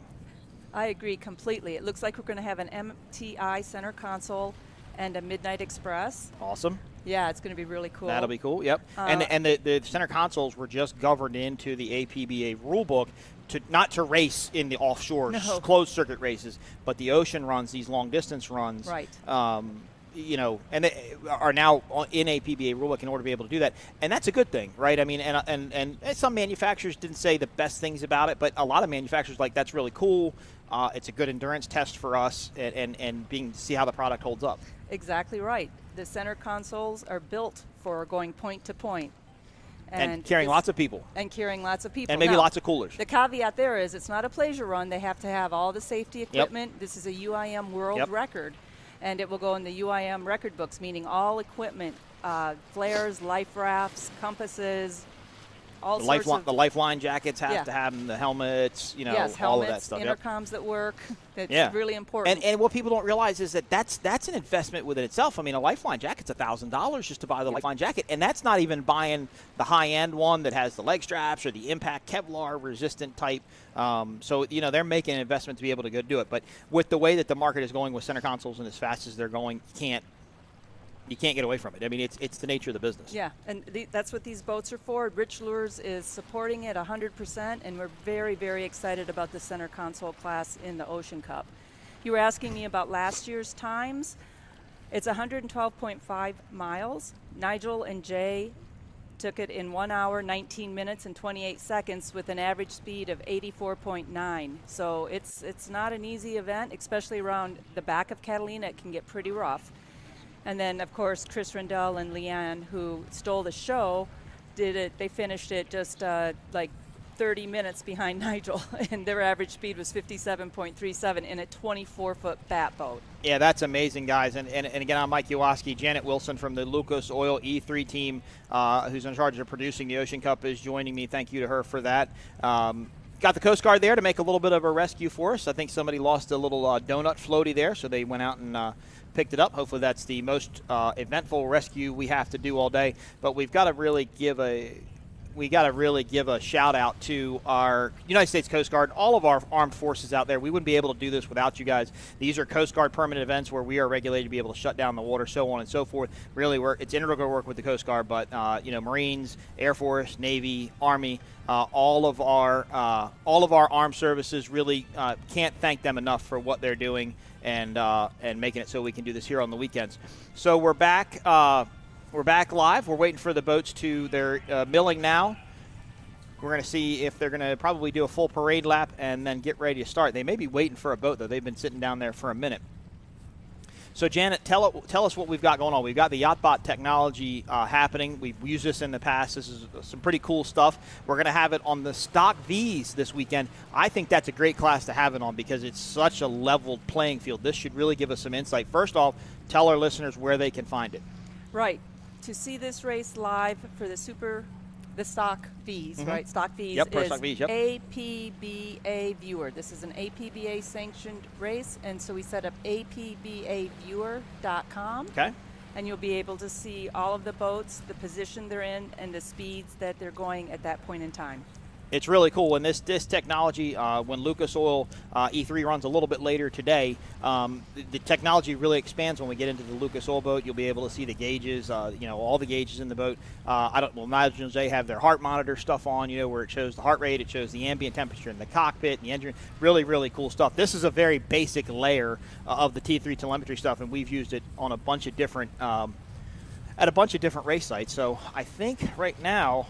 It looks like they're lining up. Well, I think this is going to be just the parade lap. Oh, they haven't completed the parade lap yet. I know they had to wait for the Coast Guard to get that obstruction out of the way. So now they'll complete their parade lap and bring it around. But yeah, if you go to apbaviewer.com, you'll be able to see, you can actually put them side by side and see the boats. You can turn off names and titles and speeds and all different kinds of things. Some really cool technology brought to us by YachtBot. And Janet does this at every race we go to. It's a little more stressful at some races than others, trying to get the equipment on the boat, off the boat, making sure it comes on, making sure it turns off, et cetera, et cetera, et cetera. So, but it's really good equipment, really fun equipment, and really allows you to see it. So in this race, we've got Stock V. These are the 30-foot V-bottoms powered by Mercury 525 horsepower racing engines. And this is, so we had a modified V earlier. They ran naturally aspirated carb motors, putting about 600 to 650 horsepower out. These are, again, sealed Mercury 525s from Mercury, putting out 525 horsepower, spec class. they're actually not that much slower as compared to the modified Vs. But there's less acceleration because of the fuel injection and just a different setup within the boats themselves. But this is a really good group. It's a fun, exciting group. This is actually one of the original groups in this class that started with the 525s and has actually been around the longest. We used to have Supercat Light back in the day. They had the 525s. Of course, Mercury no longer making the 525s, unfortunately, but luckily there's enough out there on the market where we continue to have these. So Stock V is going to run 8 laps for 44 miles. And in Stock V, we've got boat number 3, Was Up, Ed and Anthony Smith. Boat number 19, R&S Racing, Howard Richardson and the world-famous Johnny Stanch. We got Shocker with Chris Colson and Patrick Romeo on board. Boat number 26, You Gonna Learn, Dante Napoli and Mike Pacino. Boat number 33, North Myrtle Beach RV Resort, Kirk Hanna and Mark Rinda. Relentless, Travis Petco and Chase Muller. Glad to see these guys out. They actually hit something yesterday testing in the water, messed up a lower unit. They were able to get it fixed. I was teasing Chase Muller. He's the son of Jay Muller, the throttle man of WHM. We'll see him come out a little bit later. And I teased him, I'm like, here, taking after your stepfather there, or your dad there, right? Not your stepdad, but your dad, because he throttles a ton of different boats. And Chase said, yeah, if I could do that, that would be kind of fun. So he is going to be throttling Relentless here today in Michigan City. And last but not least, we have boat number V1, LSB, Revex Oil, Hurricane of Awesomeness, Britt Lilly, Kevin Smith. This is their second boat they're going to race today. They ran the Pit Viper Tugget boat in our first race of the day in Mod V. They jumped out of that, jumped into this. They'll race in Pro Stock V, and then Britt will jump out of this between race number 3 and race number 4 and jump into Miss Geico for the last and final race of the day. Triple duty. We don't hear of triple duty very often, but apparently I guess Britt Lilly's good looking enough that he gets to do it. I'm not sure, really, but hard to say. But now we love Britt. Look forward to getting to see him race. This is, again, it's the Gen 3 of the Revex Oil boat, so the LSB Revex Oil boat. Class 5, Rendell Powerboats, Chris Rendell, Marcus Stackpool on board. Boat number 509, Shoreline Plumbing, Brett Aparius and Eddie Simmons. We have boat number 513, May Marine, Steve LaPinta and Ron May. This is a new team to OPA. I believe this is a Sutphin, correct? No, it's a Magnum. I'm sorry, it's a Magnum hull, gray in colors. Look forward to seeing them get out there run. How about Bulletproof Glendale, George Ivey and Craig Bellafato in that Warlock. Boat number 527, this is the first Team Woody boat we're going to see today. JJ Turk and Michael Stancombe in that boat. Oh, I'm sorry, I'm reading Class 5. It's Class. Oh no, it is Class 4 and Class 5 in here. I apologize. I skipped over Class 4. Last but not least, boat number 555, Mean Streak. If you recognize this boat, it's a DCB built in California. Jake Jenkins actually owned this boat and then sold it to this new team here, and they're going to be running it as Mean Streak here in Michigan City, Indiana. Jeremy Helms and Vance Hagen in that boat. Class 4, only 4 boats here. If you watched St. Clair, Michigan a week ago, they did the old school classic race. Well, it's pretty much carried over into this race because 2 out of the 3 boats are old school classic boats. The third boat, it's kind of getting to the old school classic point.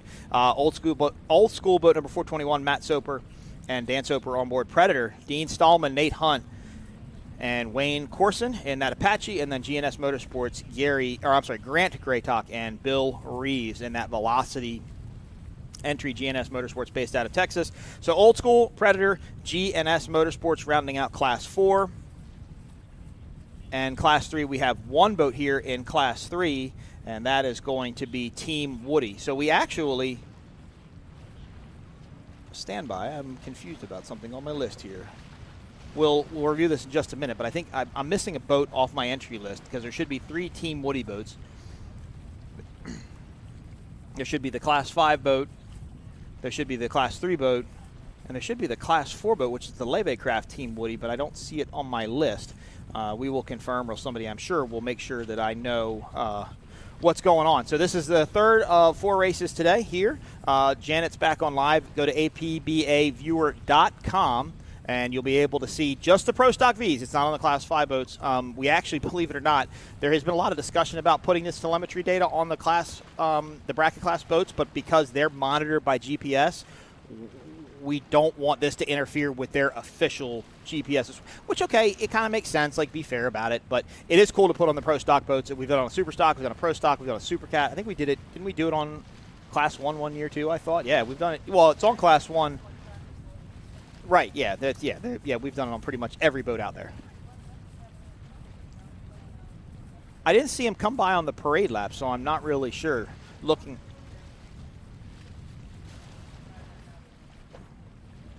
Yeah, what's up, Ed and Anthony Smith? They are the Ed Smith, the president of OPA, Anthony Smith, his son, and then Boomer Nicholas Smith was trying to join me for this race, but he is tied up at the moment, so won't be able to do it. But they are OPA, as their dad is the president.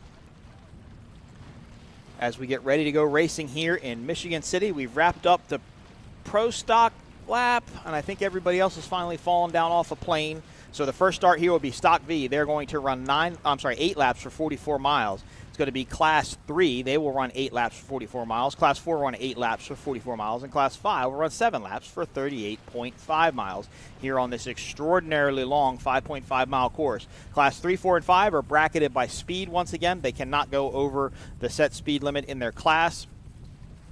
That will be monitored by GPS. So all of our bracket classes here will have that, and Stock V can pretty much go as fast as they want, but they will have to meet post-race inspection criteria when the boat comes out of the water.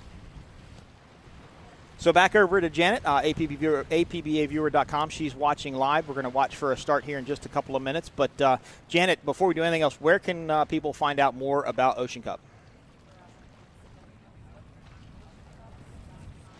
That's pretty hard to remember. We're back there. Sorry, Mike was off. We'll play this again. Thanks, guys. Sorry. How do people find out about Ocean Cup? They go to www.oceancup.com. And I know a lot of people have wanted to switch off my mic, so it's okay. No, the producers actually wanted it on, and I was getting yelled at for not putting it on, so I apologize to everybody. But, yeah, it's a really cool event. We're going to be out in Huntington Beach, California. That was actually a remote live stream that we did last year. I was in Annapolis, Maryland, where I'm from. I was on the phone. Eric was in the hotel with you in California, and your staff out there, so we were kind of like spread out all over the place. But it was fun. We live in an amazing world. Yeah, the technology is scary. My wife told me that she can – so I have the Ring cameras at my house. She told me the other day that she can take and watch me through Alexa on the Echo. Oh. I'm like, really? Like, come on. I don't need any more of this in my life. I don't need to be watched anymore. No, that's okay. So we're going to be watching these boats today. It's the Super V. It's apbaviewer.com. Make sure to check it out. You'll really like it. It's really, really cool. I'm interested to see what these speeds say because a couple teams – they told me they really didn't go over 86, 87 miles an hour yesterday. Boat's a lot slower than what they're used to. But one thing that the Lucas Oil team does, Janet sitting with you, they're very technical. I'm sure Nigel understands the air pressure, the thickness of the air with the humidity because it makes a big difference on how these boats run. And it's pretty humid up here. But look at that beach. Remember when we started our first race right around 11 o'clock, that beach wasn't as full as it is now. And we'll get our drone pilot to get over top of it and give you a nice sweeping shot of the beach hopefully. But it's beautiful down here. There's our drone. There's the lighthouse. You come out of the channel there and you make that little jog. And the fans are fantastic. This is not just one of the best race sites. It's absolutely one of my best races. They're nice. They're down to earth. It's so good to go to a place where we're welcome. Where we have friends from the first race, and I see them every year. Hi, Michelle. Yeah, Team Woody will tell you the same thing. Hi, Team Woody Mike. has tons of friends up here, and everybody does. And Hi, they're just so appreciative to have it. And this is such a cool spot. It's such a cool town. So much to do. Definitely put it on your schedule of things to do. If you want to come to an OPA race, make sure to include Michigan City on that list. All of our race sites are great, though. Point Pleasant, St. Clair, Michigan, Cocoa Beach, Sarasota, Lake of the Ozarks, all the way down to Englewood, Florida, coming up for our World Championships in November. All great race sites, all great places to be. OPARacing.org for more information. Keep up with your favorite teams, keep up with points and the schedule, and see what's going on and new in the world of OPA racing. You can watch it live on Facebook/OPA or Facebook.com/P1 Offshore, produced by Greenlight Productions, based out of Florida. And when I say this is a remote production, normally we have the producer sitting here next to me. He's not here. We're using an app on the phone. We're talking back and forth. I can see the computer screens, and I was a little nervous about it. I've done this a lot, but I was like, man, I don't know how this is going to go, but it's working out great. It's absolutely perfect, and we're having a great time. A lot of luck. We're glad you guys are at home getting to enjoy it, and we'll continue to bring the live coverage here of the Michigan Great Lakes Grand Prix in Michigan City, Indiana. So Pro Stock V, Class 3, Class 4, and Class 5 in this next race. Pro Stock V will be the first start. And I'm just going to look down live. Still in the mill. The helicopter is up. So we did see that Was Up was kind of in an odd spot. They were kind of running back up towards the group. I don't see him anywhere, so I'm hoping they got going and got blended in with everybody up here. Will be able to make the start in Pro Stock V. So we've actually been able to keep our schedule, even though we were delayed from the first race. We were able to keep our schedule, kind of keep things moving in the right direction, and we're pretty much on time. Awards tonight will be at the Blue Chip Casino and Hotel at 6:30 p.m. if you want to go cheer on your favorite race teams and the winners from today's event here in Michigan City, Indiana. So Janet said this is one of her most favorite race sites. Janet, you're from California. You and Nigel are from California. You don't do it like BT did it, though, because BT drove everywhere, like from California. It's a lot, right? It's a lot. But you guys come a long way to get here. Yes, we do. I actually was born in Michigan. Were you really? Yeah, I did not know that. I grew up there until I was like 20. Awesome. 21, yeah. Yeah, where in Michigan? Midland. I don't know where that is. In the middle. In the middle, okay. Midland, in the middle of Michigan City, makes sense. So you were pulling some more stuff about Ocean Cup. You go to oceancup.com for more information, apbaviewer.com to be able to race this, watch live. What else do our fans need to know about Ocean Cup? Well, the next Ocean Cup is in Trinidad and Tobago. That's going to be August 21st. I know they're doing some live streaming and live coverage. So if you go to TTPBA, you'll be able to learn about what they're doing out there. And then the next one is in Huntington Beach. In 2022, we've got 5 events in work. We're looking at doing a Puerto Rico run with Pepe Lama, and then Miami Key West race in, April, and then West Palm out of the Rybovich Marina to Grand Bahama again on June, the first weekend in June, and then we have Trinidad and Tobago and the Huntington Beach around Catalina. Oh, it looks like in 22 I might get to do a little bit more traveling. Maybe That's some right. Puerto Rico. Yeah, Puerto Rico. Or Miami to Key West or West Palm, Yeah. I've always wanted to go to Trinidad, I'll tell you. Yeah, it's a great race. I'm not kidding. It is a great race. And what people don't realize, I've talked about this 100 times, is we're getting ready for our start in Pro Stock V. We'll just wrap up this thought real quick. There's a lot of race boats in Trinidad. There are more.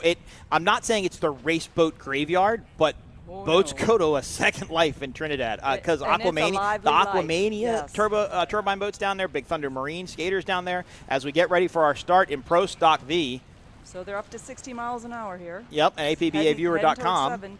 So 60 miles an hour is going to be about their start speed. We don't see a flag. Their start because they're in front of the pace boat. So yep, and now we see the speeds come up apbaviewer.com.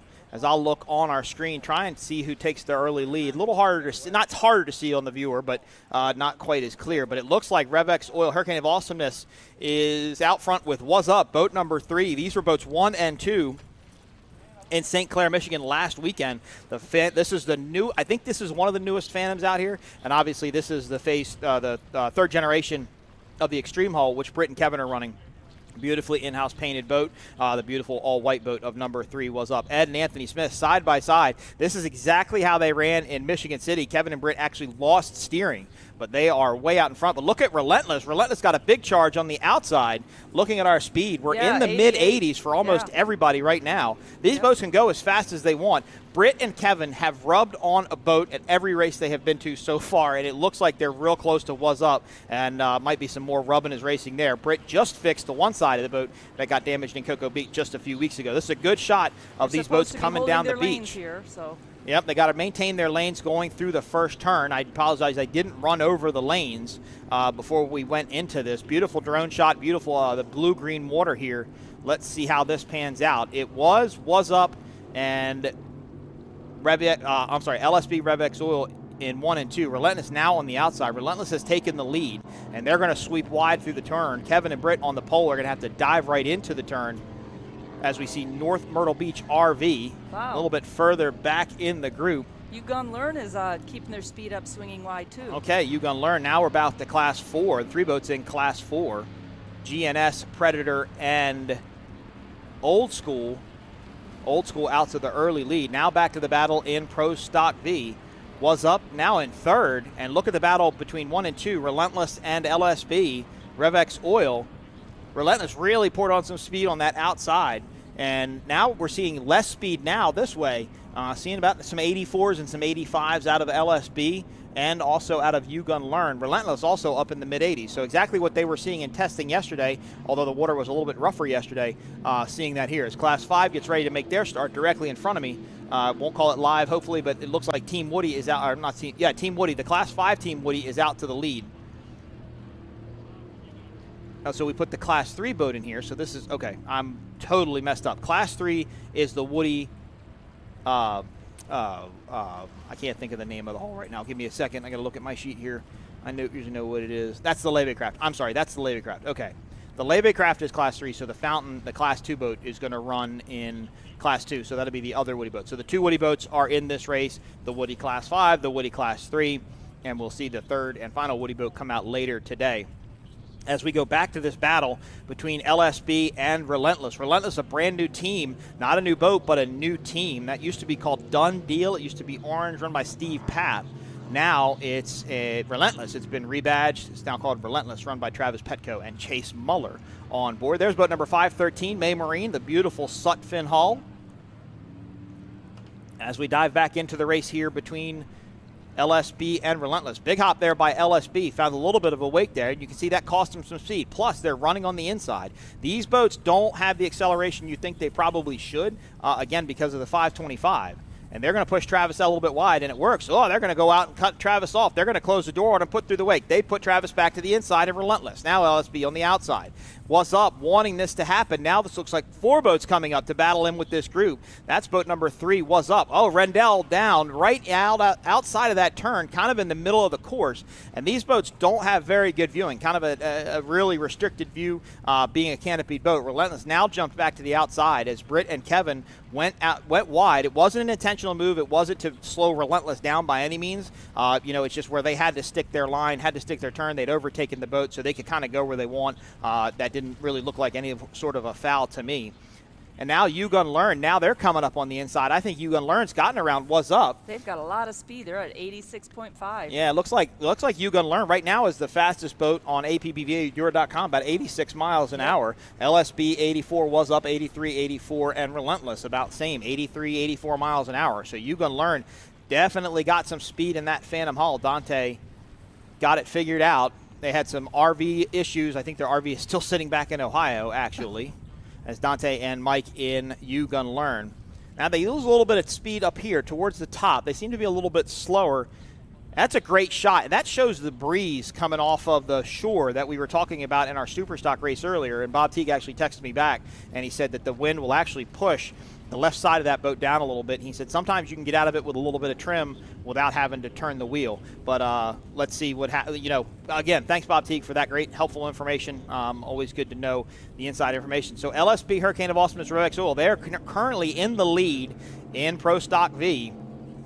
Relentless was in second. It looked like a couple boats had tucked up inside there. That's a beautiful boat, painted in-house at LSB with graphic effects. Chris Dillings always goes up and helps Britt with his bigger projects. So there goes Relentless. There goes You Gun Learn. And You Gun Learn jumped back to the outside of Relentless. So not sure what happened. Maybe they just couldn't hold their speed in the corner. Now they will accelerate out. It was still up within this group. So it is really it's 4 boats. This is still pretty much a 4-boat battle. Yep. LSB, Hurricane of Awesomeness, Revex Oil is kind of gapped out. They're kind of gone. But they're not really gone, I would say, but they've got the lead. But right now, this second, third, and fourth group really starting to tighten up as we're seeing, again, mid-80s out of all of these boats on this course. There is Old School 2, boat number 421, Todd Soper. That's a beautiful cigarette Top Gun with number 6 drives. Boat used to be located in Maryland. A friend of mine, Craig Hall, used to own that boat. Matt bought it, and Smitty saw it somewhere and said that boat needs to go racing, and Matt decided he wanted to come out and go boat racing. So here we are as we go back to the APBAtracker.com. And still about mid-80s. Actually, Was Up looks kind of slow. Relentless kind of slow. Still in the low 80s now, 82, 83, while You Gun Learn still running up in the upper 80s. And look, we've lost LSB, so maybe their tracker had... their tracker may have their tracker cut out. But look, back to the live screen. Now You Gun Learn is side by side with LSB, Hurricane of Awesomeness, Revex Oil. So they've come to third, all the way up to first, a challenge for the lead. Boy, these boats are all... but it's confusing when I look at the APBA tracker. So it's Relentless now, and What's Up? What happened the last time by? Now it's Relentless in the lead. What's Up in second? LSB in third, battling with You Gun Learn for third place. It was LSB in the lead as they left that last turn. Not sure what happened. We didn't get to see the view, but LSP now in third place. And looks like they may be dropping back even more. Kind of hard to tell. Was up on the inside, Relentless on the outside. Relentless can close the door if they wanted to, not intentionally, but again, canopy boats, you can't see behind you. You can't check to see anybody's there. Most of these boats are running rear cameras. Whoa, look at that boat slide. Look at Was Up slide. Ed and Anthony really sliding that boat around the corner. Looks like Kevin and Britt doing the same thing, trying to make up a little bit more speed. North Myrtle Beach RV coming in behind this group. I think North Myrtle Beach RV wants to really have these boats slow them down. But look at this battle now for first between Relentless and Was Up in Pro Stock V. All kinds of position changes here. LSB now back in the group battling for battling for third place as Relentless and Was Up take off. Wow, big changes. I didn't expect to see that. I wonder if LSB had an issue in the turn. Not 100% sure. We'll see if we've got any footage of that, but right now we're just going to watch this battle. I think Was Up just has the lead slightly, maybe just a little bit over Relentless. And Was Up running 85, Relentless running also 84, 85. So they're running about the same speed, which is good to see in this class. It's how the class is designed. Run at the Mercury 525s. But as you come back into my vantage point right in front of me, Relentless and Was Up are side by side. Now, You Gonna Learn has gotten around LSB, Hurricane of Awesomeness, Revex Oil. They have been put back into fourth place, and they went back there quickly. They fell off the pace really fast. They had steering issues last week in St. Clair, Michigan, and I wonder if they're not starting to see some of those issues again. But now this could be a three-boat battle in Pro Stock V. You Gonna Learn on the outside, Relentless in the middle, Was Up on the inside. Wow. This leg is really faster than... Yeah, it's much faster, and I think it has a lot to do with that breeze. Yeah. Now, LSB wants these boats to race each other because he wants them to slow out wide. You Gonna Learn going to go out wide. They want clean water. They want to stay out of this mess. They do not want to shine walk. Was Up now in the lead. Relentless in second. You Gonna Learn in third. And look at that beautiful sweeping turn. Almost looks like Blue Angels going around there as they run in a line equally spaced apart. And there goes You Gonna Learn running their wide line, staying in that clean water. Let's see where Britt and Kevin decide to go. Oh, they decide to go to the inside. They were able to get back around You Gonna Learn for third. So now LSP, Hurricane of Awesomeness, Revex Oil, is in third by going to the inside. But I don't think they have the straightaway speed, and it kind of shows right here in this shot. You Gonna Learn starts to pull away from LSB just a little bit more. Was Up in the lead, Relentless in second. The battle right now for third between LSB and You Gonna Learn. What a great drone shot. Yeah, that's fantastic. That's a beautiful shot there. We do have Class 3 and Class 4 and Class 5 out here running. Class 4 had Old School 2 in the lead, Predator in second, Class 3 running by themselves with the Team Woody boat. And I haven't seen Class 5. We'll look for a live shot of Class 5 in just a little while, but we're staying on this battle here in Pro Stock because this is the race to watch. Now, You Gonna Learn, see, they start to pull a little bit away. I talked to Kevin Smith this morning, and he was worried that this was a really tough race to try and prop for because these straightaways are so long, and these aren't wide corners. They're tight corners, which is why we're starting to see some of these turns, some of these boats go wide. But look at this. Now they've all seemed to catch up to Relentless. You Gonna Learn going to be outside of the Relentless. There's GNS. They were currently third in Class 4. But now back to Pro Stock V. Now this group is all checked up. What happened to Was Up? They're tightening up. LSB is going to be on the inside. Relentless in the middle. You Gonna Learn on the outside. Let's see if Britt and Kevin try and make a tight turn to the inside of this course. Run pin to pin.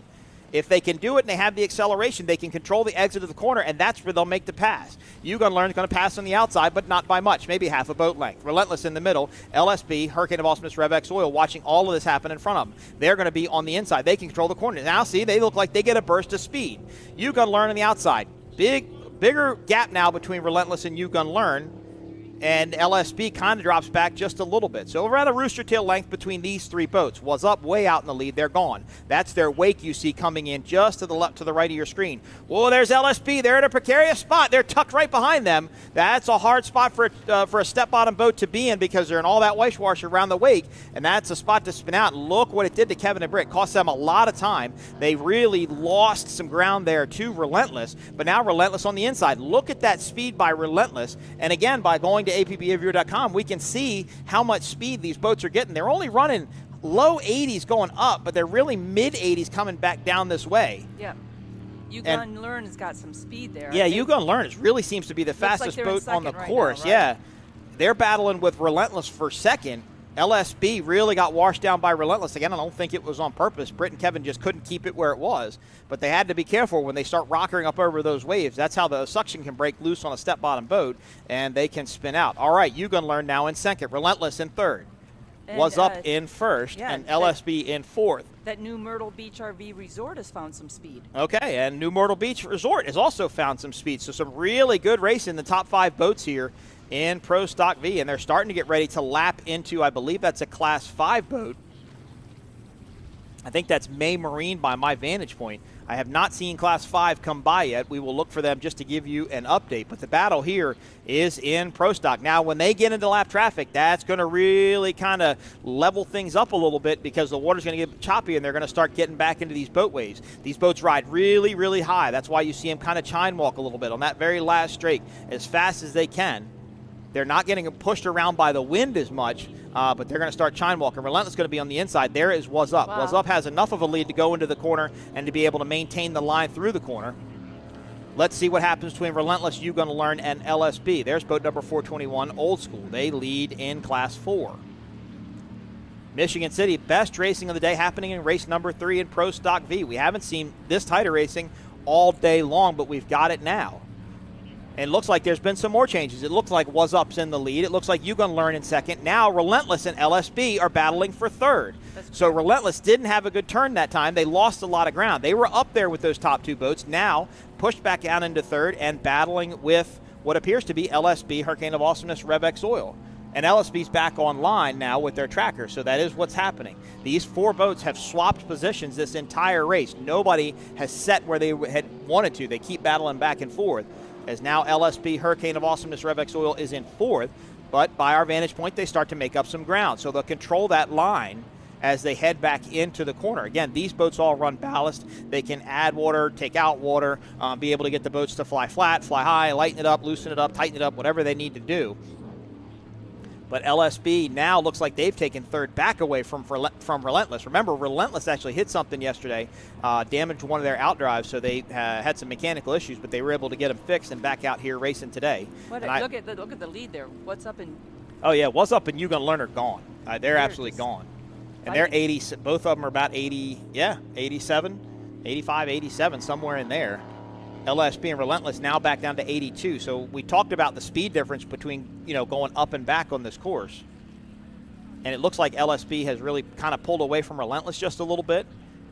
And look at the battle here. This is 1 and 2 as we go into turns 3 and 4. That's What's Up on the inside.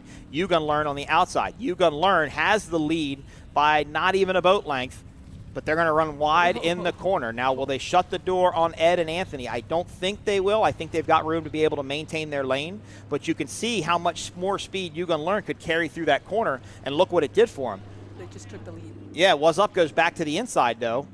See, and they couldn't maintain that line through the corner, so the boat started to slip a little bit. They had to lift out of it and jump back to the outside of the wake. Lost a little bit of ground, but I don't think it's going to make a big difference. Let's see what happens with Relentless and LSB as Yugon Learn has pulled away from Was Up as to where they were side by side last time by. So it's Yugon Learn, Was Up, and let's see where we are with Relentless and with LSB. They were battling for third. Yeah, they're both running in the low 80s right now. Yeah, so LSB was actually in the lead at this race. Relentless led at one point. Was Up has led at one point. Yugon Learn has led at one point. They've really been swapping back and forth. Good to see Chase Muller having the day he's having in this Pro Stock V entry. He's kind of new to this class, kind of new to this group. And glad to see he's out here having the luck he's having. All right, now we finally got some Class 5 boats in the shot. There is Shoreline Plumbing. It looks like they are in the lead. And Bulletproof Glendale is in second from what I can tell. But the battle in Pro Stock has just been the one to watch. There's boat number 3, Was Up. They are currently in second place behind Pro Stock. Oh, and if I look live out the window, and I don't mean to take away from a broadcast, but it looks like LSB might have some sort of an issue. There was a big rooster tail for a minute, and they looked kind of slow, and they are losing ground quickly to North Myrtle Beach RV, and they are slow. They are in the mid-70s right now. Remember, they had a steering problem last week in St. Clair. We don't know if that problem came back to haunt them. Tough day for Britt and Kevin as they were running up front at the start of this race. You're looking at Yugon Learn. That's the boat on the left. Was Up is the boat on the right. LSB is just behind this group, and that's Relentless just outside of your screen. So now we finally got some breathing room for these top 3 boats in Pro Stock. Going through these turns about 64, 65 miles an hour. Pretty impressive turn speed for a step-bottom boat, and especially as choppy as this water is. You know, you got to set a step-bottom boat like a cat going to the turn. You got to set it down in the water, go ahead and turn and come out of it. But two good turns by 2 good teams, as now You Gun Learn is really starting to open it up. They've got a good sizable lead over Was Up boat number 3, and it should be Relentless now in 3rd. Remember, LSB Revex Oil had some sort of an issue. They were slow and had a big rooster tail. They're only running in the 70s, very low 70s right now, and they're getting bursts of speed, so I'm not sure really what's going to go on. I talked to Kevin about losing steering last weekend at St. Clair, and he said really the boat runs so good and it doesn't chine walk that they didn't have to really, I mean, they had to worry about not having steering obviously, but it wasn't as much of an issue. There's boat number 21, Shocker. And I don't know where they are in this group. I think they probably are in 5th, maybe 6th right now. We'll wait to get a wider shot and watch them come by, and I will watch for Class 5 as Pro Stock V is the race of the day. That's the one we're watching. Beautiful here, the beautiful place, Michigan City, Indiana, Great Lakes Grand Prix 2021. You're watching live on Facebook. Here's Class 5. Well, these are the Team Woody boats. This is a pretty cool shot. 2 Team Woody boats. That's the Class 3 Levycraft and the Class 5 Phantom. Team Woody leads in Class 5. I apologize, I didn't see him last time by. Class 3, the Levycraft is running by itself, so they're just going to stay to the inside, kind of stay out of the way of everybody else. So J.J. Turk and Michael Stancombe leading in the Open Phantom.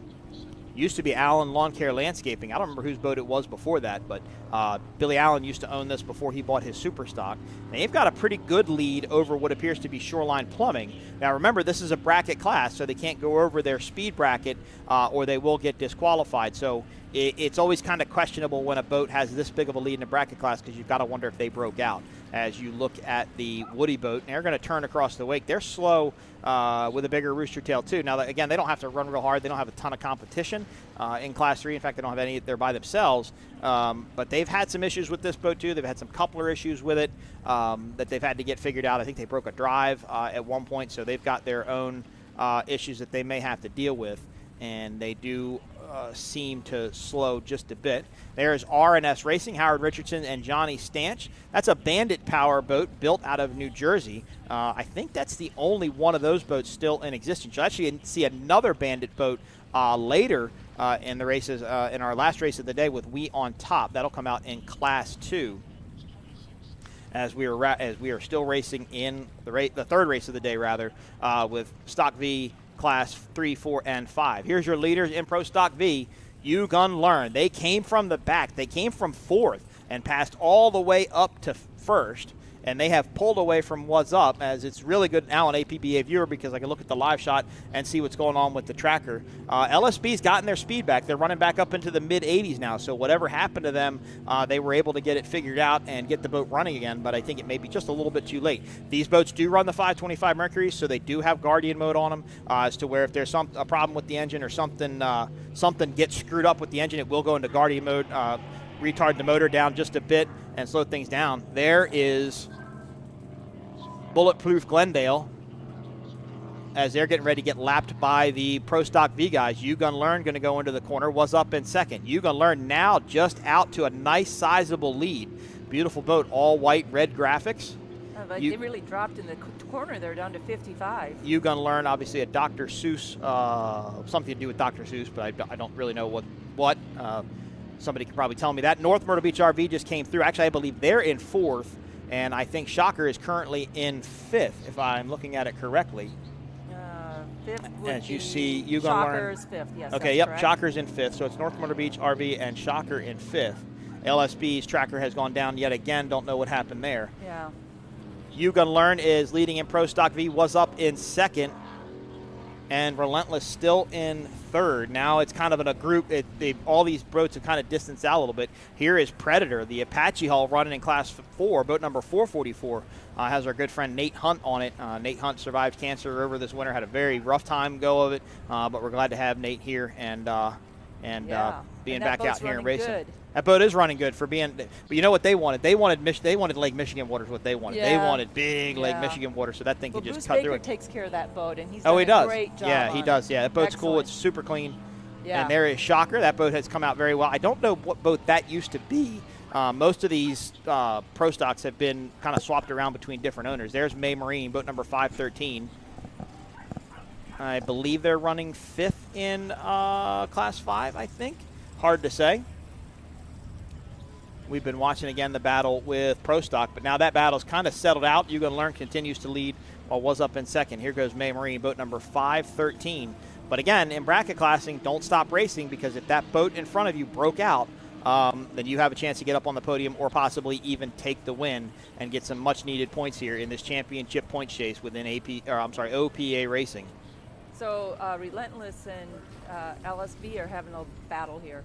All right, so LSB and Relentless, according to the trackers, are now back racing with each other. There you look down the bow at May Marine, the 513 in Class 5 entry. And I think Was Up was just to the outside of them. So, again, lap traffic. Not really playing much of a factor. I think these boats have kind of separated out enough that it's really not going to make a huge difference.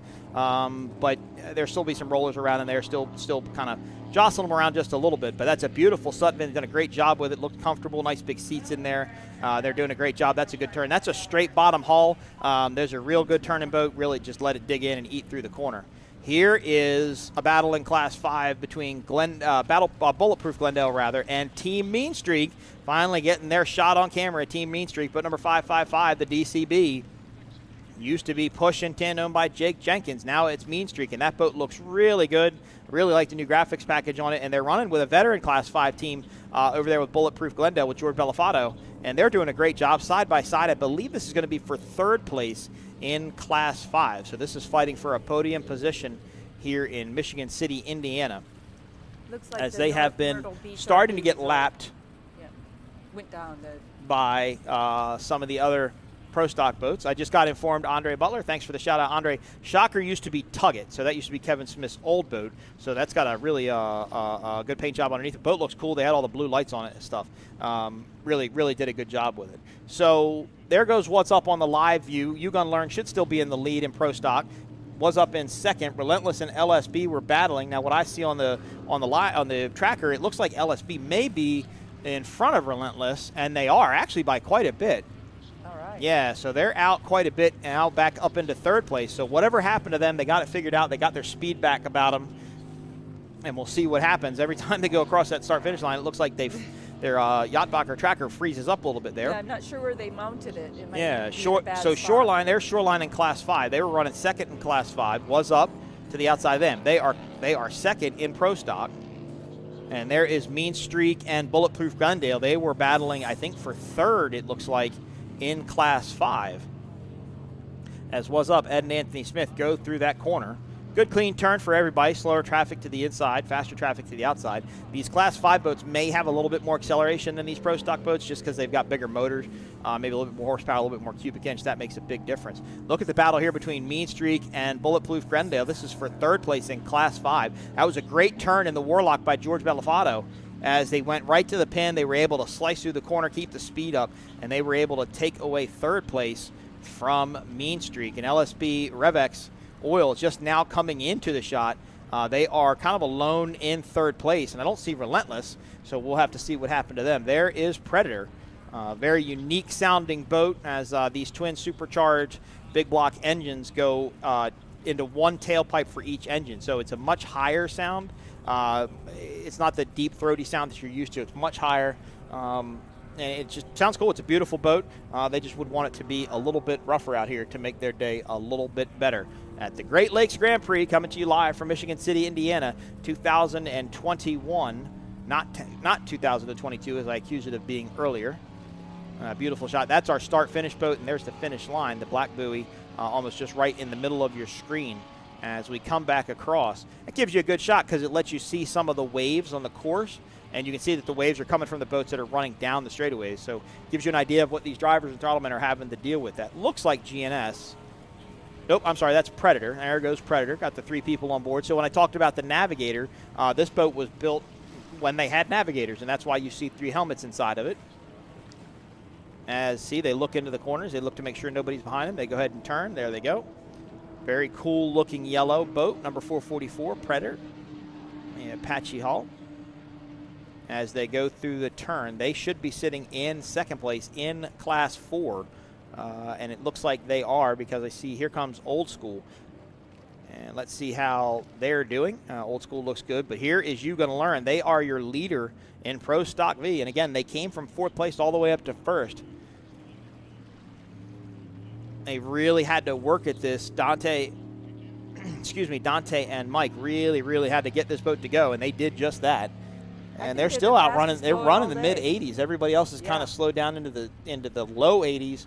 Got a couple boats in the 60s now, so we might see some mechanical issues. Actually, Relentless now running in 60 miles an hour. So I wonder if that issue they had yesterday with hitting something didn't maybe come into play there and kind of messed something up for them. That's a shame, though, because it was really a battle in Pro Stock for those first few laps. It was really just it was no holds bar out there.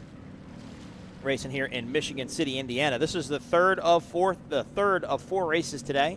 The next race will be Class 1 Supercat Factory Stock V Extreme in Class 2. Class 1's going to have Miss Geico. Sweetwater Marine SV Racing will be in there, and then Janet, your boat Lucas Oil E3 will be in there. And then Supercat will have MCON, WHM, and Chariots of Fire. Factory Stock will have the MTI 450 boat. V Extreme will have Knucklehead Racing. And Class 2 will have We on Top, the third and final Woody boat, and the Bat boat, the MTI Bat boat, always a crowd favorite wherever you go because of the intricate paint job down the side of it. As What's Up now comes across, still in second place. Good race for Ed and Anthony. They won last weekend in Michigan, or St. Clair, Michigan, rather. But right now they're having to just try and chase down You Gonna Learn whatever way they can. There goes RNS. They went to the outside, kind of wondering if Smitty would turn to the inside. Relentless has kind of picked up their speed where they were running the 60s. Now they're back up into the 80s, just about 80 miles an hour, even maybe 81, as they're getting ready to go to lap traffic. And lap traffic can play into this. It can be a factor. I talked about the waves and the whitewash and the spray coming off these other boats as they make their turns, and that would definitely be a bit of a deterrent, being able to run as best you can. As Relentless is on the outside. That's Mean Streak there, the DCB hull, and there's Bulletproof Glendale. Now, Bulletproof Glendale, this last time by, they were actually able to get around Mean Streak, and now Mean Streak stuck back in. I think this is for the third place position, and you can kind of see how that boat rides and how it just kind of like walks all over the place a little bit, moves around a little bit. But it's a cool boat for sure. I love the new graphics. And like I said, the Jenkins did a great job at making that boat run when they had it. I didn't even know they sold it. I think LSP actually did some work on that boat at one point for Jake Jenkins. All right, Janet, so now that we've kind of like settled out the racing a little bit, we don't know where we are in lap counts. Tell us about your experience in Trinidad, because you went down there. What was that like? Oh, Trinidad was very warm and welcoming. Hung out with Roger Bell. Iron Man kindly hosted us in his shed. He moved one of his boats out, and we were. That's Guy Costa, right? Isn't that Guy Costa's boat, Iron Man? Yeah, Guy Costa. And it was what a warm welcome, and I can't tell you all enough. It's a great race. If you can get down to Trinidad, it's an Ocean Cup event, UIM world record. And the only problem with Trinidad is it's not easy to get to. No, it's not easy to get to. All right, so we just got word this is last lap, I think, for the Pro Stock B guys. So it's You Gonna Learn in first, was up in second, and now LSB Hurricane of Awesomeness RevX Oil has gotten back up into third. LSB's just slowed down. Yeah, they took a big drop in speed there, back down into the 30s. Now they're trying to climbing back up. So not sure what happened to them. As Predator goes by, they are in second in Class 5. They moved those buoys in to make it a little nicer for the crowd. So when you guys are seeing those buoys, that's where they were originally going to be planned, and then we moved them this morning. Yeah, and a lot of people have been running along that beach just because of the wind. I don't think the V-bottoms did it. Probably not as much as an effect, but...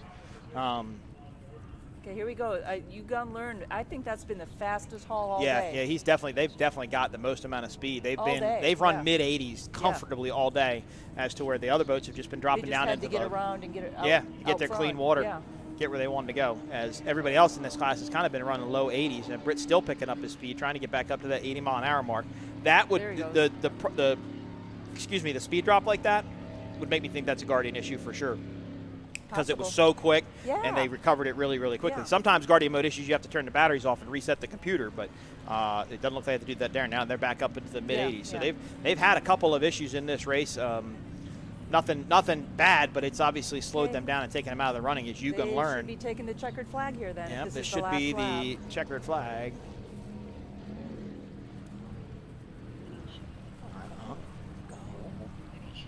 Not sure what's going to happen here. Just got a note. Sorry about the delay there. You gonna learn. This should be their last lap. We will see as there should be the checkered flag, but I do not have any information sent over to me. So let's see. Is there anything on my app here? Nope, I don't see anything yet, but that's okay. We'll stay with you as long as we need to. As You Gonna Learn comes around, they are leading in Pro Stock V.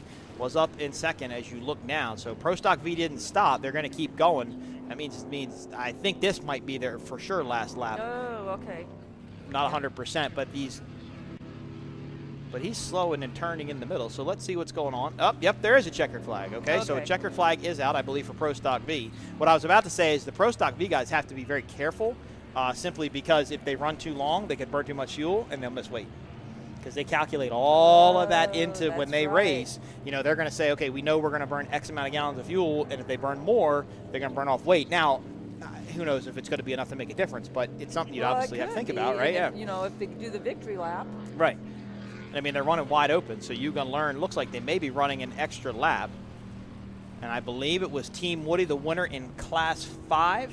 It looks like Shoreline Plumbing in second. I think Mean Streak worked their way all the way up to third place. And the Pro Stock guys are still running. I mean, everybody's still out there doing the same speed, so maybe it isn't an extra lap. Maybe it is the final lap. As You Gonna Learn came all the way from fourth place all the way up to first, past some really fast boats on the way, and kind of made quick work of them, of What's Up, of Relentless, and of LSB. Yeah, he's got a couple of miles an hour on What's Up. Yeah, he's run the most consistent speed all day long, so he definitely found his setup. There's Bulletproof Glendale. They are currently in third place in Class 5. The Warlock Hull, one of my favorite boats. Craig Bellafato actually started racing with P1 in their Panther boats, their single-engine outboard boats.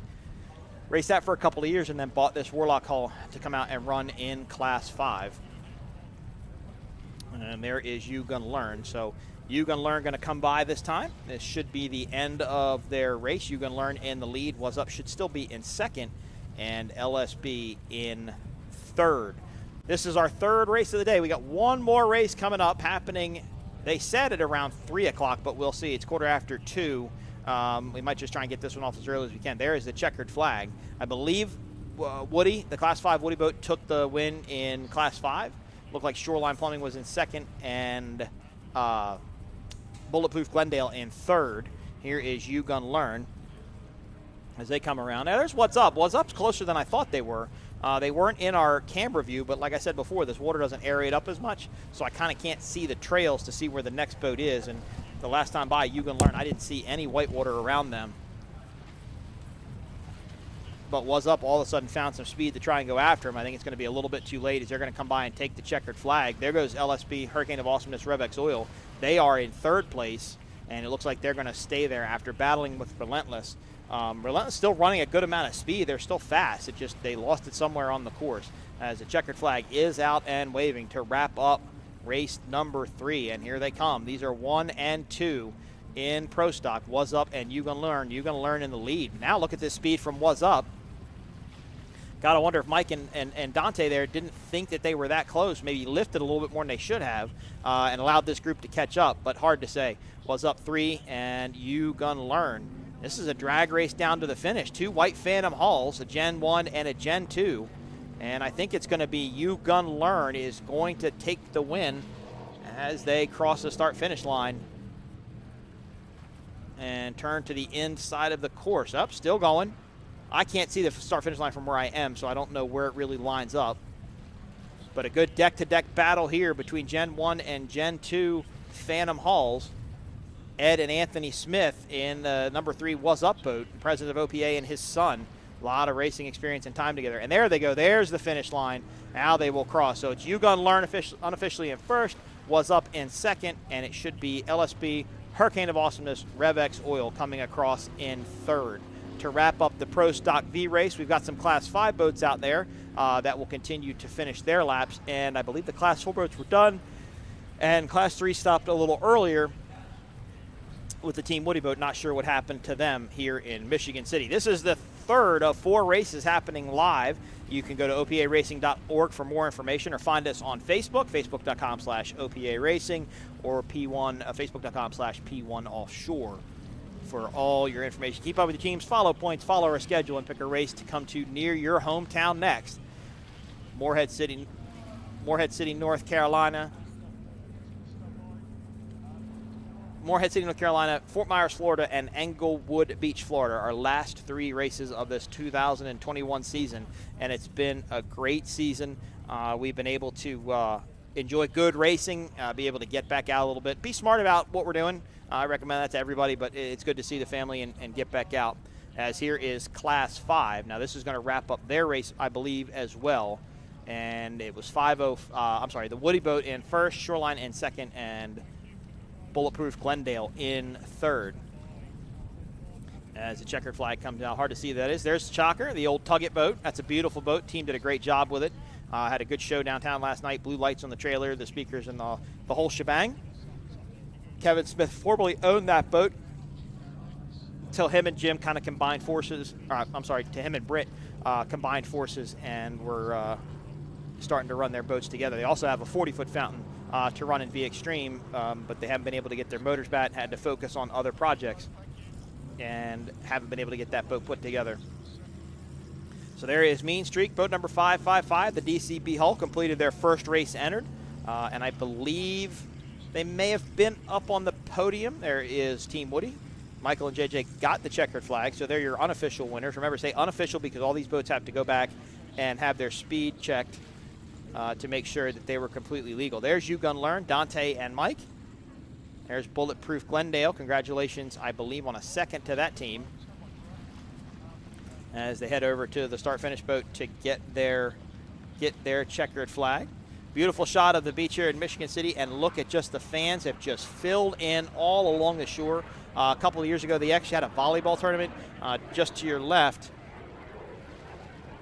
Just to the left of where you're looking there, those are actually all volleyball courts. They had a volleyball tournament one year. We've had some fun RC car races up here in the dunes. Those were always good times. So, again, coming up here, always having a lot of fun. Great block party took place last night. Rick Wright and Jack Garnett just do a great job with LaPorte County and getting this race to happen. And just a beautiful, beautiful place. Well, there's You Gun Learn. They are your unofficial winners in Pro Stock. Again, I say unofficial because I have to go back and be teched. But that's an absolutely awesome run by You Gun Learn. Like I said, they came all the way from 4th up to 1st. So a good run for those guys as they are still figuring the Pro Stock V ranks out. This is a very, very difficult class. I think to be one of the hardest classes out there. Here it goes, RNS Racing, the Bandit Powerboat, Howard Richardson and Johnny Stanch. They're still getting this boat figured out as well. This is a one-off built design. There's no other boat like this in the country. So Howard really has to do his homework and get these boats figured out to make it faster. But slowly but surely, they're working on it as they come across the finish line to wrap up their race. So You Gun Learn, your unofficial winner in Pro Stock, was up in second. It should be LSB, Hurricane of Awesomeness, Revex Oil in third. In Class 5, it was Team Woody in first, Shoreline Plumbing in second, and Bulletproof Glendale in third. In Class 4, it was Old School, your winner, Predator in second, and GNS Motorsports in third. And in Class 3, the lone boat running Team Woody today will come in an automatic first place. No other boats in that class. So great racing here in Michigan City, Indiana. This is boat race number 3 of 4. It is currently a little after 2, a quarter after 2, so we think probably right around 3 o'clock, but we will let you know as soon as we can. You've been watching the 2021 Great Lakes Grand Prix coming to you live from Michigan City, Indiana. Stay tuned for the final race of the day.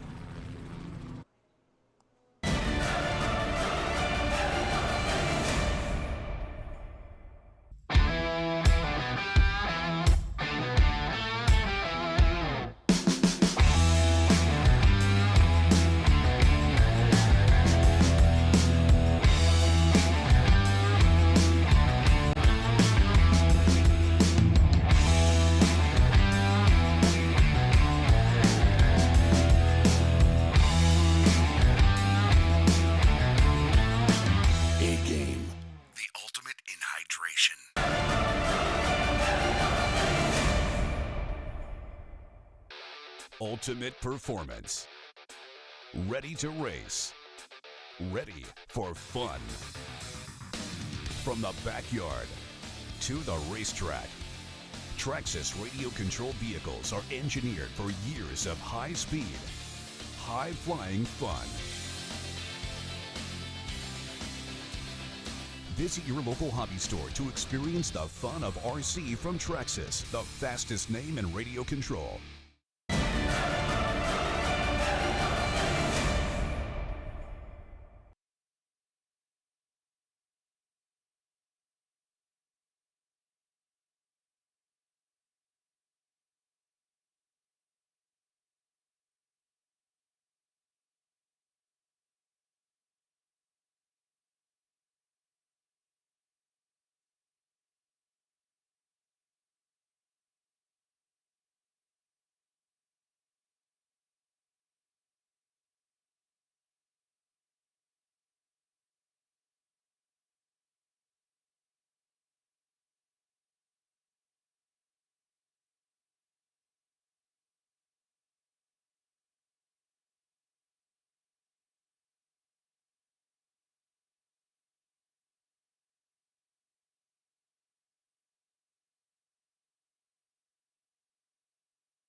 And welcome back to the Great Lakes Grand Prix. Beautiful Michigan City, Indiana. Race number 4 is finally here.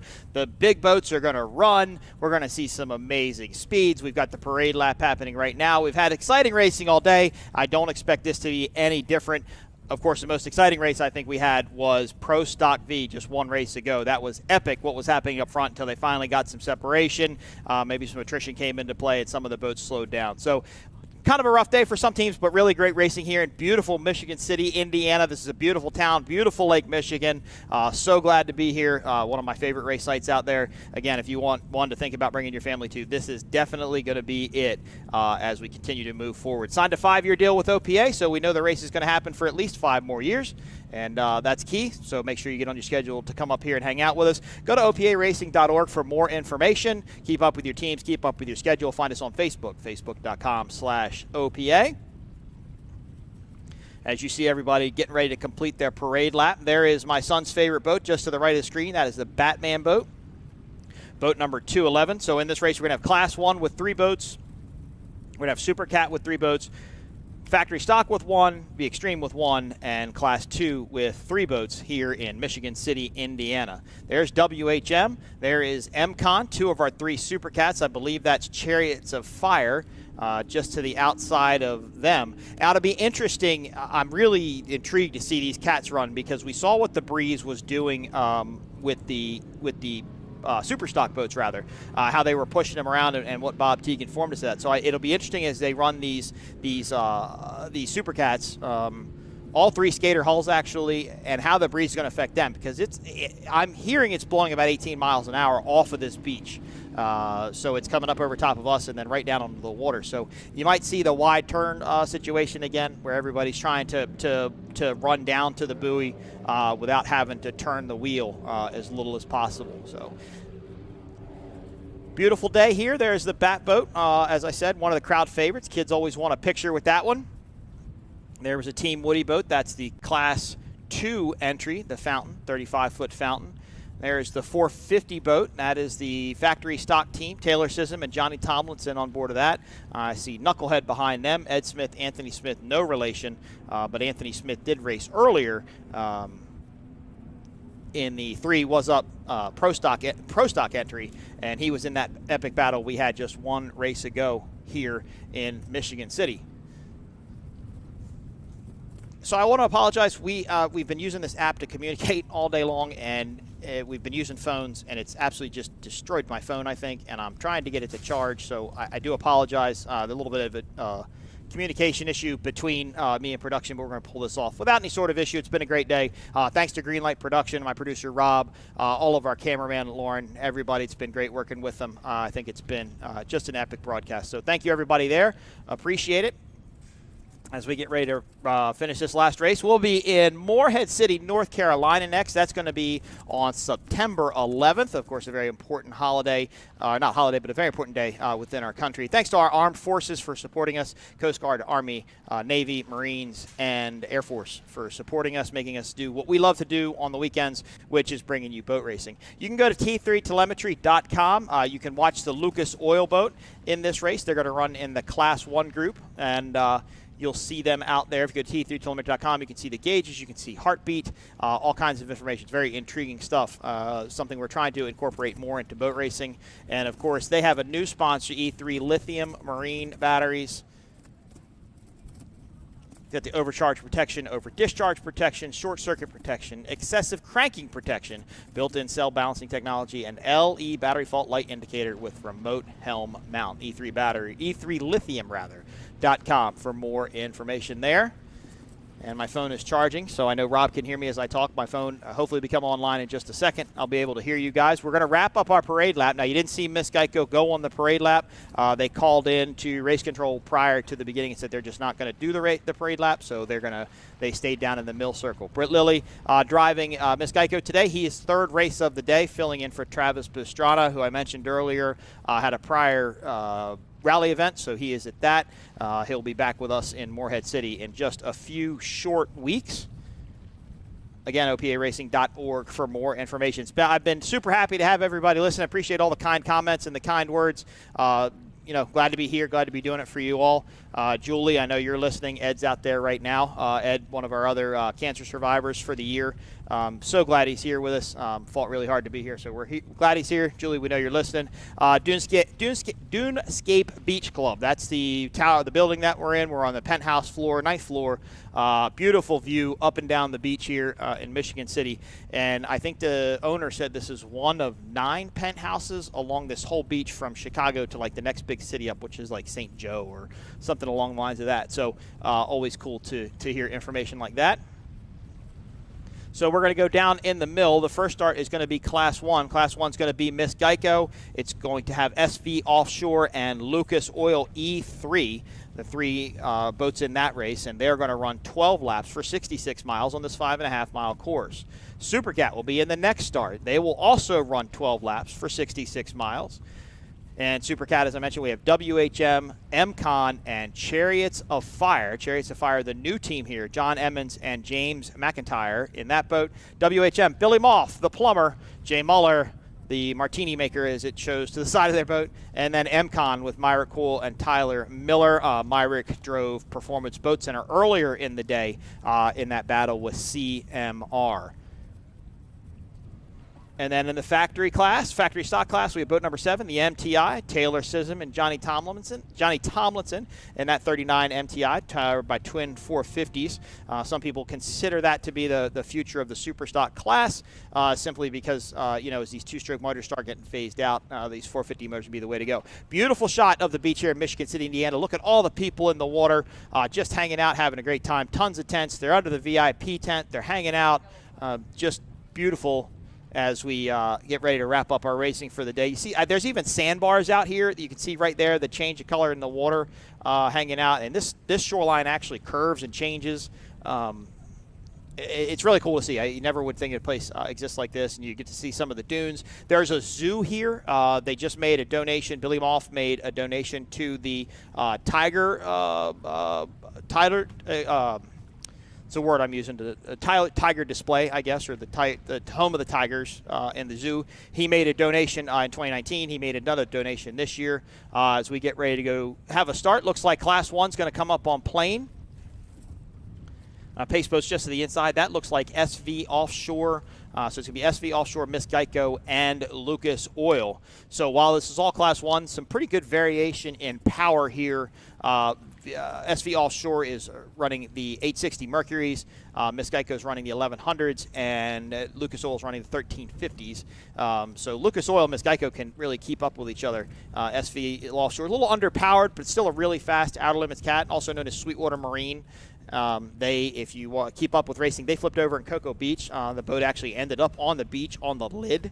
They got the boat put back together. They were unable to make Sarasota. They did make St. Clair last weekend, and they have fuel bladders, which are rubber fuel tanks, basically. They hold the fuel, and they had water in that. We got a green flag. We're going racing in Class 1. SV on the inside. There's Miss Geico, and there is Lucas Oil as we get starting here for the first of the last race of the day in Michigan City, Indiana. Lucas Oil on the outside, Miss Geico and SV. Beautiful Miss Geico victory hull. The Lucas Oil boat is a silver hook boat. It's built by Mystic with input from Nigel Hook and Jay Johnson. And they're out to the early lead. This is a good shot of Lucas Oil E3 batteries. Check out, boys. Let's go. This is a very unique boat. It's a rudder boat with surface drives. Very fast. This is a boat they used to run the Ocean Cup run last year out in California. And beautiful shot there of Miss Geico and Lucas Oil. That's SV now back in third. Simon and Vinny are just trying to get SV figured out after the big wreck.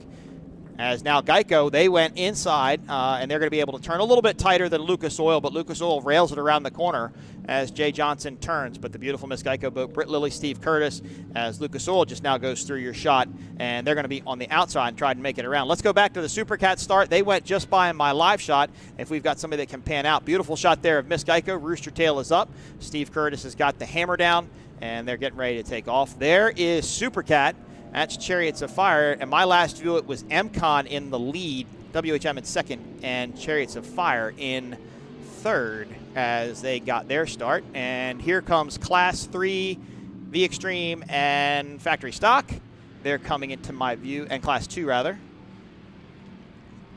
So there's the MTI for factory stock. There's the V Extreme of Knucklehead, Ed and Anthony Smith. There is the Fountain of Team Woody. There is the Bat Boat, and then there is We on top. So a couple of V-bottoms versus a cat here in Class 2. Of course, the Bat Boat, fan favorite here. That MTI. It's a fairly older boat. It's not new, and they. But it's such an awesome looking boat. The detail is simply just amazing. Gary Stray actually rigged that. Gary Stray, the team manager now, the crew chief rather, for Geico. As you see, there's Knucklehead. Beautiful 42-foot fountain, side exhaust, very unique sounding boat. Unfortunately, the only boat out here in the class. There are a few of them in existence, but they've just struggled to get the boats to come out. Britt and Kevin have one. They had some motor issues trying to get it going, and so that kind of inhibited their season. And there goes the factory stock boat of the MTI with the 450s.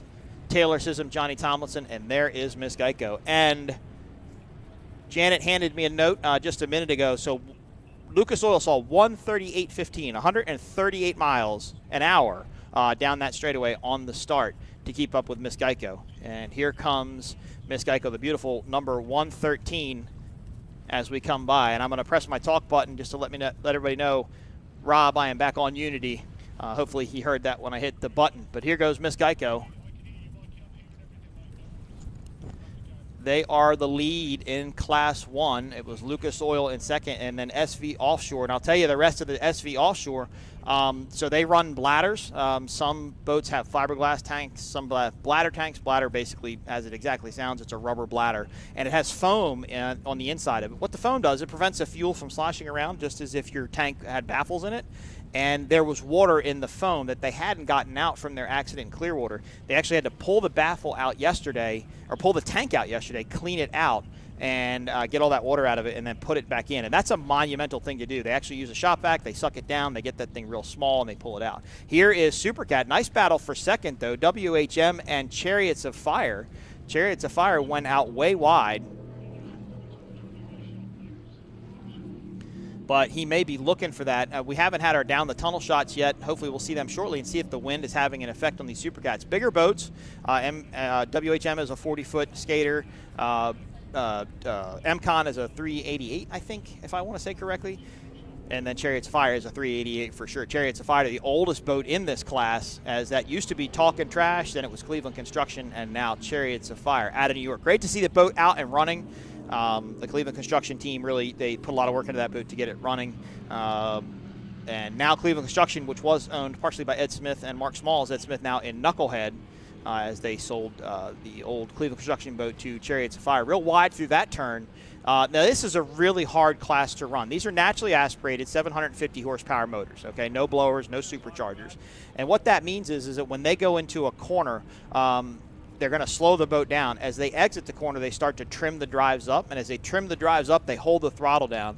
And they basically watch the tacks. And when they start to lose speed, then they'll start to trim down and let them hook up and get the boat to go. The reason for that is because there's not a lot of punch on that boat, not a lot of punch in the engines, just because they're naturally aspirated. So they're trying to keep the RPMs up, not to bog them down. Class 2, the Bat boat is leading the Team Woody Fountain. I haven't seen We on top. This is just my live view. There's boat number 211, the Bat boat. They are in the lead in Class 2. Beautiful boat. Kind of hard to see the detail from this angle, but the detail in the paint is amazing. It's actually got little windows on it with people in the windows as they lead in Class 2 over Team Woody. And Team Woody is supporting one of our teams that are missing. The Bronx Phantom team, anybody remember, I call them Team Phantom because I think like every boat they own is a Phantom except for maybe a Formula and a Boston Whaler and a Warlock. Vinny's little sister, and I apologize, I don't remember her name right off the top of my head, but Vinny's little sister is suffering from cancer. She's getting treatments for lymphoma Hodgkin's cancer, and they've agreed to stay home with her and not come out racing. So the Woody team is running all three of their boats in their honor, supporting them. them. And we miss those guys. They're great guys. Bronx Phantom, they were super fast in Class 5 in their Phantom Hall. We hope Vinny comes back soon and joins us back on the OPA circuit. But we're thinking about you, thinking about your sister, and we hope you guys are having a good summer up there as best you can. As you go back now to Class 1 and Supercat. Class 1, the SV Offshore entry, and there you see MCon. And MCon is out to a huge lead over WHM. WHM did a lot of testing here. There's down our tunnel shot. That's what I wanted to see what the area was doing. And, yep, it's doing it. It looks like it's doing it more to SV than it was doing to MCon, as you kind of saw the back of MCon scoot out there, or SV scoot out. But MCon's having its own issues too. Myra Coyle on the wheel, Tyler Miller on the throttles. MCon, one of the fan favorite teams out here. One of my son's favorite teams. He has a couple of their tank tops, and he's actually worn the colors off of them. I'll be going to the MCon shopping mall a little bit later after this race to get him some new gear.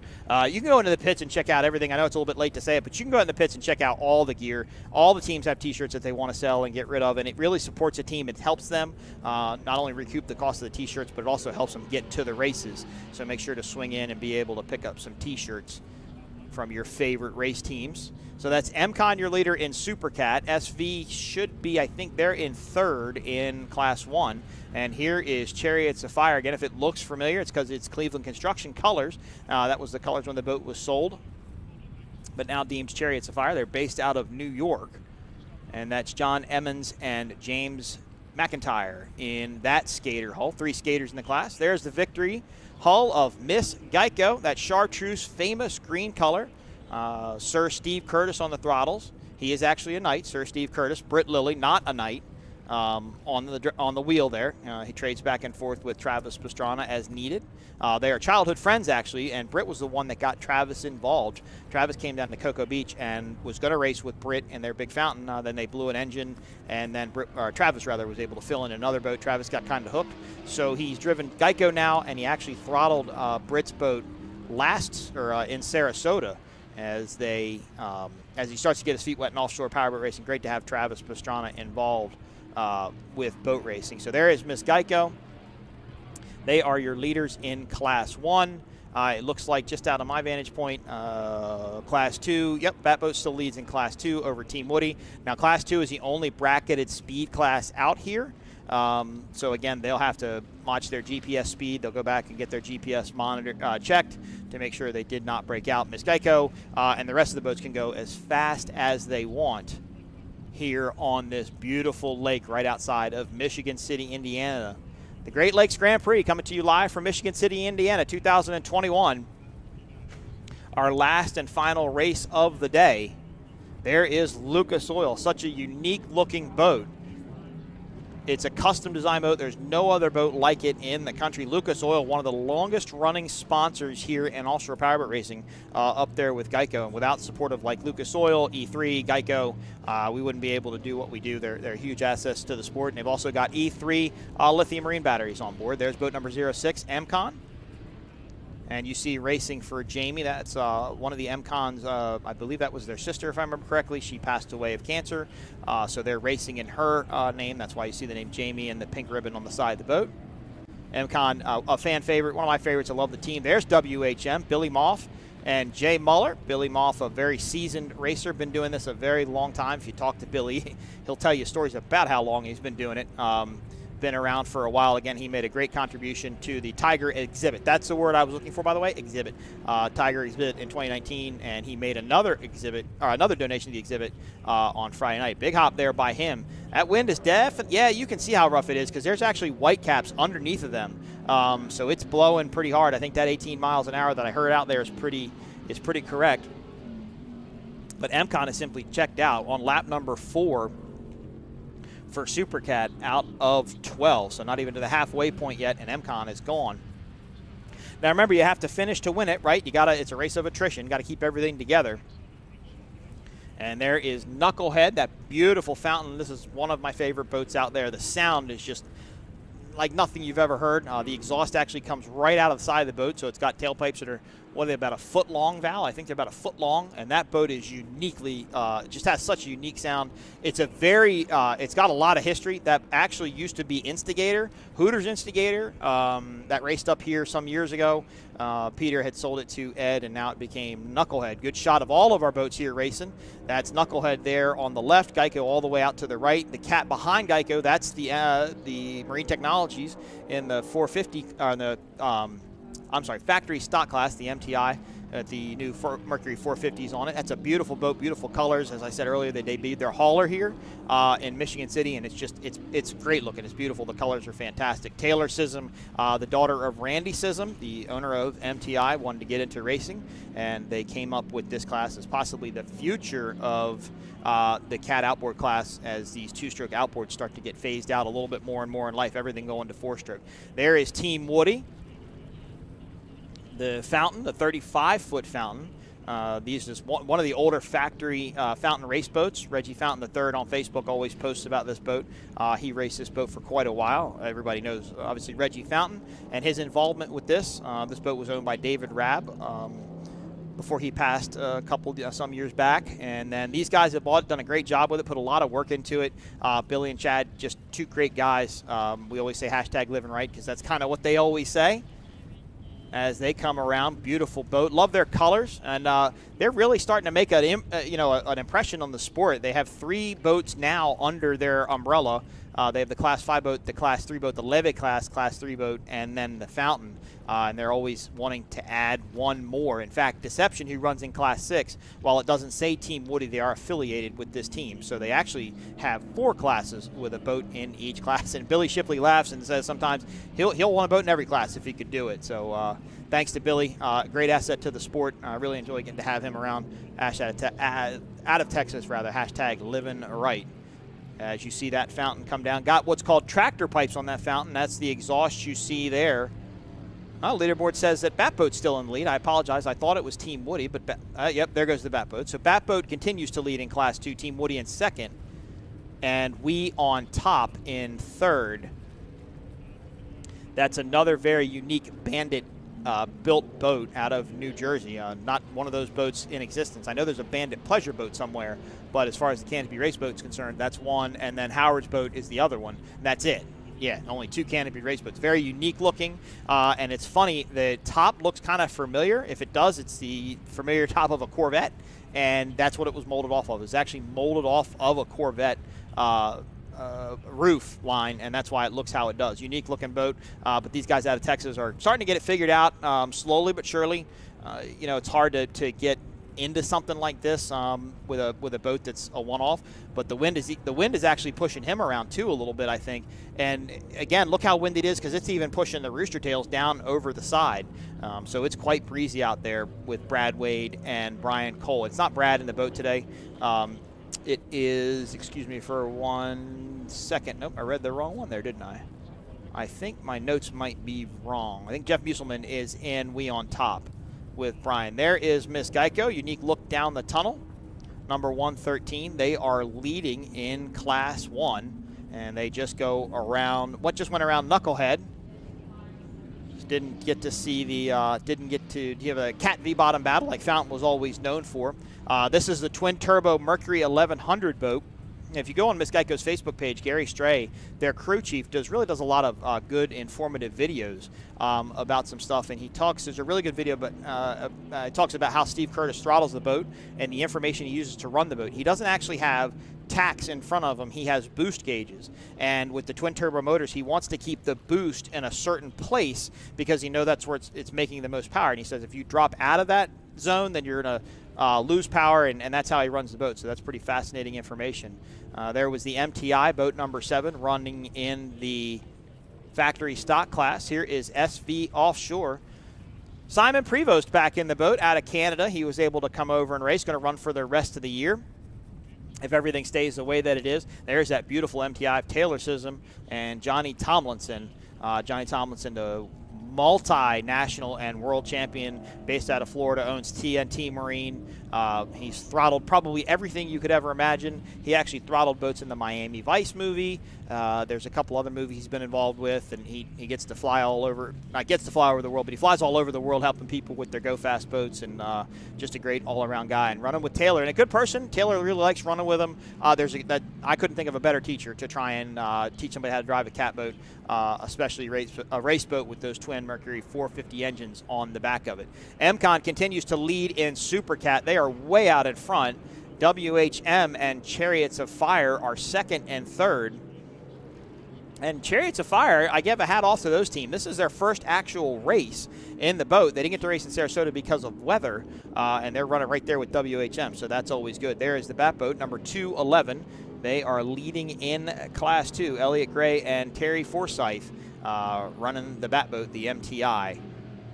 The bat wings, the bat logo. There's all kinds of cool, intricate little things in the cockpit there that when the boat was put together, it's really cool, built as a theme boat as they go around WHM, or vice versa. Kind of hard to see from my vantage point, but they are leading in Class 2.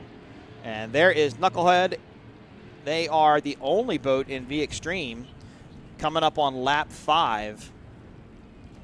So V Extreme running 9 laps, so just past the halfway point for this V Extreme class. And always a crowd favorite, again, because of the sound and just the boat. It's a sleek boat. Anthony Smith and Ed Smith. It's no relation. Anthony Smith ran in, was up with the other Ed Smith. I know this is going to sound, never mind. I'm not even going to keep trying to say it because it'll just get more and more confusing. But Ed and Anthony Smith and Knucklehead, and one of Anthony's favorite boats. He loves getting to run it, and it's truly just it's a work of art, and Ed Smith doing a great job with it. Unfortunately, the only boat in the class. There are more boats out there. We wish we could get them to come out and race with us, but just not working out that way at the current time. As Geico continues to lead in Class 1. Lucas Oil in second, SV Offshore in third. There is MCON. MCON just checked out from the start. Myrick and Tyler doing a fantastic job in that skater. Now this, believe it or not, is a different boat than what was here in 2019. This is formerly the AMH boat. That was also the steel boat. The MCON boat that was here in 2019 was actually a 42-foot boat that they built to run in this class, but it didn't quite work out the way that they wanted. They ordered a new boat, again, because of Corona and supply chain issues. That boat got delayed. This boat became available, so they bought this boat to run for the season. Their new boat is supposed to be done, I think he said, in January. They'll get it rigged out and get it ready for next year. And then Tyler was telling me the other day he's got a couple of people that are interested in buying that boat. So hopefully the Super Cat ranks when we were here in 2019 were awesome. I think it was 7 boats were here, and it was just really great racing. But some teams come in internationally from Canada, from New Zealand, and it creates an issue when they go back to their countries because of the coronavirus and such. Look at that. Chariots of Fire has gotten around WHM. Wow, that's hard to believe. I wonder if WHM has some sort of an issue. They were catching him, it looked like to me, the last time by, and I made a comment about that. Gave my hats off to him, but WHM doesn't look like it's running as fast as it normally does. It's always run about high, but it just looks a little bit slower. So now Chariots of Fire in second, and WHM in third. So could the new team get a podium spot in second place in their first race in that skater hall? As there goes WHM. Billy Moff and Jay Muller. And Jay Muller, I believe, if I look at my notes, didn't do double duty today. No, he did not. That's pretty impressive because he's one of the guys that usually always does double duty, between either a super stock boat or a Class 5 boat or wherever Jay races, he can race. So no double duty today, just running the WHM skater out here in Michigan City, Indiana, currently sitting in third place in Super Cat. And abnormal, Chariots of Fire is looking fast. They were definitely making up ground, so we'll have to see what happened to WHM. There is Lucas Oil. Again, a very unique boat, a V-bottom with twin 1350 Mercuries on it, running the surface drives with the propeller. Very cool boat if you've ever seen it up close. A lot of technology in that boat. Nigel Hook, the throttle man, is an IT computer guy out of California, and they incorporate a lot of the technology into that boat as far as the telemetry. You can go to t3telemetry.com to follow it. And, just a cool boat. Nigel's a good guy. I love getting to talk to Nigel because I think I still have the magazine that he's on the cover of. from when I was a kid, so it's always kind of fun to talk about that. A lot of history with Nigel. He's raced all over and pretty much raced everything he possibly could. And as you heard Janet, his team manager, talking about earlier, they bought a 52-foot Mystic. And I think I heard that that's supposed to race in Englewood, which would be really cool, but not 100% sure, but it will do the Ocean Cup run in October. Englewood doesn't happen until November for the OPA. So they got some time to get it put back together there as Lucas Oil goes around and finishes their lap. Beautiful rooster tail shot there. Thanks to all our volunteers, all of our turn boats, patrol boats, and medical boats. Couldn't have done it without you all. This is all a volunteer effort. They give up their time on their weekends to come out here and do this once a year. We couldn't do it without them. Thank you to the local police department, local fire department, all the local municipalities that helped this race happen. You guys work with Rick Wright and Jack Arnett in LaPorte County, and without you guys, it wouldn't happen. Police have a great presence here in helping guide the traffic and around. Michigan City has some of the most impressive fire trucks I've ever seen. Those things are just cool. Get to see some of those out on the block party. So thanks to the fire department, police department, and all the municipalities for your support. Washington Park, all the staff here in Washington Park. Great place to have the pits. Very understanding, very easy to work with. Just can't say enough about this great race site. And, of course, we'll thank the staff on OPA in just a minute.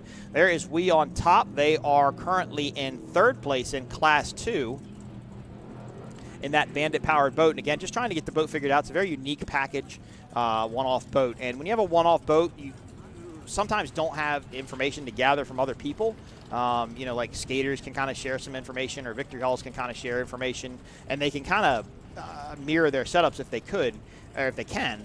But with that Bandit boat, they're just not able to do that. Miss Geico now lapping around WHM, and WHM definitely has a problem. They have lost a tremendous amount of ground, from my view, to Chariots of Fire. So Chariots of Fire in second in Supercat, Remcon running in first, and now WHM all the way back to third place.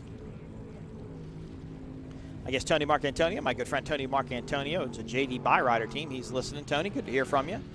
I think Rusty Rom's out there listening. Give a shout out to Rusty Rom. Everybody knows that name. Wake Effects boat, MTI hull that was here some years ago. And there is Miss Geico. Beautiful shot down the tunnel. And this is the boat that was put back together after Sarasota in 2019. So having the year off, I think, for those guys, while it didn't help them with their sponsorship with Geico, it definitely gave them plenty of time to test and get that boat put back together. It flipped in Sarasota 2 years ago.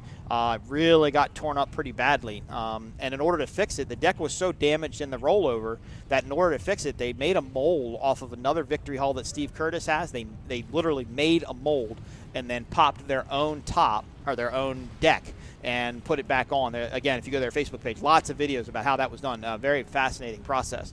There is boat number 211, the bat boat in the MTI. Janet just ran over here with to look at some sort of issue with Lucas Oil Silverhook, and looking at some of their gauges, we look like a water pressure gauge is down, some RPMs are down. Looks like port motor maybe has some sort of an issue. 3,500. Yep, it sounds like they're smelling oil, so they may have blown some sort of something happened to Lucas Oil. That's unfortunate. They were having a great day running the boat, looked good, 138 miles an hour off of the start. So don't forget, you can go to oceancup.com for more information on the Ocean Cup event. Keep up with them on Facebook, Lucas Oil, Nigel Hook, Janet Wilson. Thanks, guys, for everything you do. We'll get an update on them. But I heard possible smell of burning oil, so it might have blown a line or something along the lines of that. There is MTI, the MTI hull in the factory stock class, the 450 beautiful boat. And there is MCON, lap number 9 out of 12. So 3 more laps to go.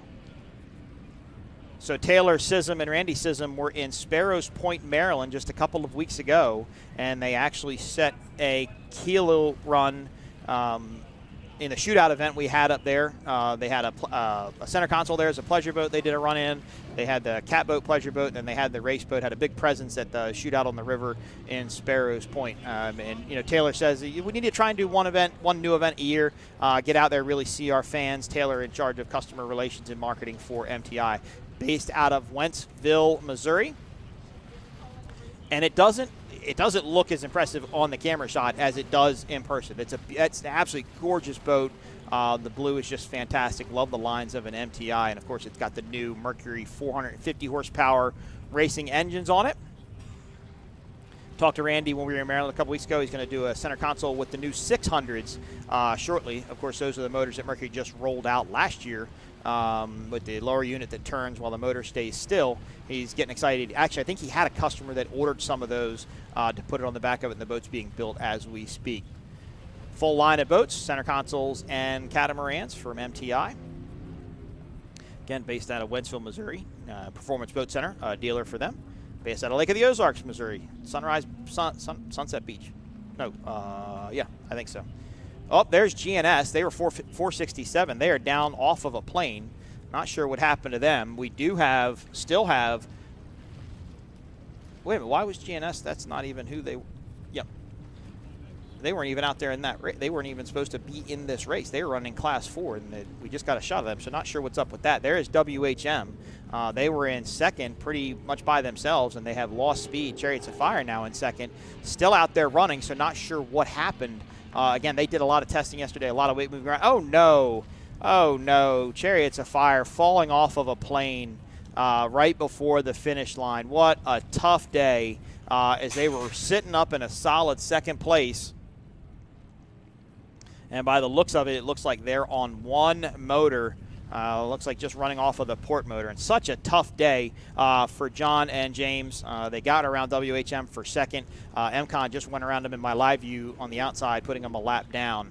They're going to pull to the inside of the course. Better luck for those guys next time. This was their first actual race in the boat after Sarasota got canceled because of weather. They were running really good, so we know that those guys will get all antsy and want to come back out and run again in that number 4 Chariots of Fire entry. Beautiful drone shot there. There's the point behind you, the breakwater leading into the river here in Michigan City. And beautiful Lake Michigan. Got some of our turn boats there in the beaches. That's the Bat boat coming around. Class 2, they are leading in Class 2 over Team Woody. And there is Sweetwater. They are currently now in second place in Class 1 because of an issue with Lucas Oil. Who had to pull off early. Some sort of mechanical issue there, unclear of what it is at this time. But this boat has had a lot of things have to happen to it since our first race in Cocoa Beach. Cocoa Beach, notoriously a pretty rough race, and racing up the beach. They actually launched the boat, and it laid down on one side and steered.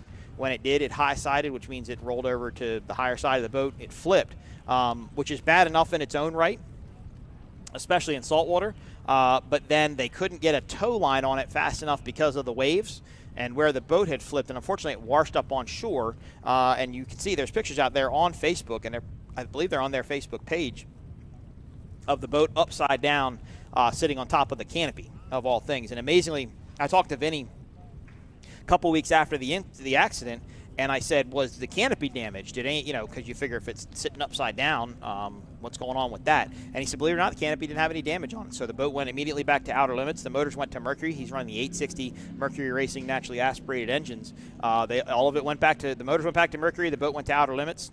It was done by Sarasota, but I don't remember the motors being back in it. So St. Clair was his first race. And when something like that happens, you put a boat back together, even if you tear the boat down to nothing and re-rig it and put it back together, you're still going to fight gremlins out of it. You're still going to have issues, and they're going to just have to work through them as the season goes on, as Miss Geico continues to lead in Class 1. But hey, you figured they finished in St. Clair, Michigan. If they can finish here in Michigan City, the first 2 races after getting the boat rebuilt and flipping it over, I would kind of put that as a win in my book.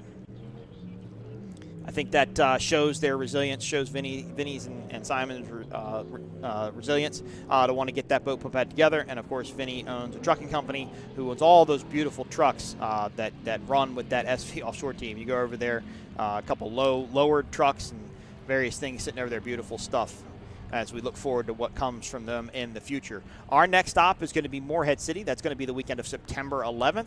Then we'll go to Fort Myers Beach, Florida. And then we will end up in Englewood, Florida for our World Championships. Go to oparacing.org for more information. Keep up with your favorite team. Search us on Facebook, facebook.com/OPA, facebook.com/P1 Offshore to keep up with all of your racing information. And I just got word of last lap. I'm not sure, probably for Class 1, I would think, but Racecom's trying to give me the best information they can. As there is MCon, boat number 06. They jumped out to the early lead in Supercat, and they haven't looked back. Myrick and Tyler. That's a very well-run boat. It was put together by Grant Bruggerman, Grant Signature Racing down in Florida. When J.R. Noble had it. Unfortunately, J.R. passed away before he could see the boat get done. Jake jumped in it, ran it for a year, I want to say. Then it was sold to Aaron Hope, who ran it as AMH. And then they have sold it to MCon, who's kind of using it as a filler boat, if you would, until their new boat gets done. Again, just because of COVID, supply chain issues, everything is kind of pushed out. But MCon will plan to have a new boat next year for 2022. And as I said earlier, there's a plan to buy the current MCon boat already in place. But Tyler bought all of it. He bought the hauler, the boat, everything, and it's an impressive-looking rig. I got to shout out to them. They gave me a scooter so I can come down here to the broadcast booth today rather than try and drive and hustle through the traffic. So beautiful day here in Michigan City, Indiana. Thanks again to Rick Wright and Jack Arnett. They are with LaPorte County, and they are the ones that bring the boat here. The boat races here, rather. They've worked on it for years. Rick Wright's a great friend of mine now. Hung out with him at many other race sites. You know, and race promoters, and I am a race promoter, not this year, but we kind of become a little family, right? We just get to know each other so well. We bounce ideas off of each other, and we just become a great family, as we all do with OPA Racing. And it's just great to have it. It's great to be here. This is a fantastic race site. You guys do a great job. Be very proud of what you provide. There is the checkered flag. So I believe that was for the factory stock class in the MTI number 7. Johnny Tomlinson and Taylor Sism in that beautiful MTI. There goes Miss Geico. So I know we're wrapping it up. Last laps are down here. Chariots of Fire out with some sort of mechanical issue. Haven't seen them come by lately.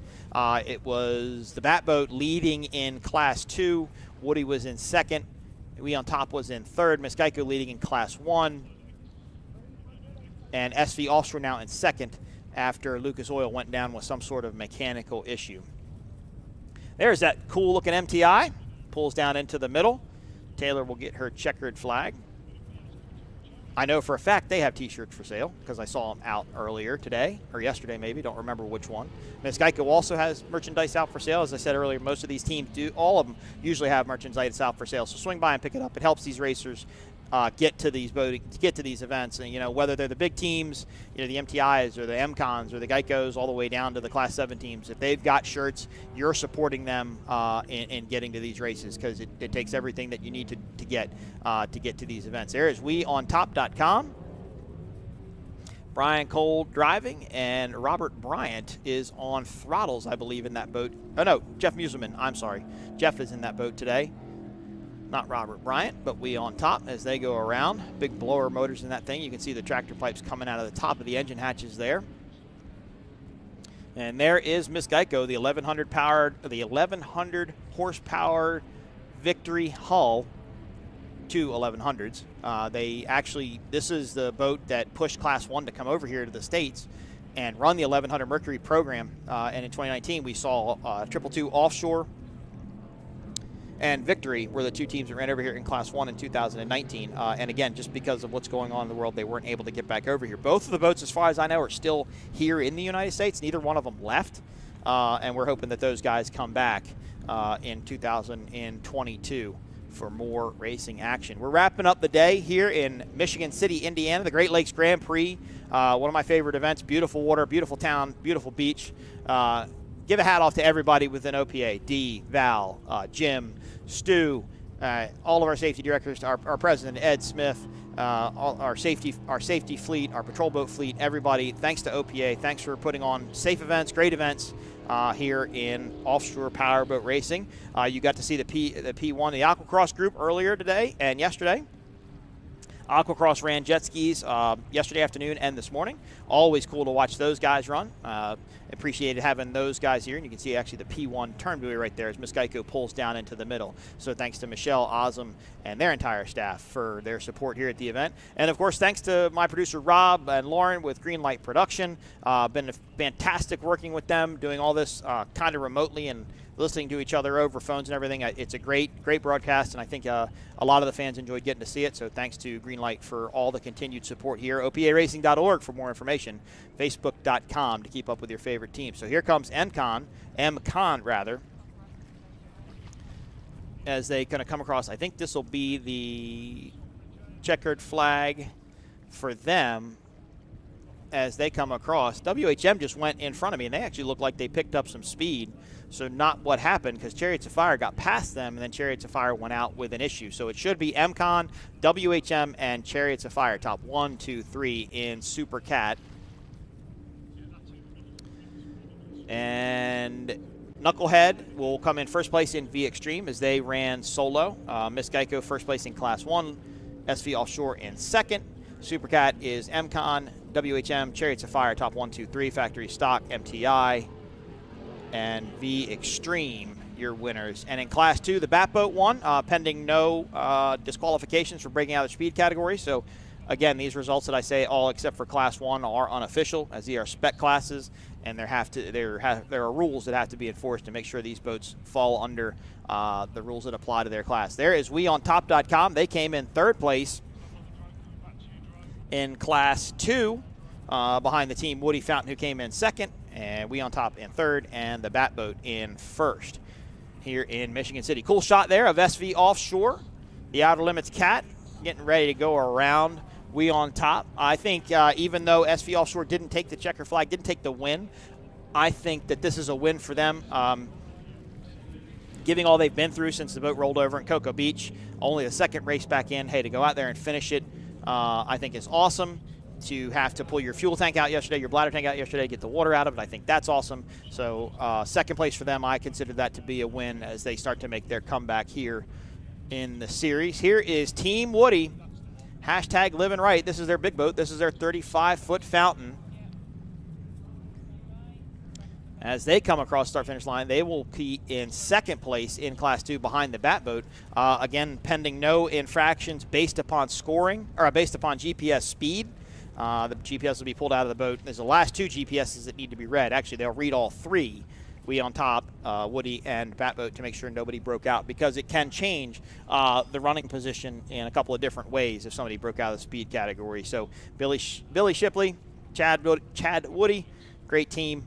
Team Woody coming across the finish line in second place in Class 2. Beautiful day here in Michigan City, Indiana, and that's going to wrap up our last and final race, just about 3:30 here, Central Time, East Coast Time, 4:30. Thanks for everybody that's been watching live. Go to OPARacing.org for more information. Keep up with your favorite teams. Follow the schedule and see where we're going to be in a town next near you. And come out and watch boat racing live. There's the Bat Boat with their checkered flag. There's Miss Geico. It's Britt up out of the boat, going to get his checkered flag. Again, that Bat Boat is just cool, just a very unique-looking boat. Always make sure you come out and check it out. There is number 113, Miss Geico. 14 years they've been sponsored by Geico, one of the longest-running sponsorships here in offshore powerboat racing. Really a team that has really done a lot for the sport over the years. There's boat 467, GNS. They were in a previous race, not sure why they're out. And there is MCon, your winners in Super Cat, boat number 06. Myrick Coyle and Tyler Miller. There's Britt out of Miss Geico. They're going to go over and get their checkered flag from the start-finish boat. Again, thanks to Jack Arnett, Rick Wright, everybody here in Michigan City, LaPorte County. Can't do it without you guys. Fantastic race site here as we are getting to rack up our first race. Thanks to the OPA staff, thanks to the fire department, the police department, United States Coast Guard for helping us have these events and Clo down the river. Of course, all of our armed forces, Marines, Navy, Air Force, and Army, as they allow us to do this week in and week out, travel all over the country, and we stay safe.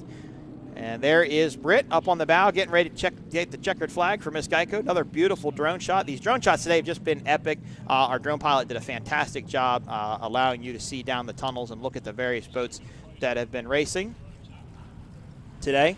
Really helped us understand the wind, I believe, and what the wind was doing and how it was affecting the boats.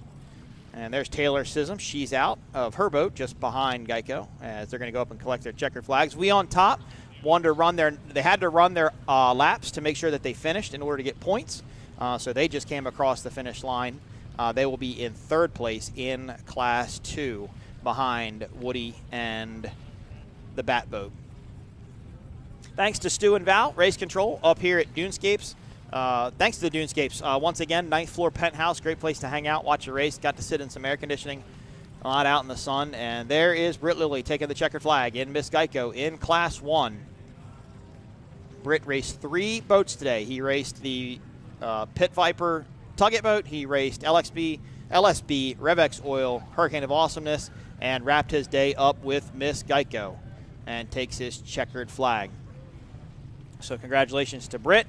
Congratulations to all the racers here in Michigan City. Everybody's going to come home safe. No incidents on our course today, which is just fantastic. That's what we want to see, keep everybody as safe as possible. There goes Taylor Sissom. She's going to go over and collect her checker flag with Johnny Tomlinson, and all these boats will make their parade down the beach here in Michigan City, Indiana.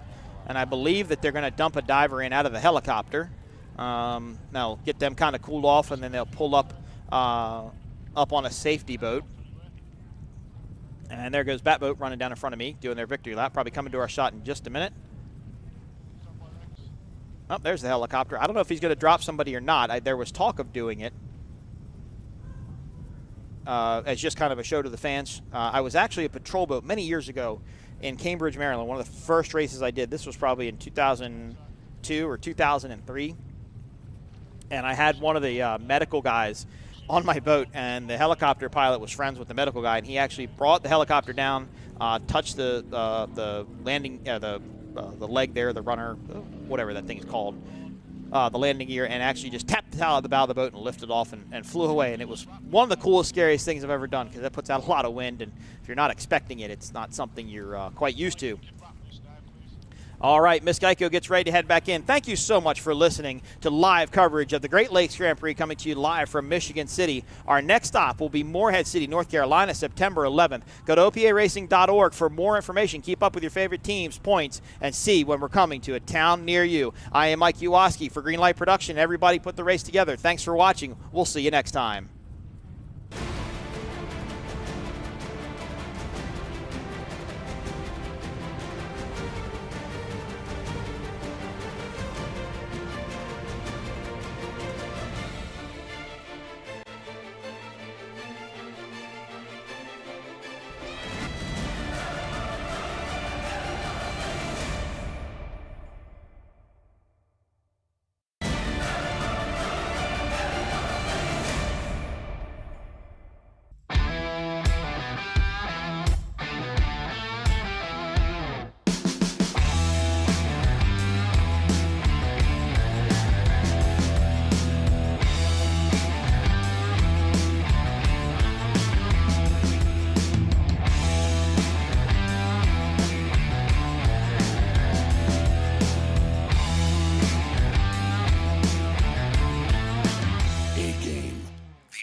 Ultimate performance.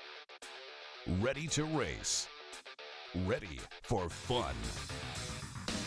From the backyard to the racetrack, Traxxas radio-controlled vehicles are engineered for years of high speed, high-flying fun. Visit your local hobby store to experience the fun of RC from Traxxas, the fastest name in radio control.